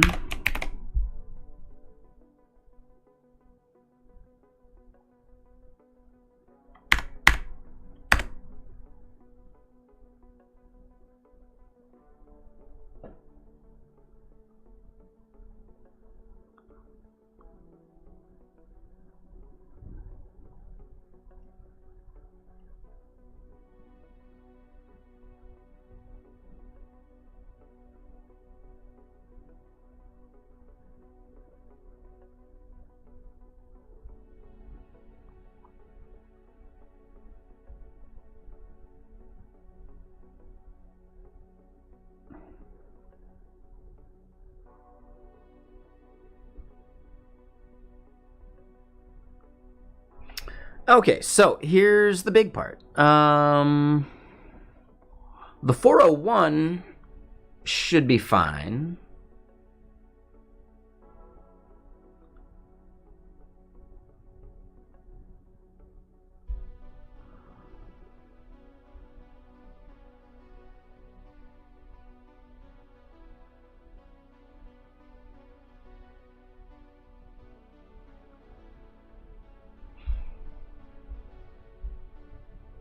And wait a minute. So hold on. Webhooks post. Why did we not see that in the list?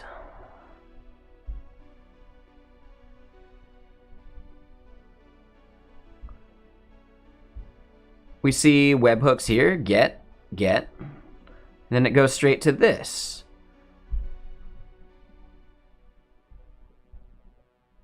What?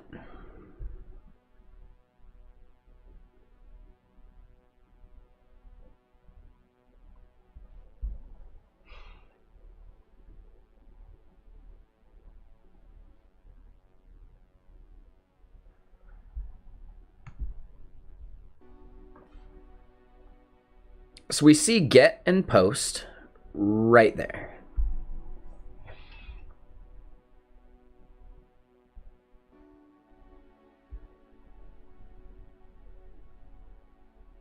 But we don't see it there.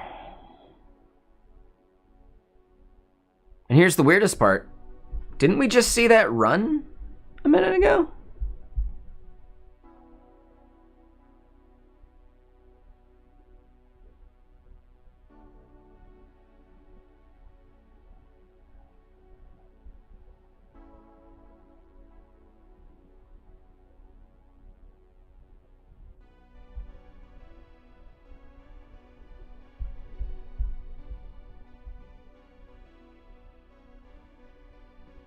Yeah, we just don't see the post. What? Oh, you know what? It's because we're not validating anymore. So we did something wrong in editing these.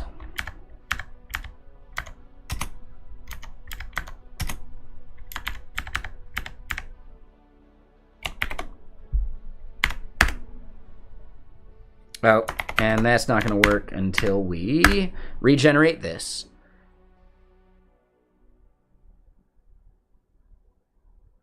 Yes, we messed up the spec.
So type array, items, string, enum, values.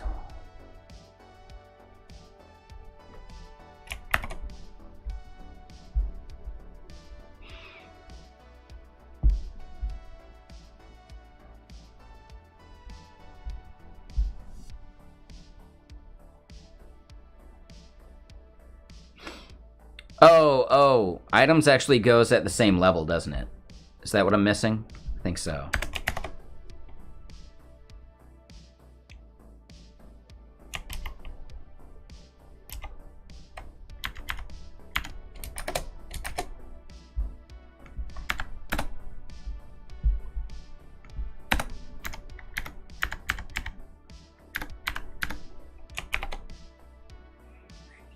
I think that's it.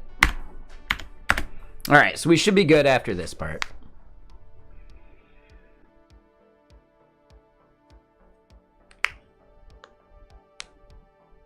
But yeah, welcome back, Standard Robot. How you doing?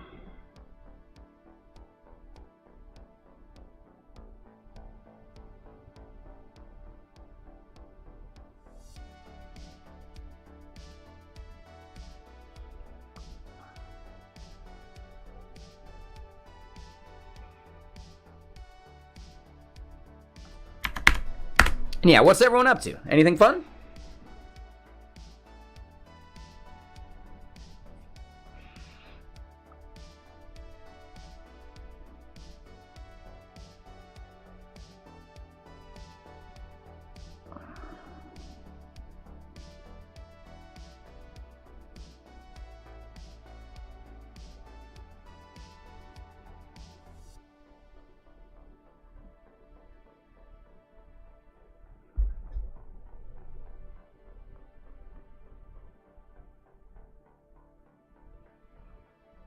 You're drinking a whiskey lemonade too? Ooh, did I inspire that, or is that something you've always drank?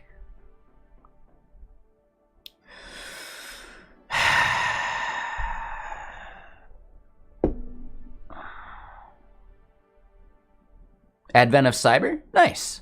Are you following along with Ending with Allie?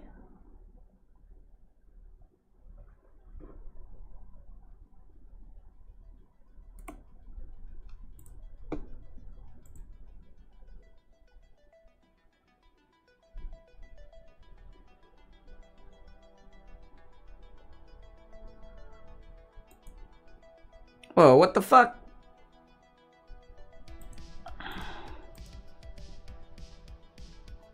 Twitch.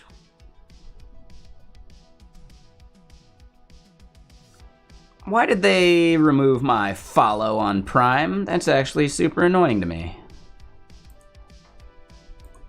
I was wondering why I haven't seen him streaming for a bit. Dude, Twitch losing follows is really annoying.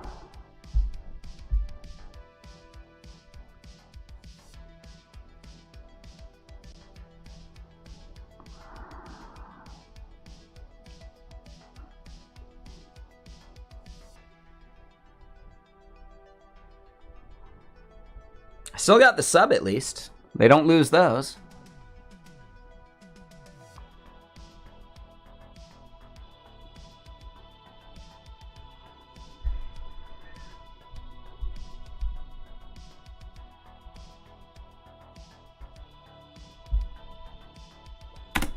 Oh, I didn't have those lined up.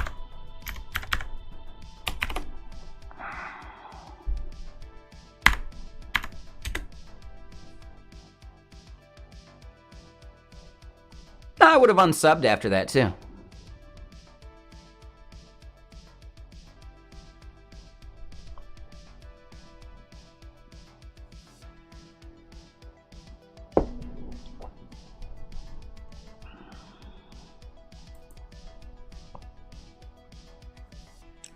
Right? Why would I keep a sub going if, if I was gonna unfollow too? So yeah, nah.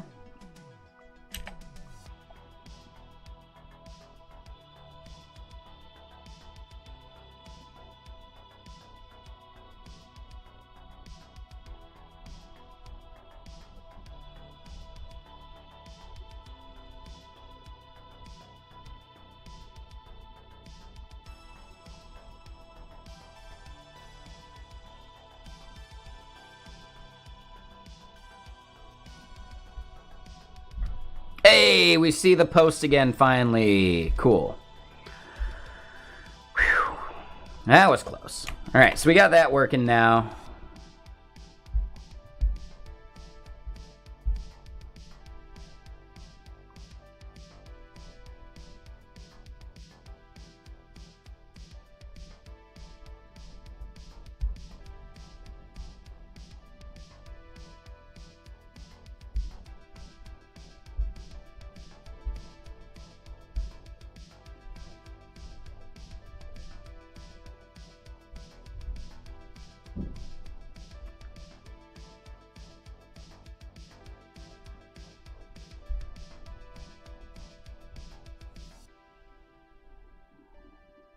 Okay, so hold up.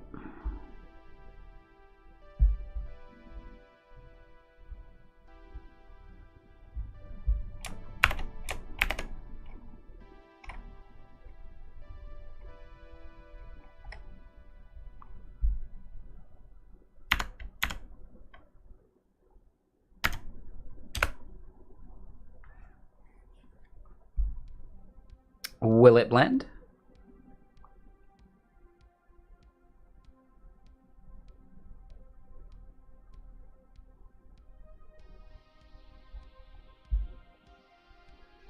Oh, no, it will not blend, because I messed that part up already.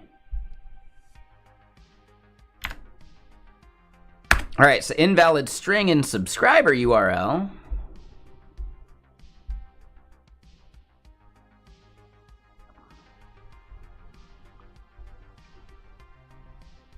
And that would be because we're not actually getting our hook.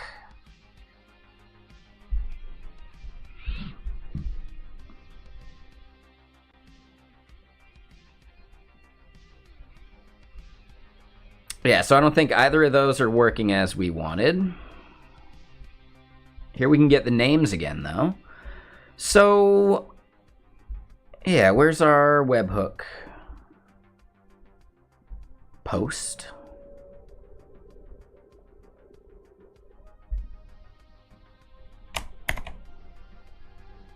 Yeah, that looks fine. Oh, wait. No, it is a 201.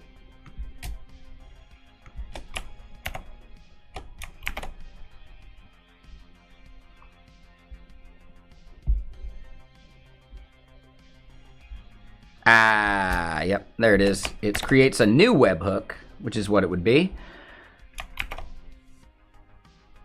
Edit an webhook. Let's edit an existing webhook. Let's try those. I use VS Code. It's just an editor.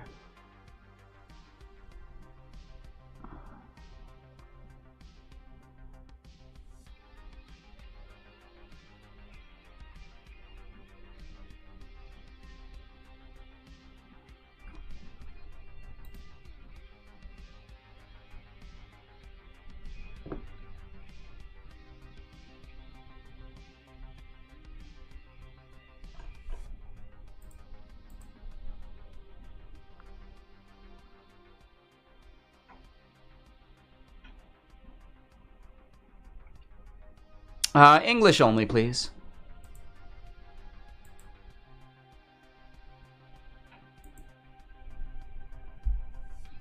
It's just a theme, man. Find a theme you like and move on. It's not important. Stop wasting any thought on it. And hey, we get those tests passing now. All right.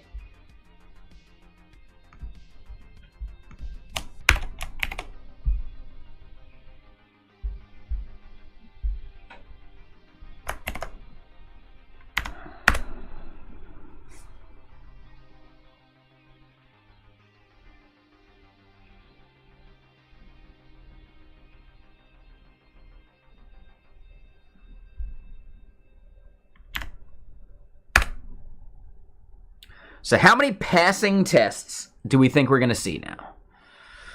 120? 110?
Oh, 116. Okay.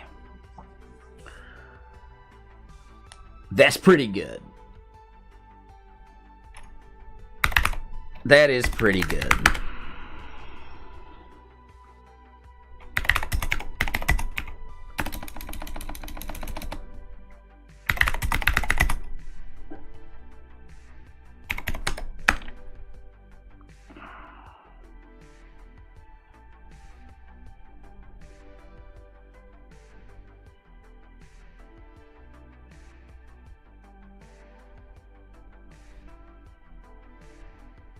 I see what we did. We gave it some formatting. We probably don't want to do that. That was just for us to be able to read it.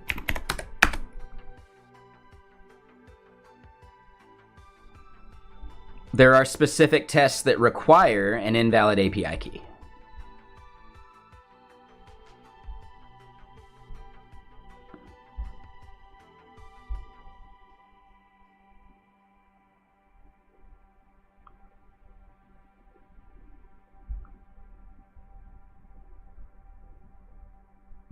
Error occurred while querying the database.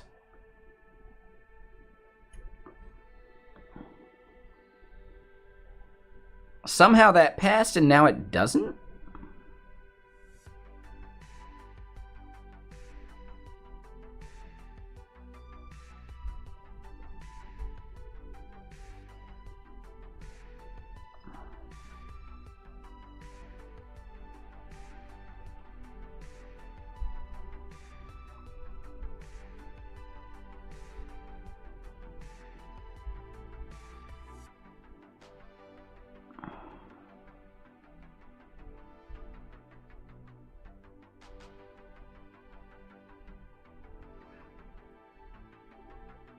Ooh, and yeah, some of our delete endpoints. 201 makes 0 sense for a delete.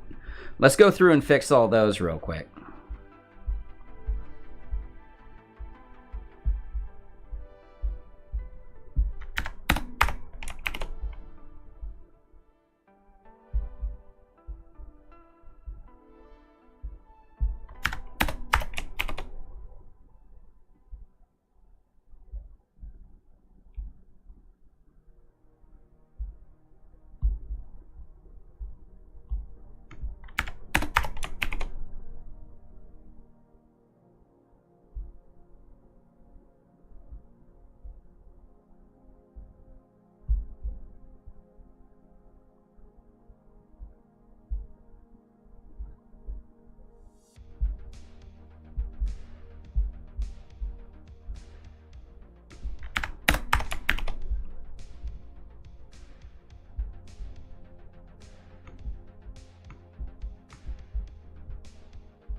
All right.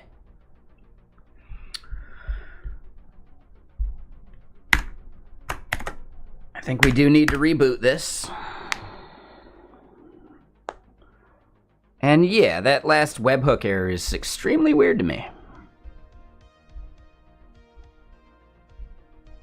I'm not even sure how that would have happened.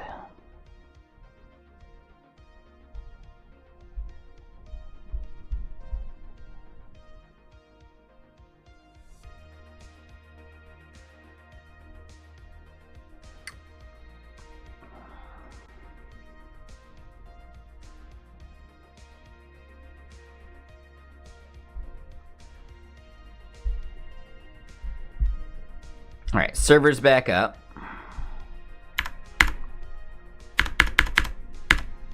Let's regenerate the OpenAPI spec.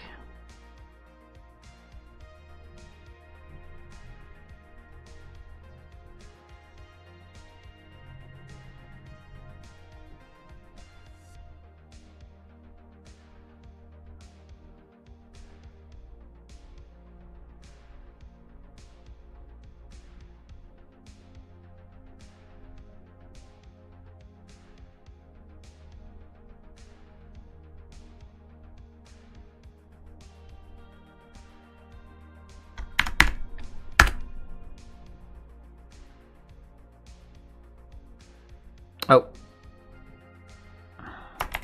Yeah, server's already running there. Yarn test Dredd.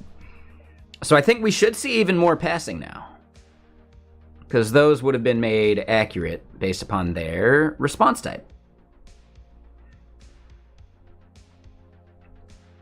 So let's double check that, make sure it works. And man, my pork chops are most likely fully thawed right now.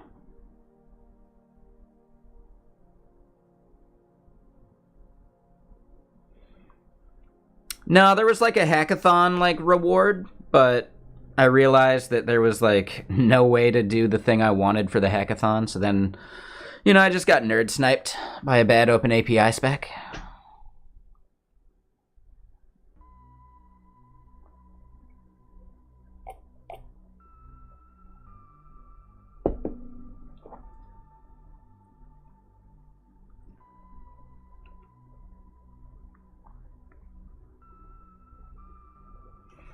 And yeah, as an example, right?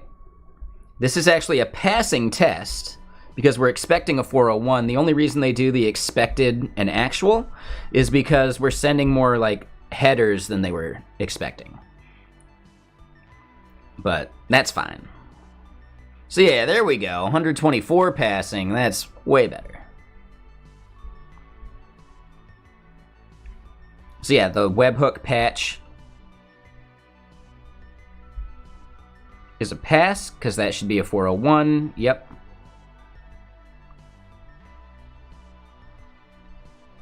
Expected a 400. Yep. So that one's fine. Now this one right here, this patch.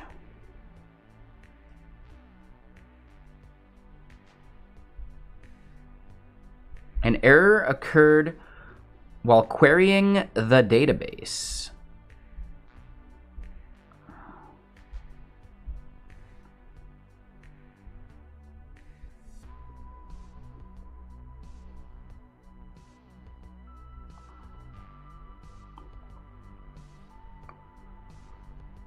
Ah, the unique constraint failed. Ah ha ha. So that'll only ever run once, and we need to fiddle with our hook just a little bit.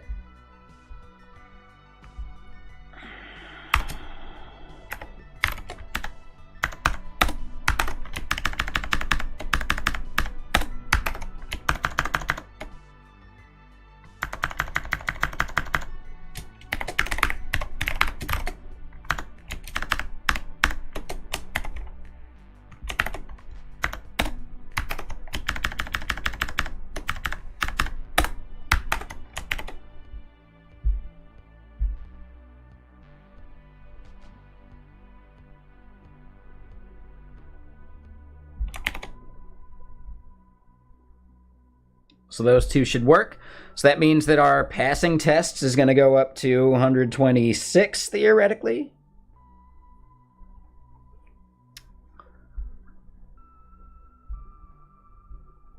So let's go look at the output real quick. And let's see if there's any other low-hanging fruit.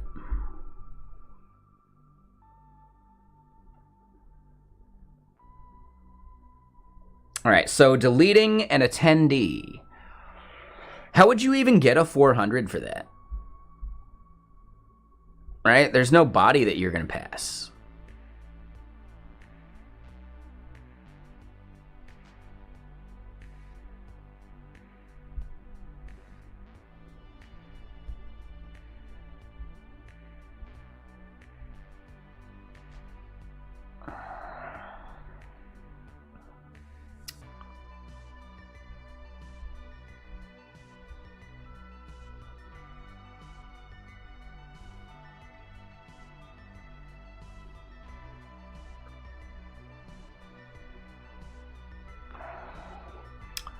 Oh, so that one's interesting. We should be able to get a specific availability for this user.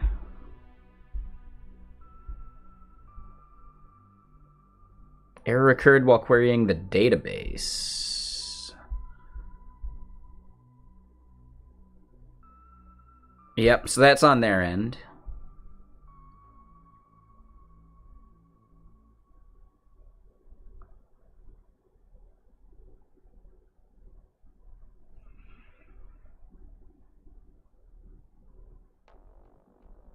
Invalid type object for a get. Oh, yeah. So that's totally wrong. Yep, they'd need to fix that.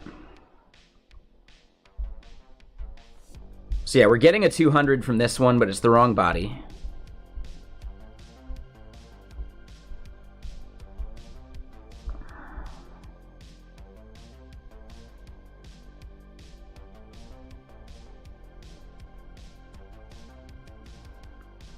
Just getting availability in general.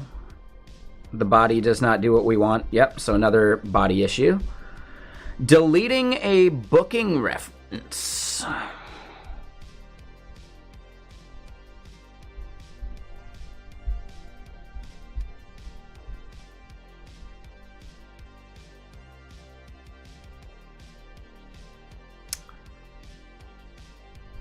So the 404 should work. Bookings expected that, which is way off. Actually got bookings, which is an array.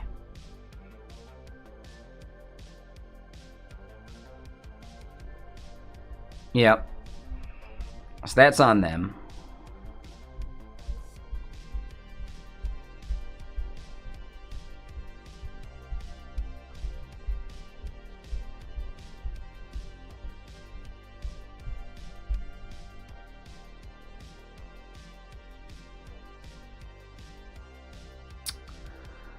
A 404 for fetching bookings probably isn't possible.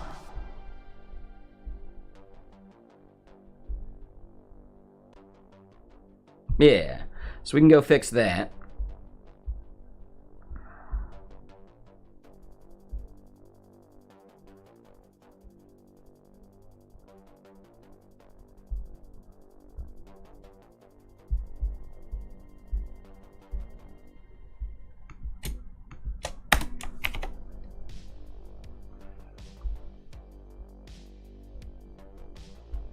Right, and we're just trying to get like the easy stuff out.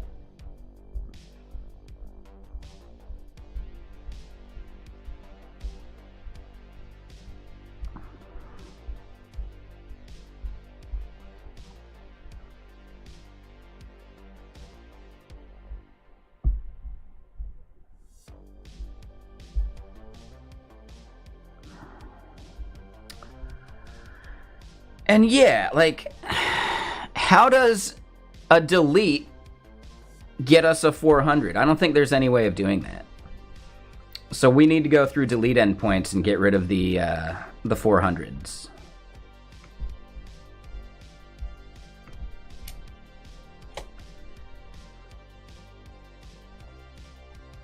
I think this would end up giving us a 403.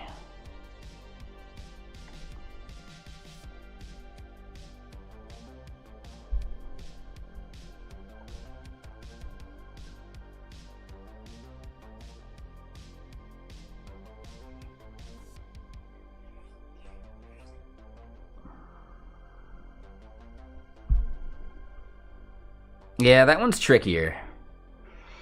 Because there's most likely something they would want in place of the 400. I don't think 400 is it, though. And I don't think you can even get that.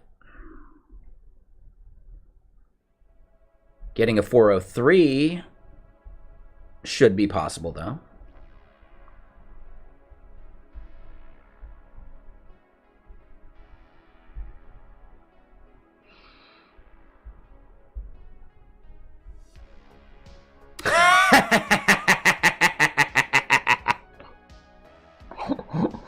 Oh, shit. They return a 400 error with a status code 401.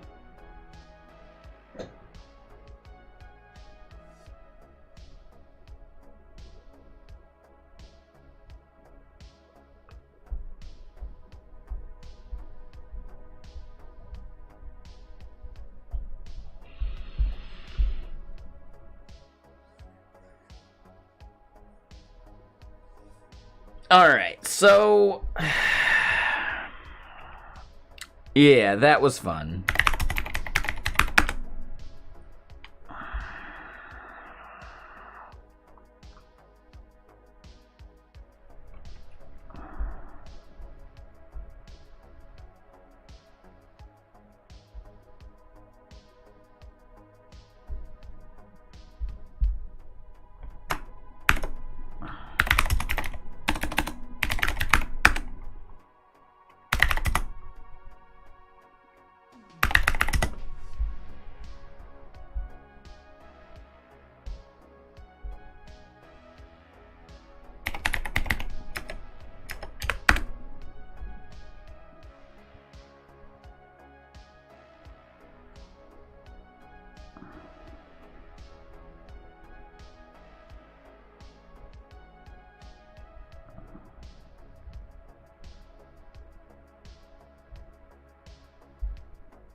Yeah, let's just go through the creators and some of our other Dredd files real quick.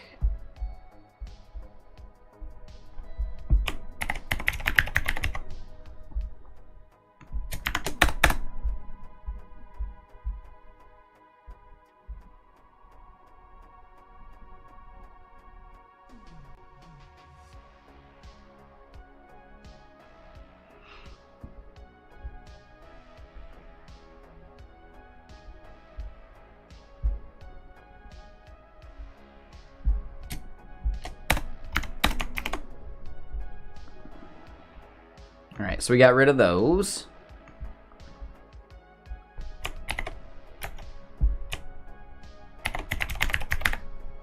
All right, so no console log in there. No console log in there. We don't have anything we even changed in the getters.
All right, so that works.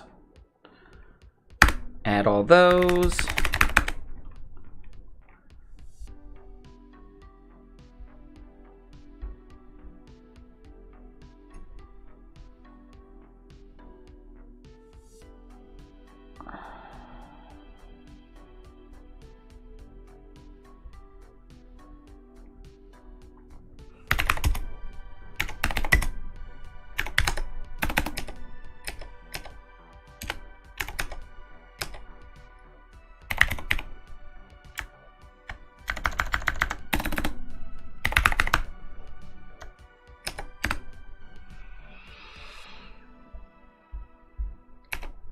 Okay, so yeah, get status. We've got a few of these set so far. It's for fun.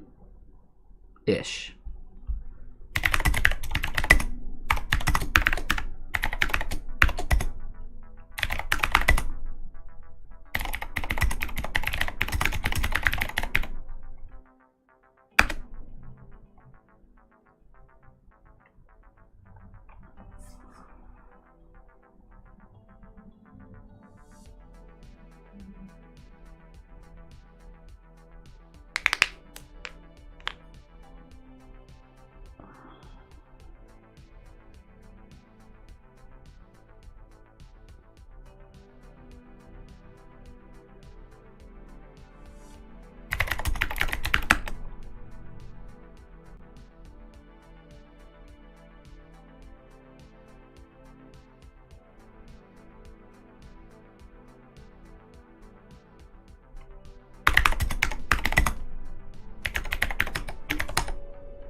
All right, so now get diff.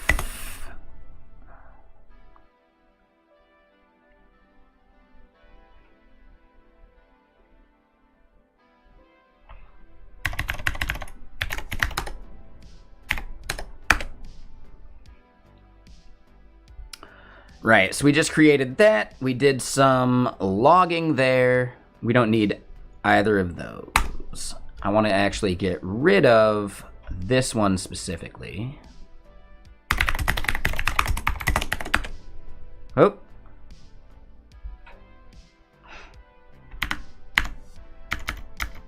That was not what I wanted. It did not copy.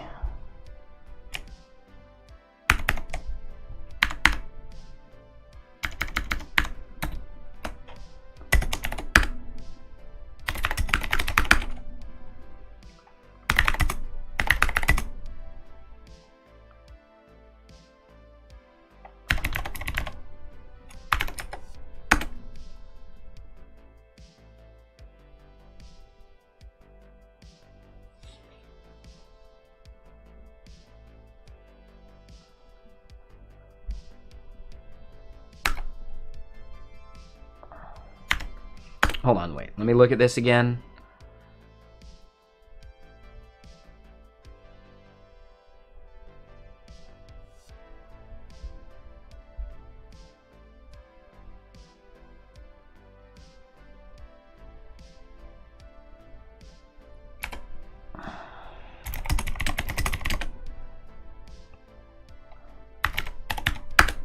Let's do that just to reconcile the yarn.lock.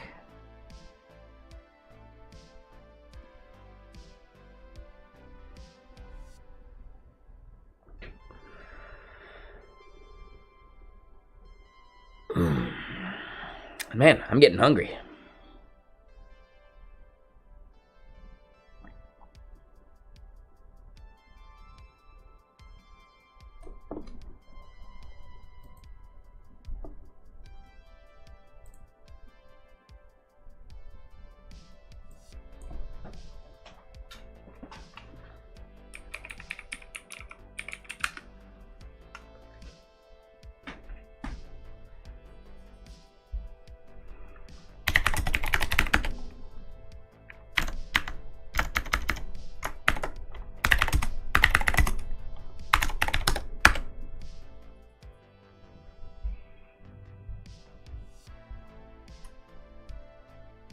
Okay.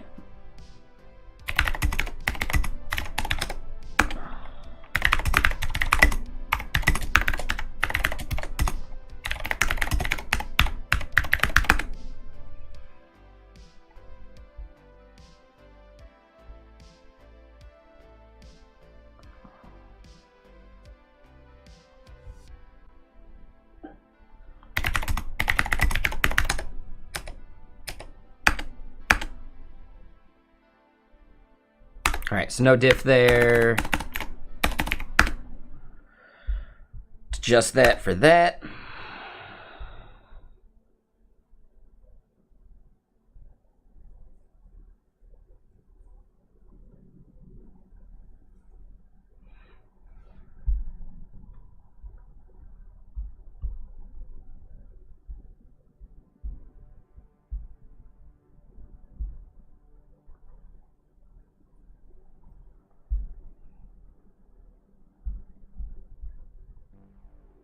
All right, so the notes we are not going to commit, but I do want to get in there and delete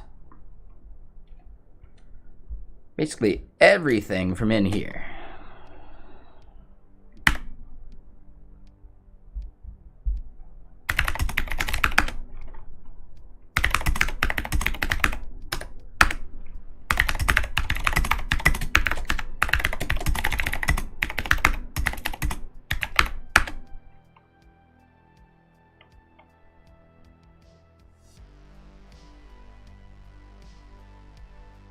And that one might take a little bit to run.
what changed about those?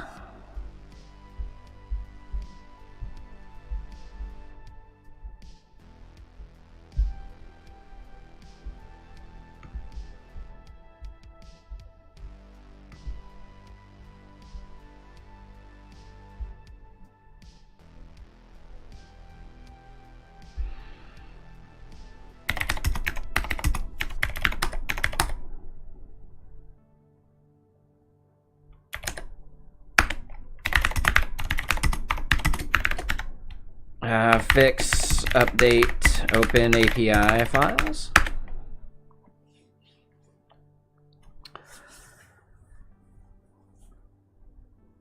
All right, so now we'll push these back up. We'll go look at the PR, we'll rename it, we'll add our notes, and we'll do some of that magic.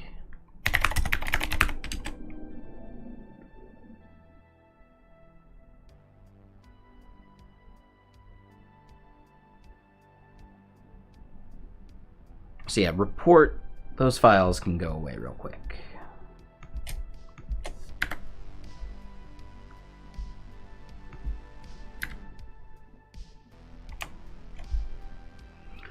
All right.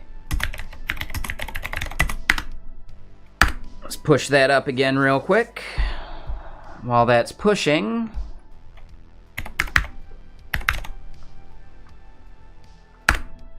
let's head to cal.com. Let's go look at our PR.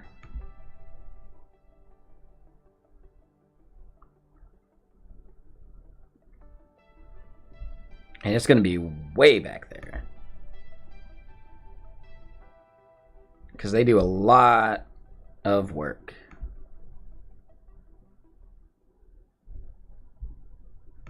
There we go.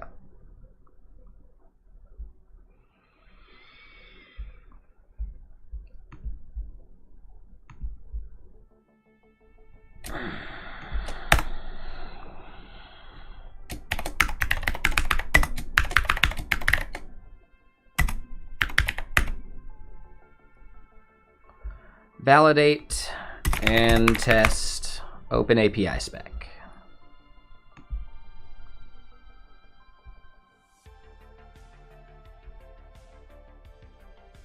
It's a non-breaking change, does not require a documentation update. Actually, not sure how they're doing some of that. Oh, didn't want to do that. Okay, so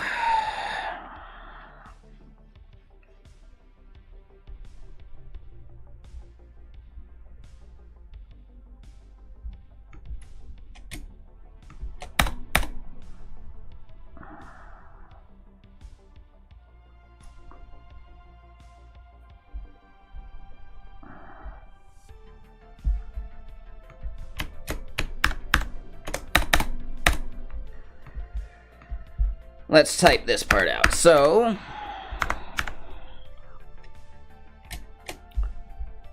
yeah, let's get this to the top. We don't do that.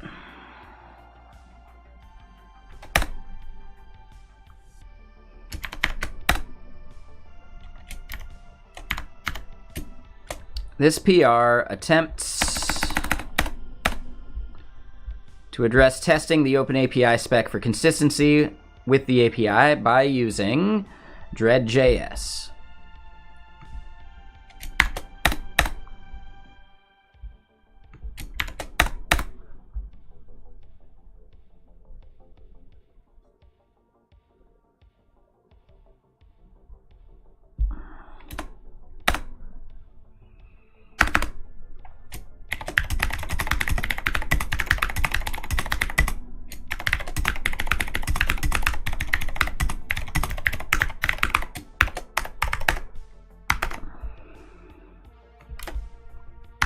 All right, so to run the test, make sure the API server is running on localhost 3002.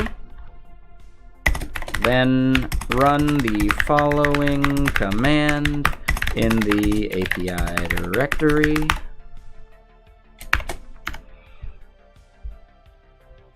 And it's yarn test :dread, right?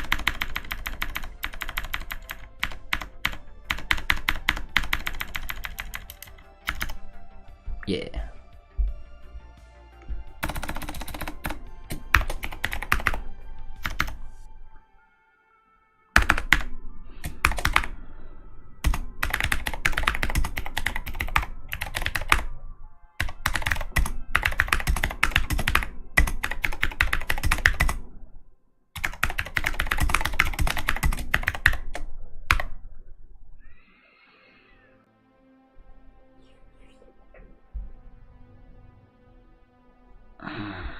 Okay.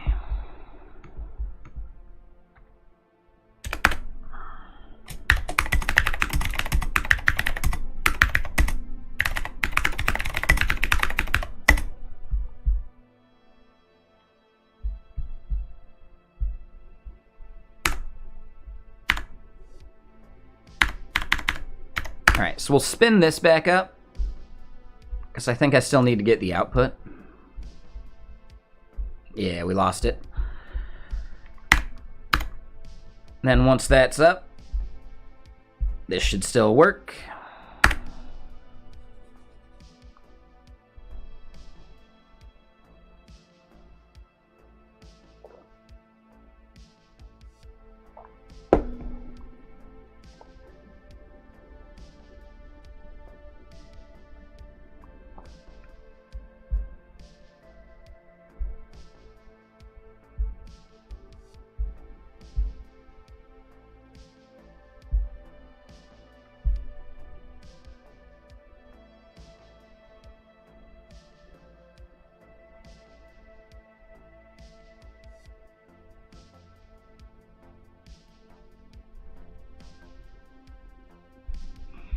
And I should explain what it is.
Keep doing that. All right, so there we go. To run the tests, do that.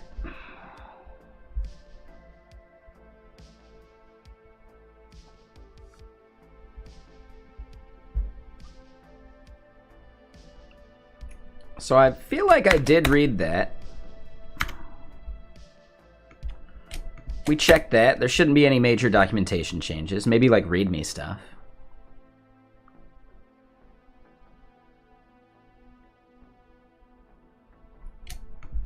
There's no runtime warnings or issues there. So we added tests themselves. There are no new and existing unit tests to pass.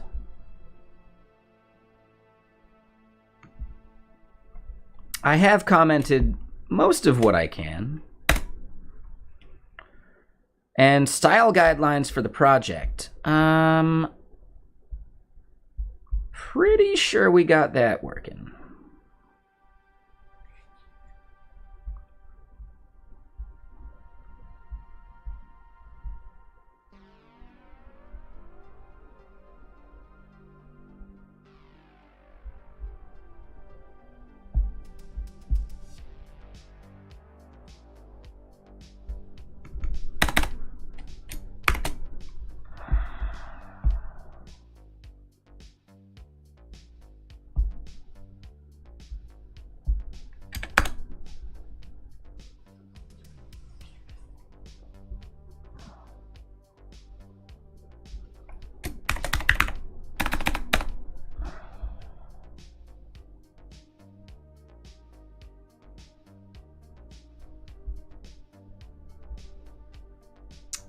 Yes, we don't have the issue regarding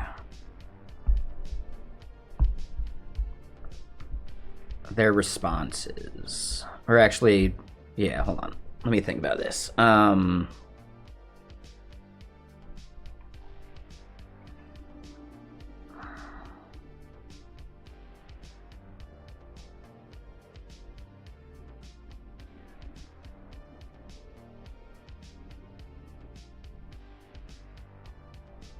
What was it? Open API? Nope.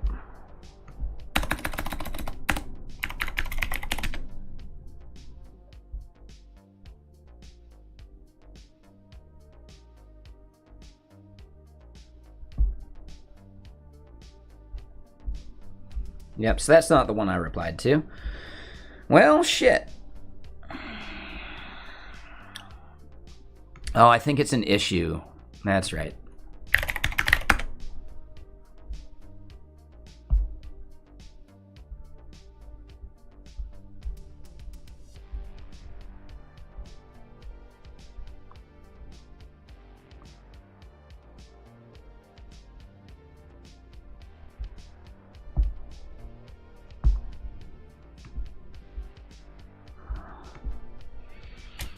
There is an issue with the production docs endpoint.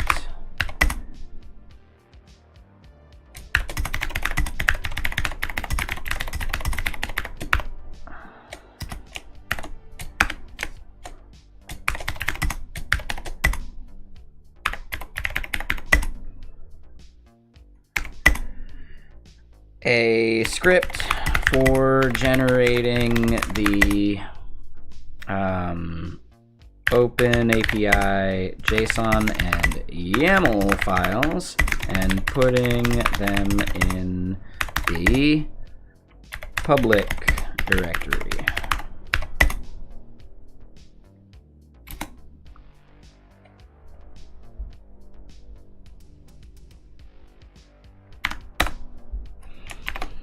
I keep doing save.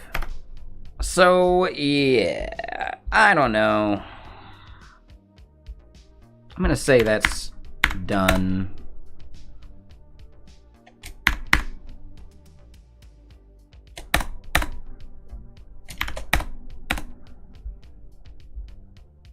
I definitely self-reviewed.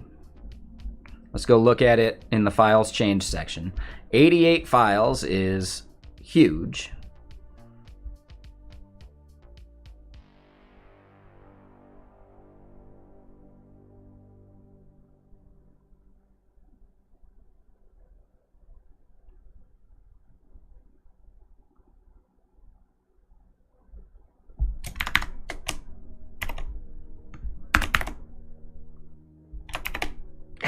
Just did another save.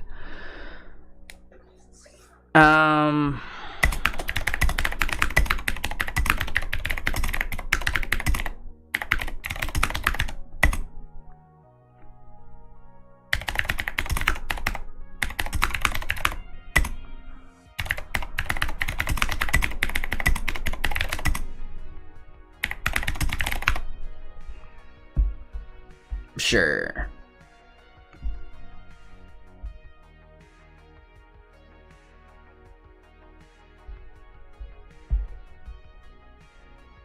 I should rename it somehow. But let's go look at our files. Let's double check, see that there's nothing weird and crazy. We definitely want to ignore these. Yep. Those are fine. Hard coding this is not ideal, so I could see that getting some pushback. These helpers should be all right.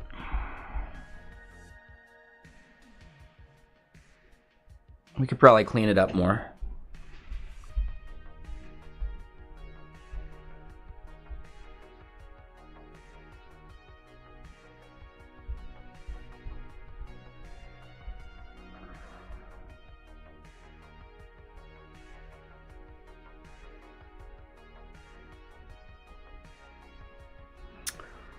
Ooh, we're not even really using HTTP method right now, but it's because it's actually like part of this transaction interface, and we're barely using that.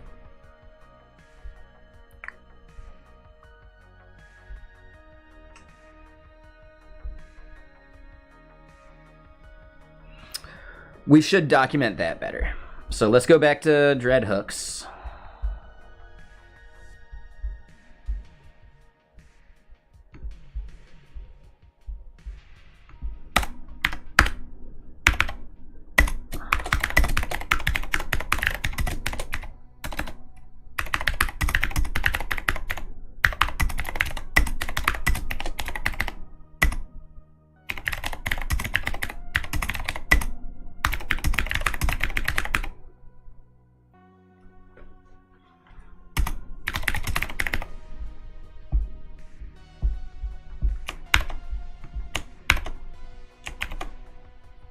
Right, so what happens when we do that? We get something like this.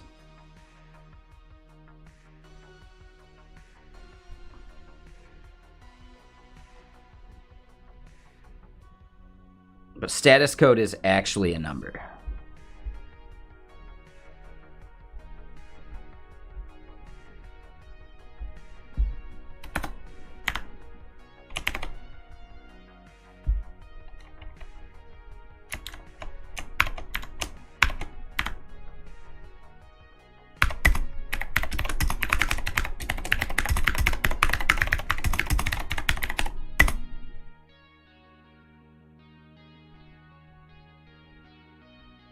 I think it is.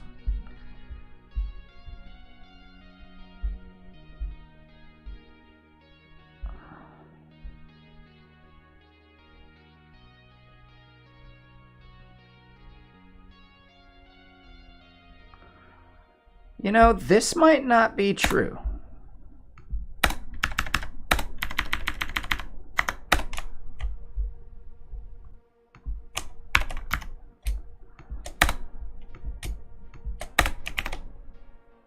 I think we end up just being fine right there.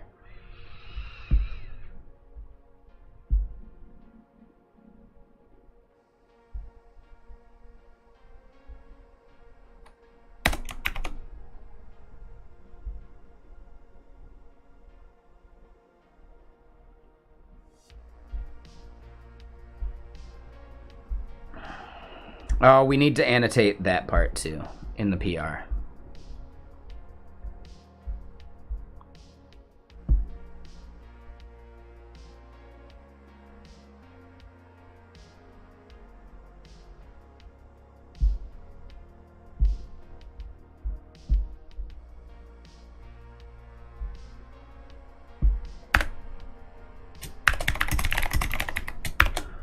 One more note.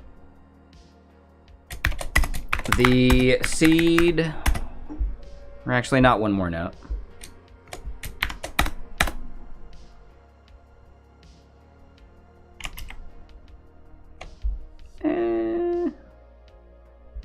Yeah, so the seed scripts in the Prisma package generate a Dredd data.json file. This is used for values that were already seeded but needed to be exposed to the Dredd testing script, e.g. API keys and user IDs associated with them.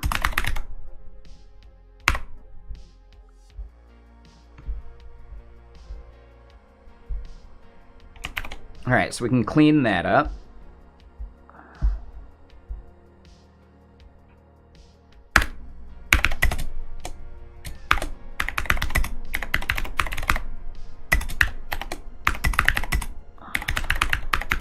So fetch existing IDs for entities and create temporary IDs for deleting entities.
All right.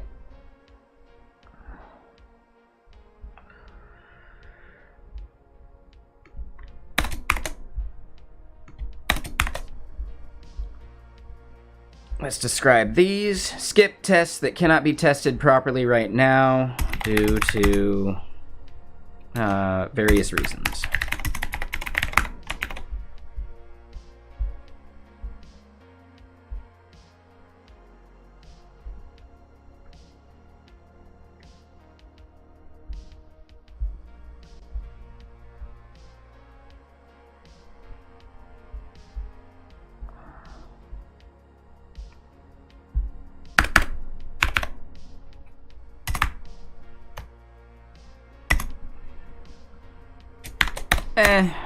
I think those are fine. Yeah, good enough. Okay, cool.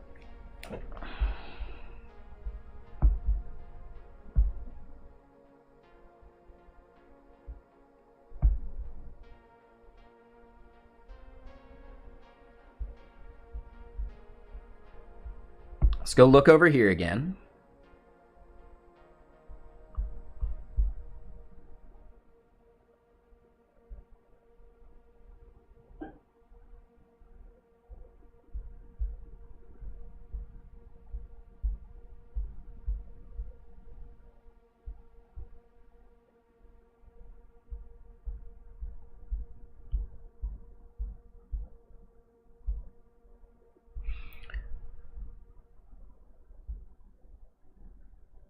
Okay, so hold on. That we're good on? That we're good on?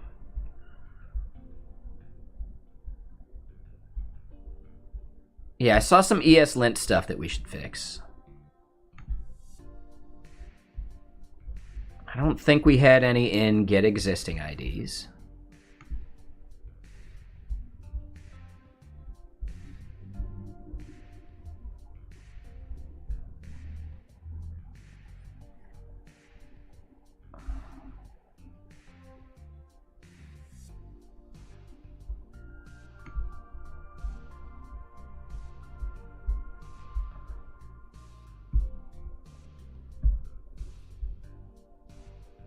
All right, so we cleaned that up fairly massively.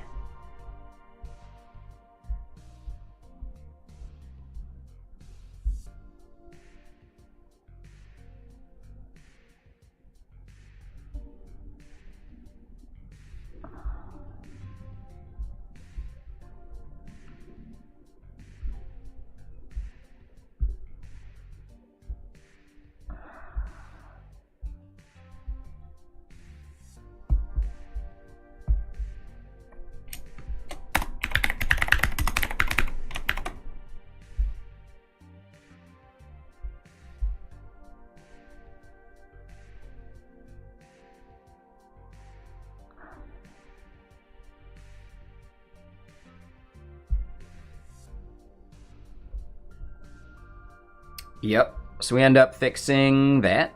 Makes sense to me. Added that, yep, good to go. Yep. Added the example for that, reference for that.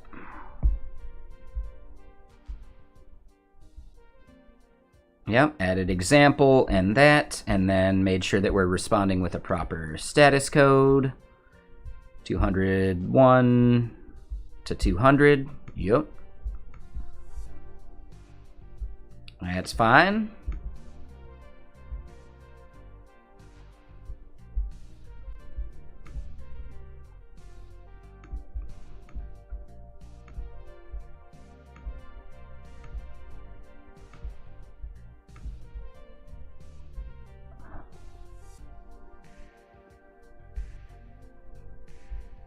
Yeah, this never worked. So, yeah, caught that. Gotta change IDs, which is fine. Had to do that, which is fine.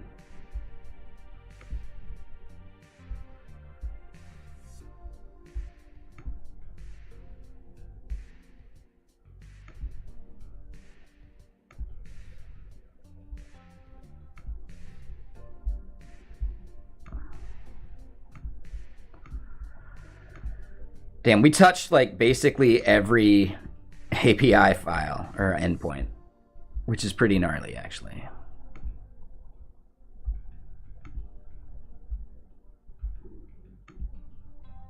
Ooh, just clicking that minimizes it. Perfect.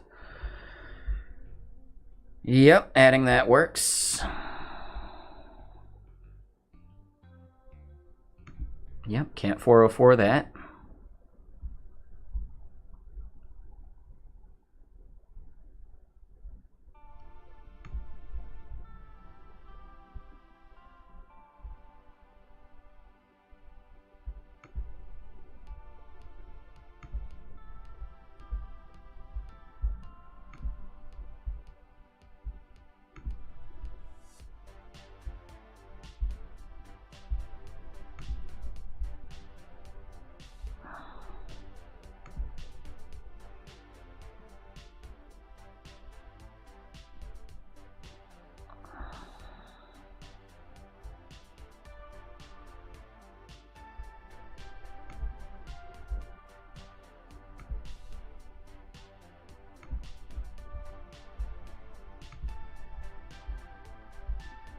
Definitely needed that.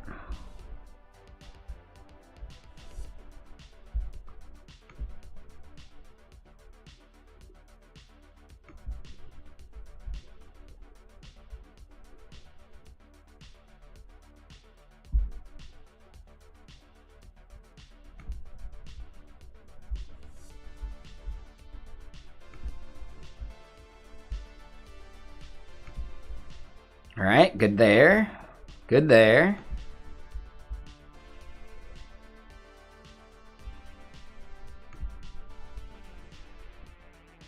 Yep, that was missing.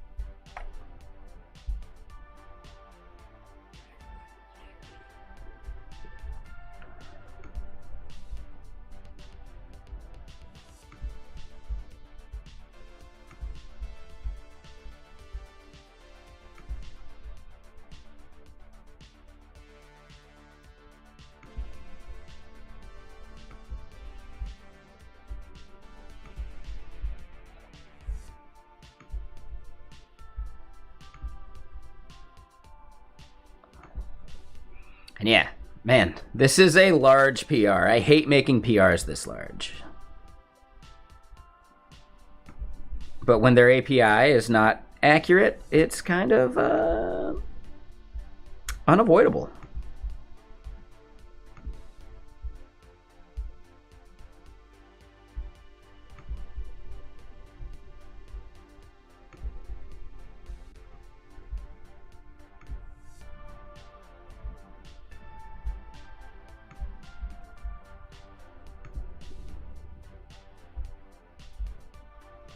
That definitely needed fixing. Yep.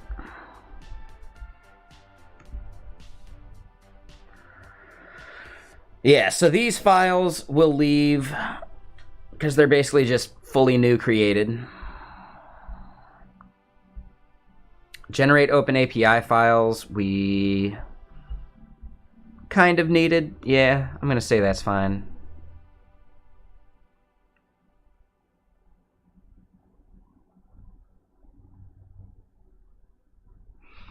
tsconfig.dredd.json we should fix.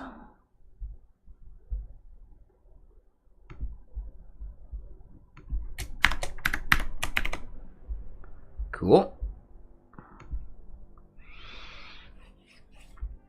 Definitely need that. Definitely need that.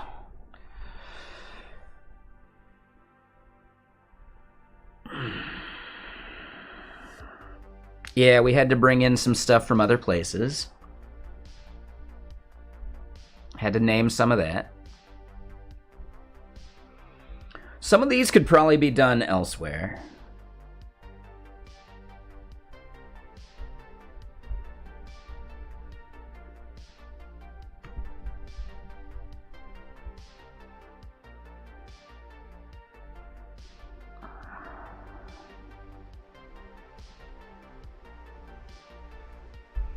Yarn.lock is fine. Unchanged files with check annotations. So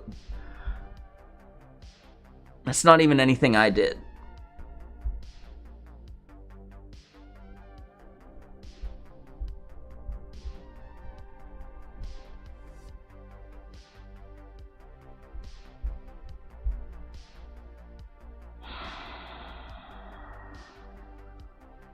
Jeez.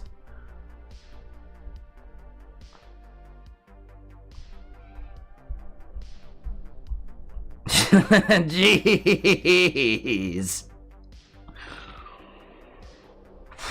Well, yeah, so those are not my problem.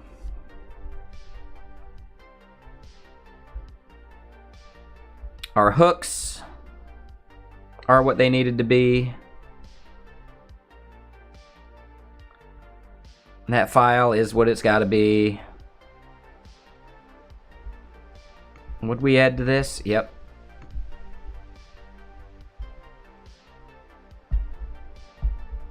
We did those.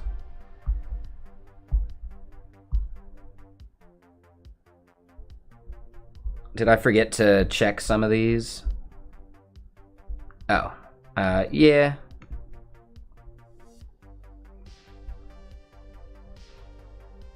Yep, I'm good with that.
That's weird to me.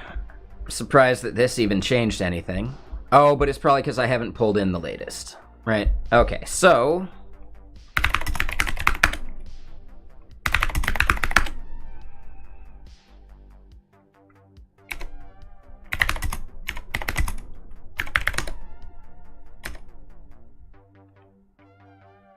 yeah, so apps, API...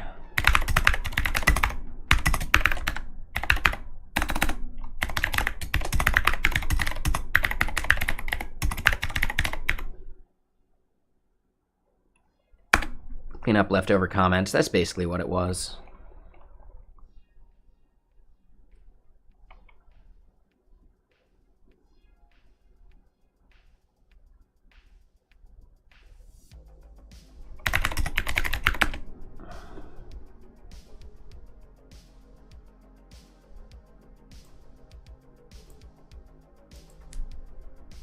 Oh, Prime's done already? Damn, I was gonna try and raid him.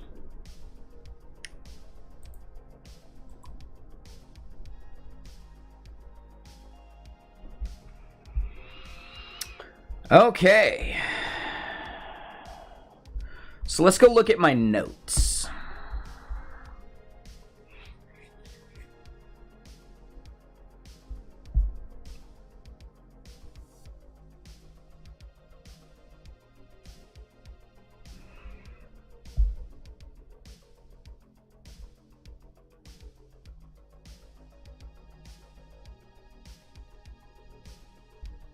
Yeah, so we just changed stuff to 200 there.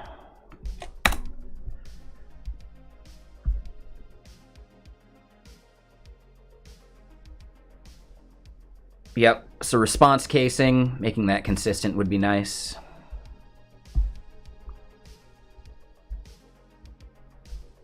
Yeah, most of these just have no responses.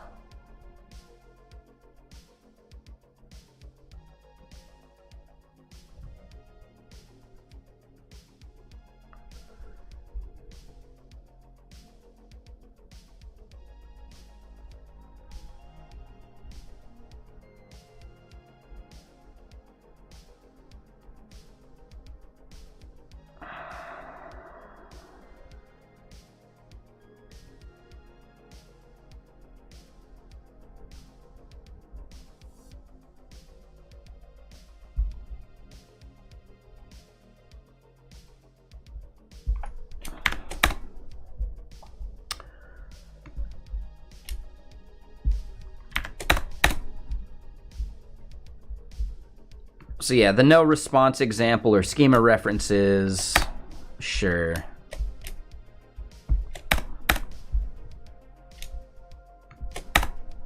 All right, that's just pretty much standard.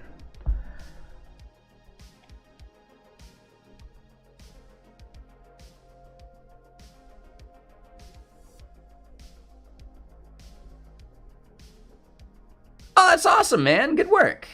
Yeah, that's sick.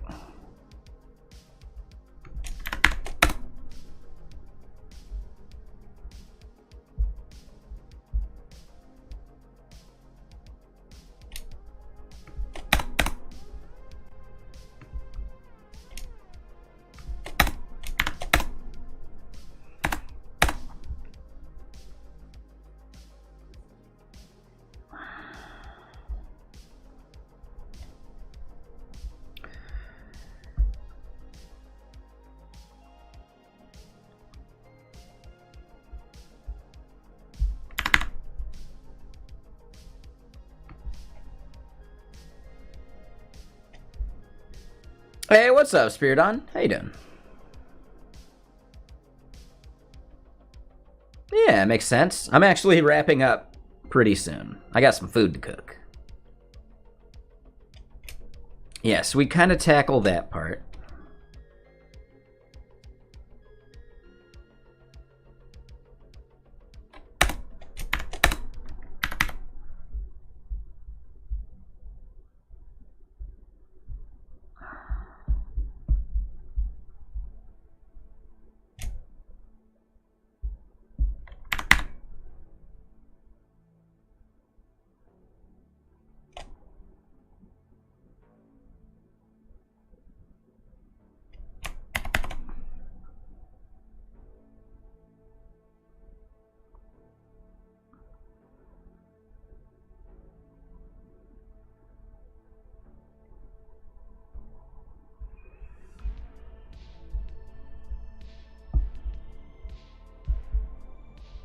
But yeah, what was the change?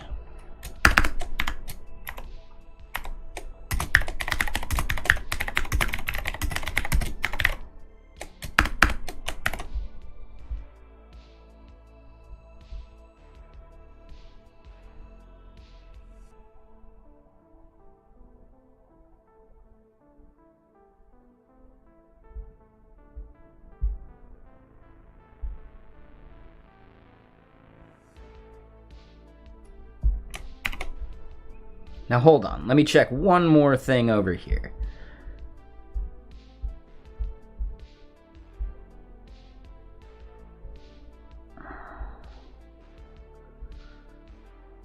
So those actually work now.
All right, cool.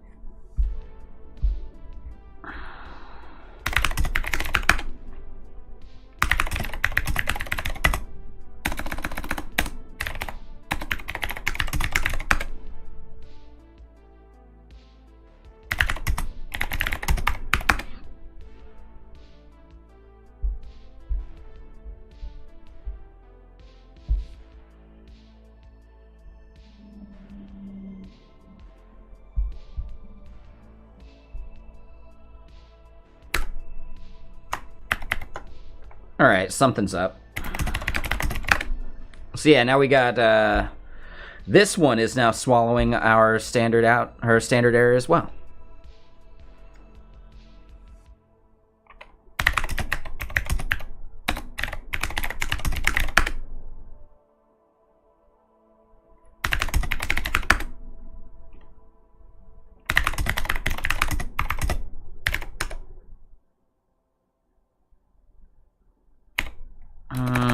I'm gonna stash it.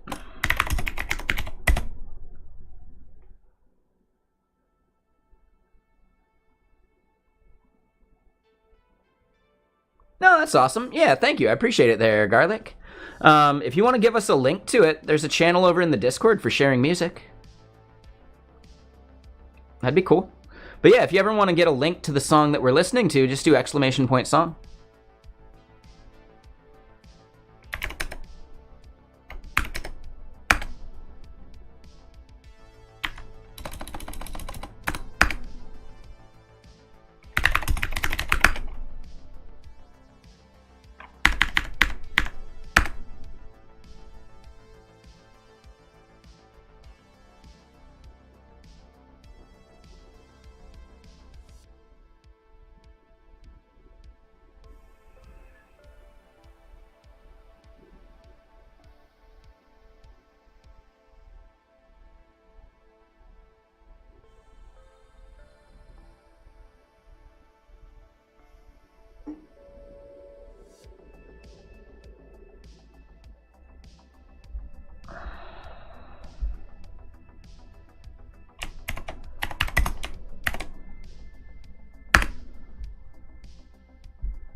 All right, there we go.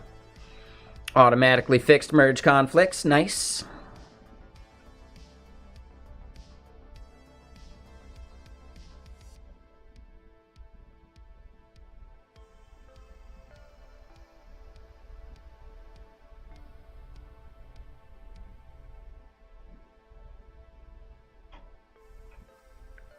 All right, so that's going to take a little bit. I can pour another beverage while we're waiting.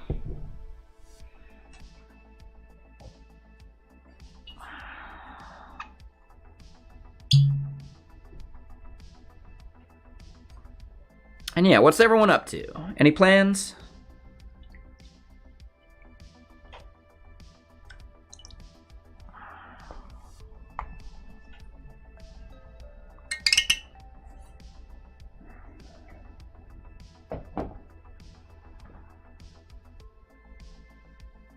Just got off a call with your producer. Is that the same thing as like a project manager?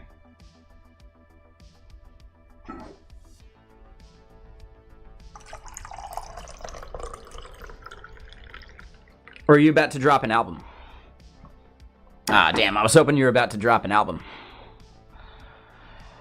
Betty sings Christmas classics.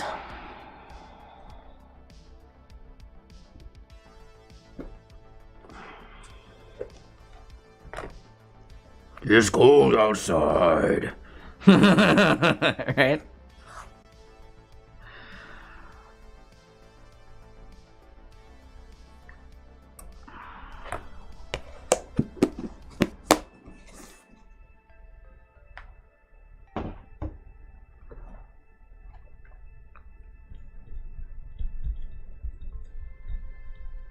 Ba-rum-pa-pum-pum. Yeah, exactly. Just says jingle bells over and over and over again.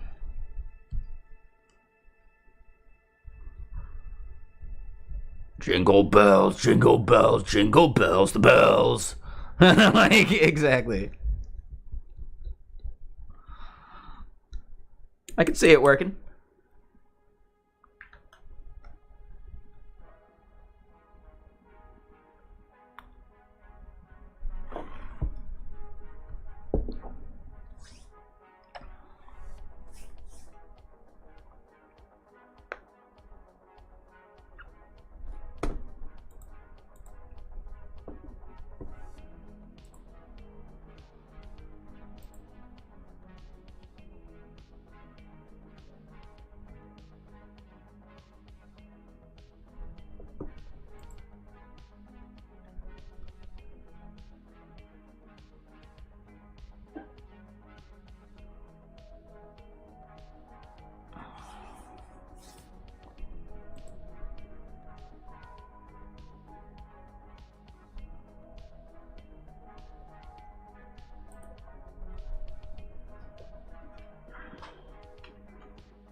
Oh my god, this step is taking a long time.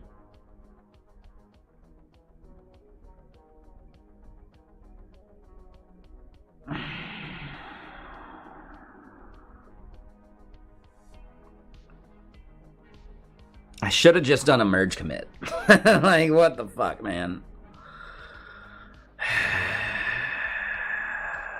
This is what I get for rebasing. It's never a good idea. Not for a project that moves this fast.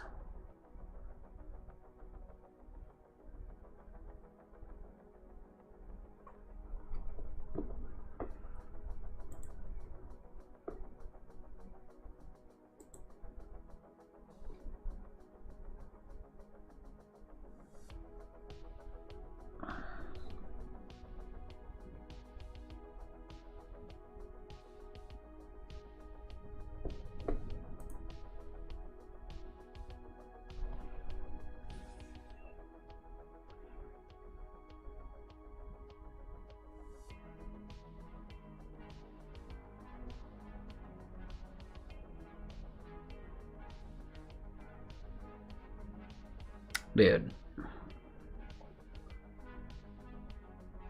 feel like we're getting trolled at this point. Come on, Yarn.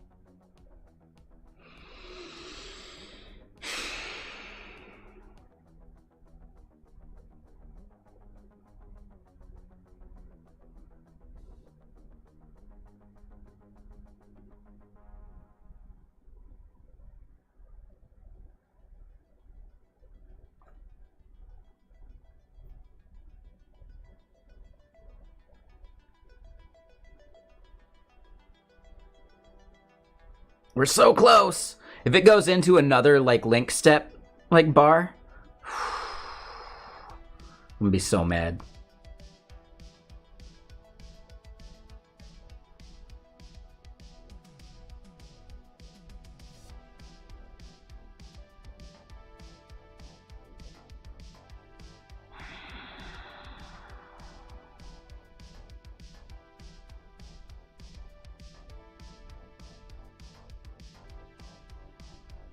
I really messed up by not doing a merge commit.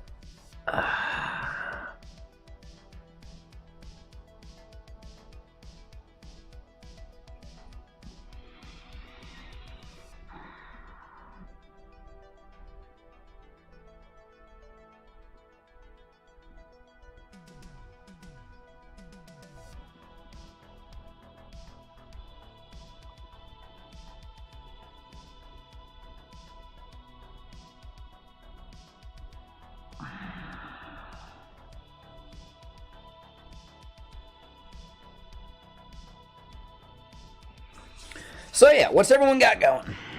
Since I am being held captive by this yarn install.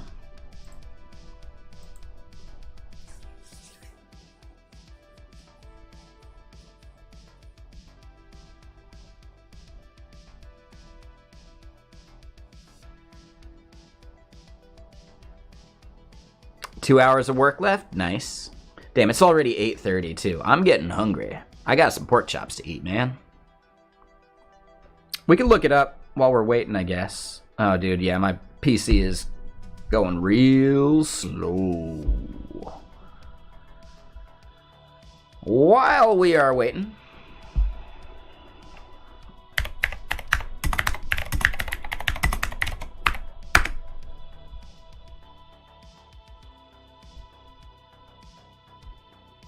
So 7 to 8 minutes per half inch of thickness. These are about half an inch thick. So yeah, somewhere between 7 to 8 minutes should be good.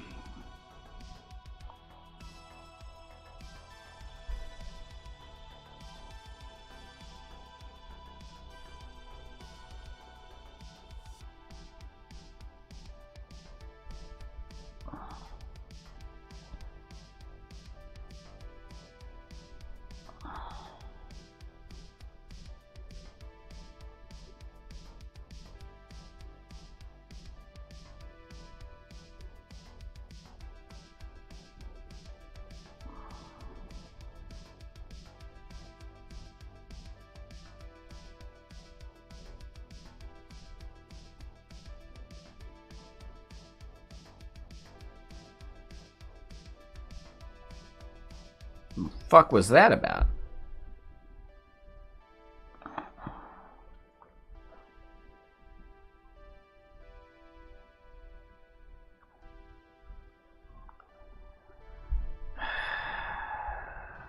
It's so weird.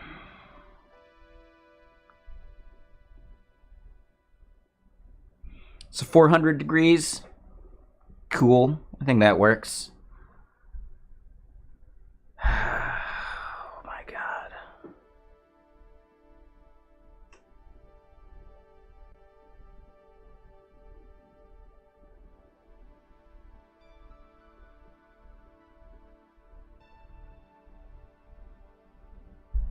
Yeah, so like, I don't know, we're looking at around 10 minutes or so of cooking. Sure.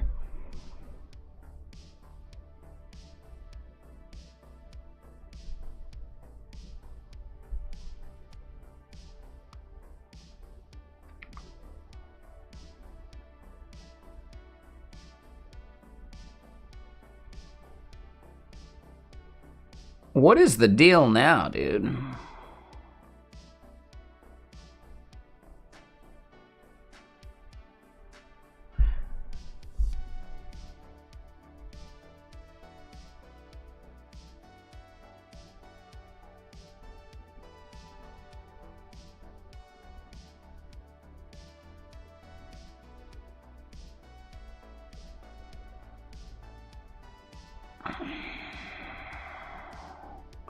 Oh, this fucking bullshit. God.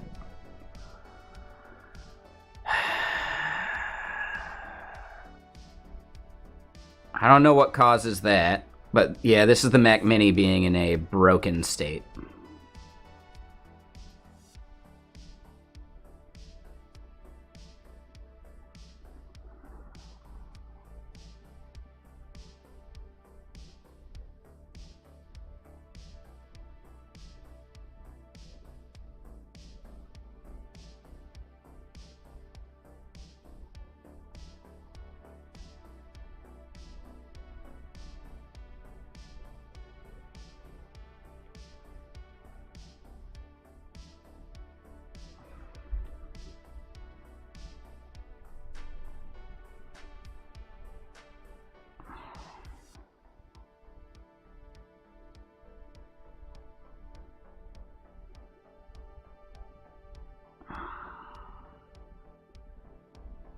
Dude, our top bar is gone? Like, dude, the Mac Mini just shat the bed again.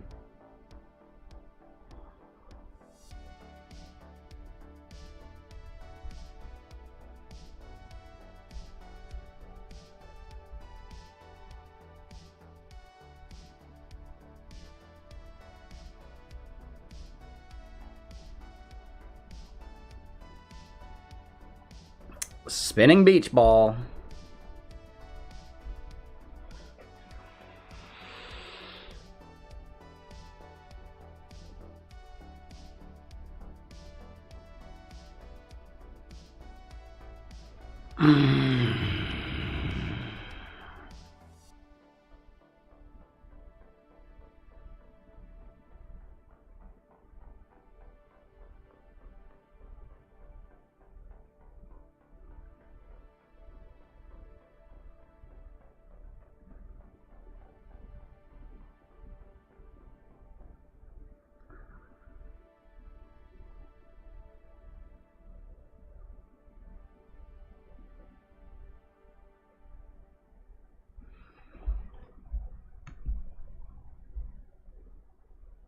It's like locked up.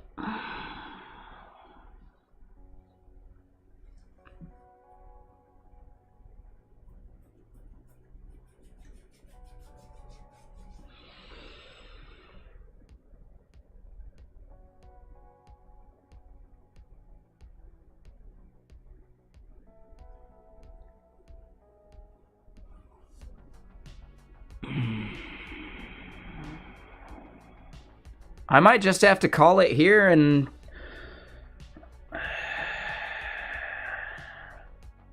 we'll abandon this like rebase that we're in the middle of.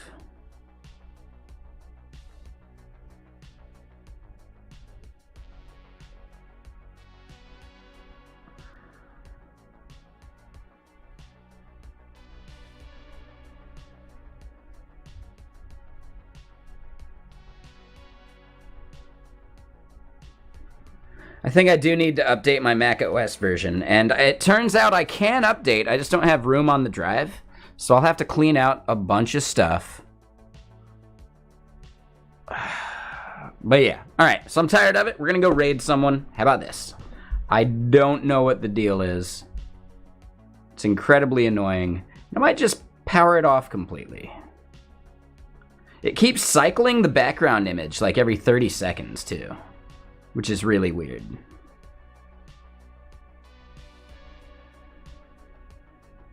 Like really weird. Yeah, we're just gonna go raid someone. I'm gonna get some pork chops in my belly. We'll spend maybe a half hour tomorrow at the start just like getting our PR back up to snuff. Right, yeah. I'm willing to bet my yarn cache is giving me issues. Possibly NPM cache. I've got like 20 gigs free right now. But it's like a 12 gig download for like the latest Mac OS. So I need at least double that, right? I'd like triple that. Any second or third rounds of interviews lined up? So I had a couple first rounds today. A second round is lined up with one of them. I'm really hoping to hear back from the one yesterday. But yeah, that's pretty much it so far. Got a couple more things I'll follow up on.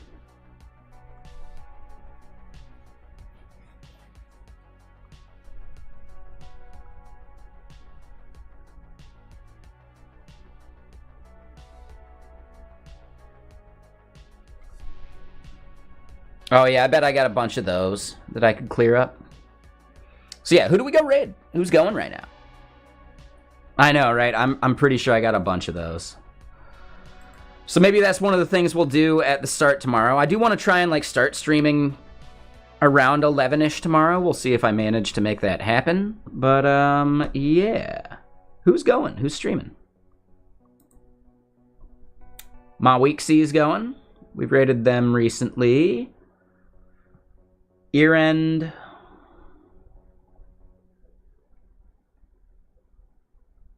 Stragger. We've raided Stragger pretty recently. BeginBot's doing his crypto stuff.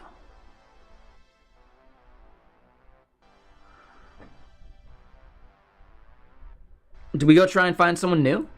I think that'd be fun.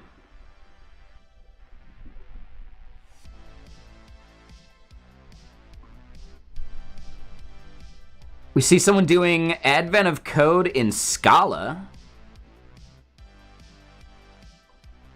Jamie Pine's still going?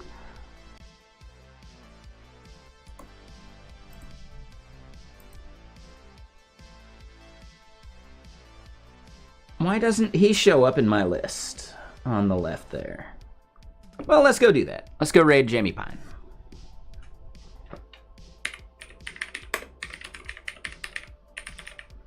It's been a while. And I think Adam rated him earlier too. So yeah, good chain. So yep, everyone over on YouTube, thank you all for the lurks. Appreciate you. I will be back here tomorrow. So I'll see you then. I'm going to end the YouTube stream now though. So later, cheers.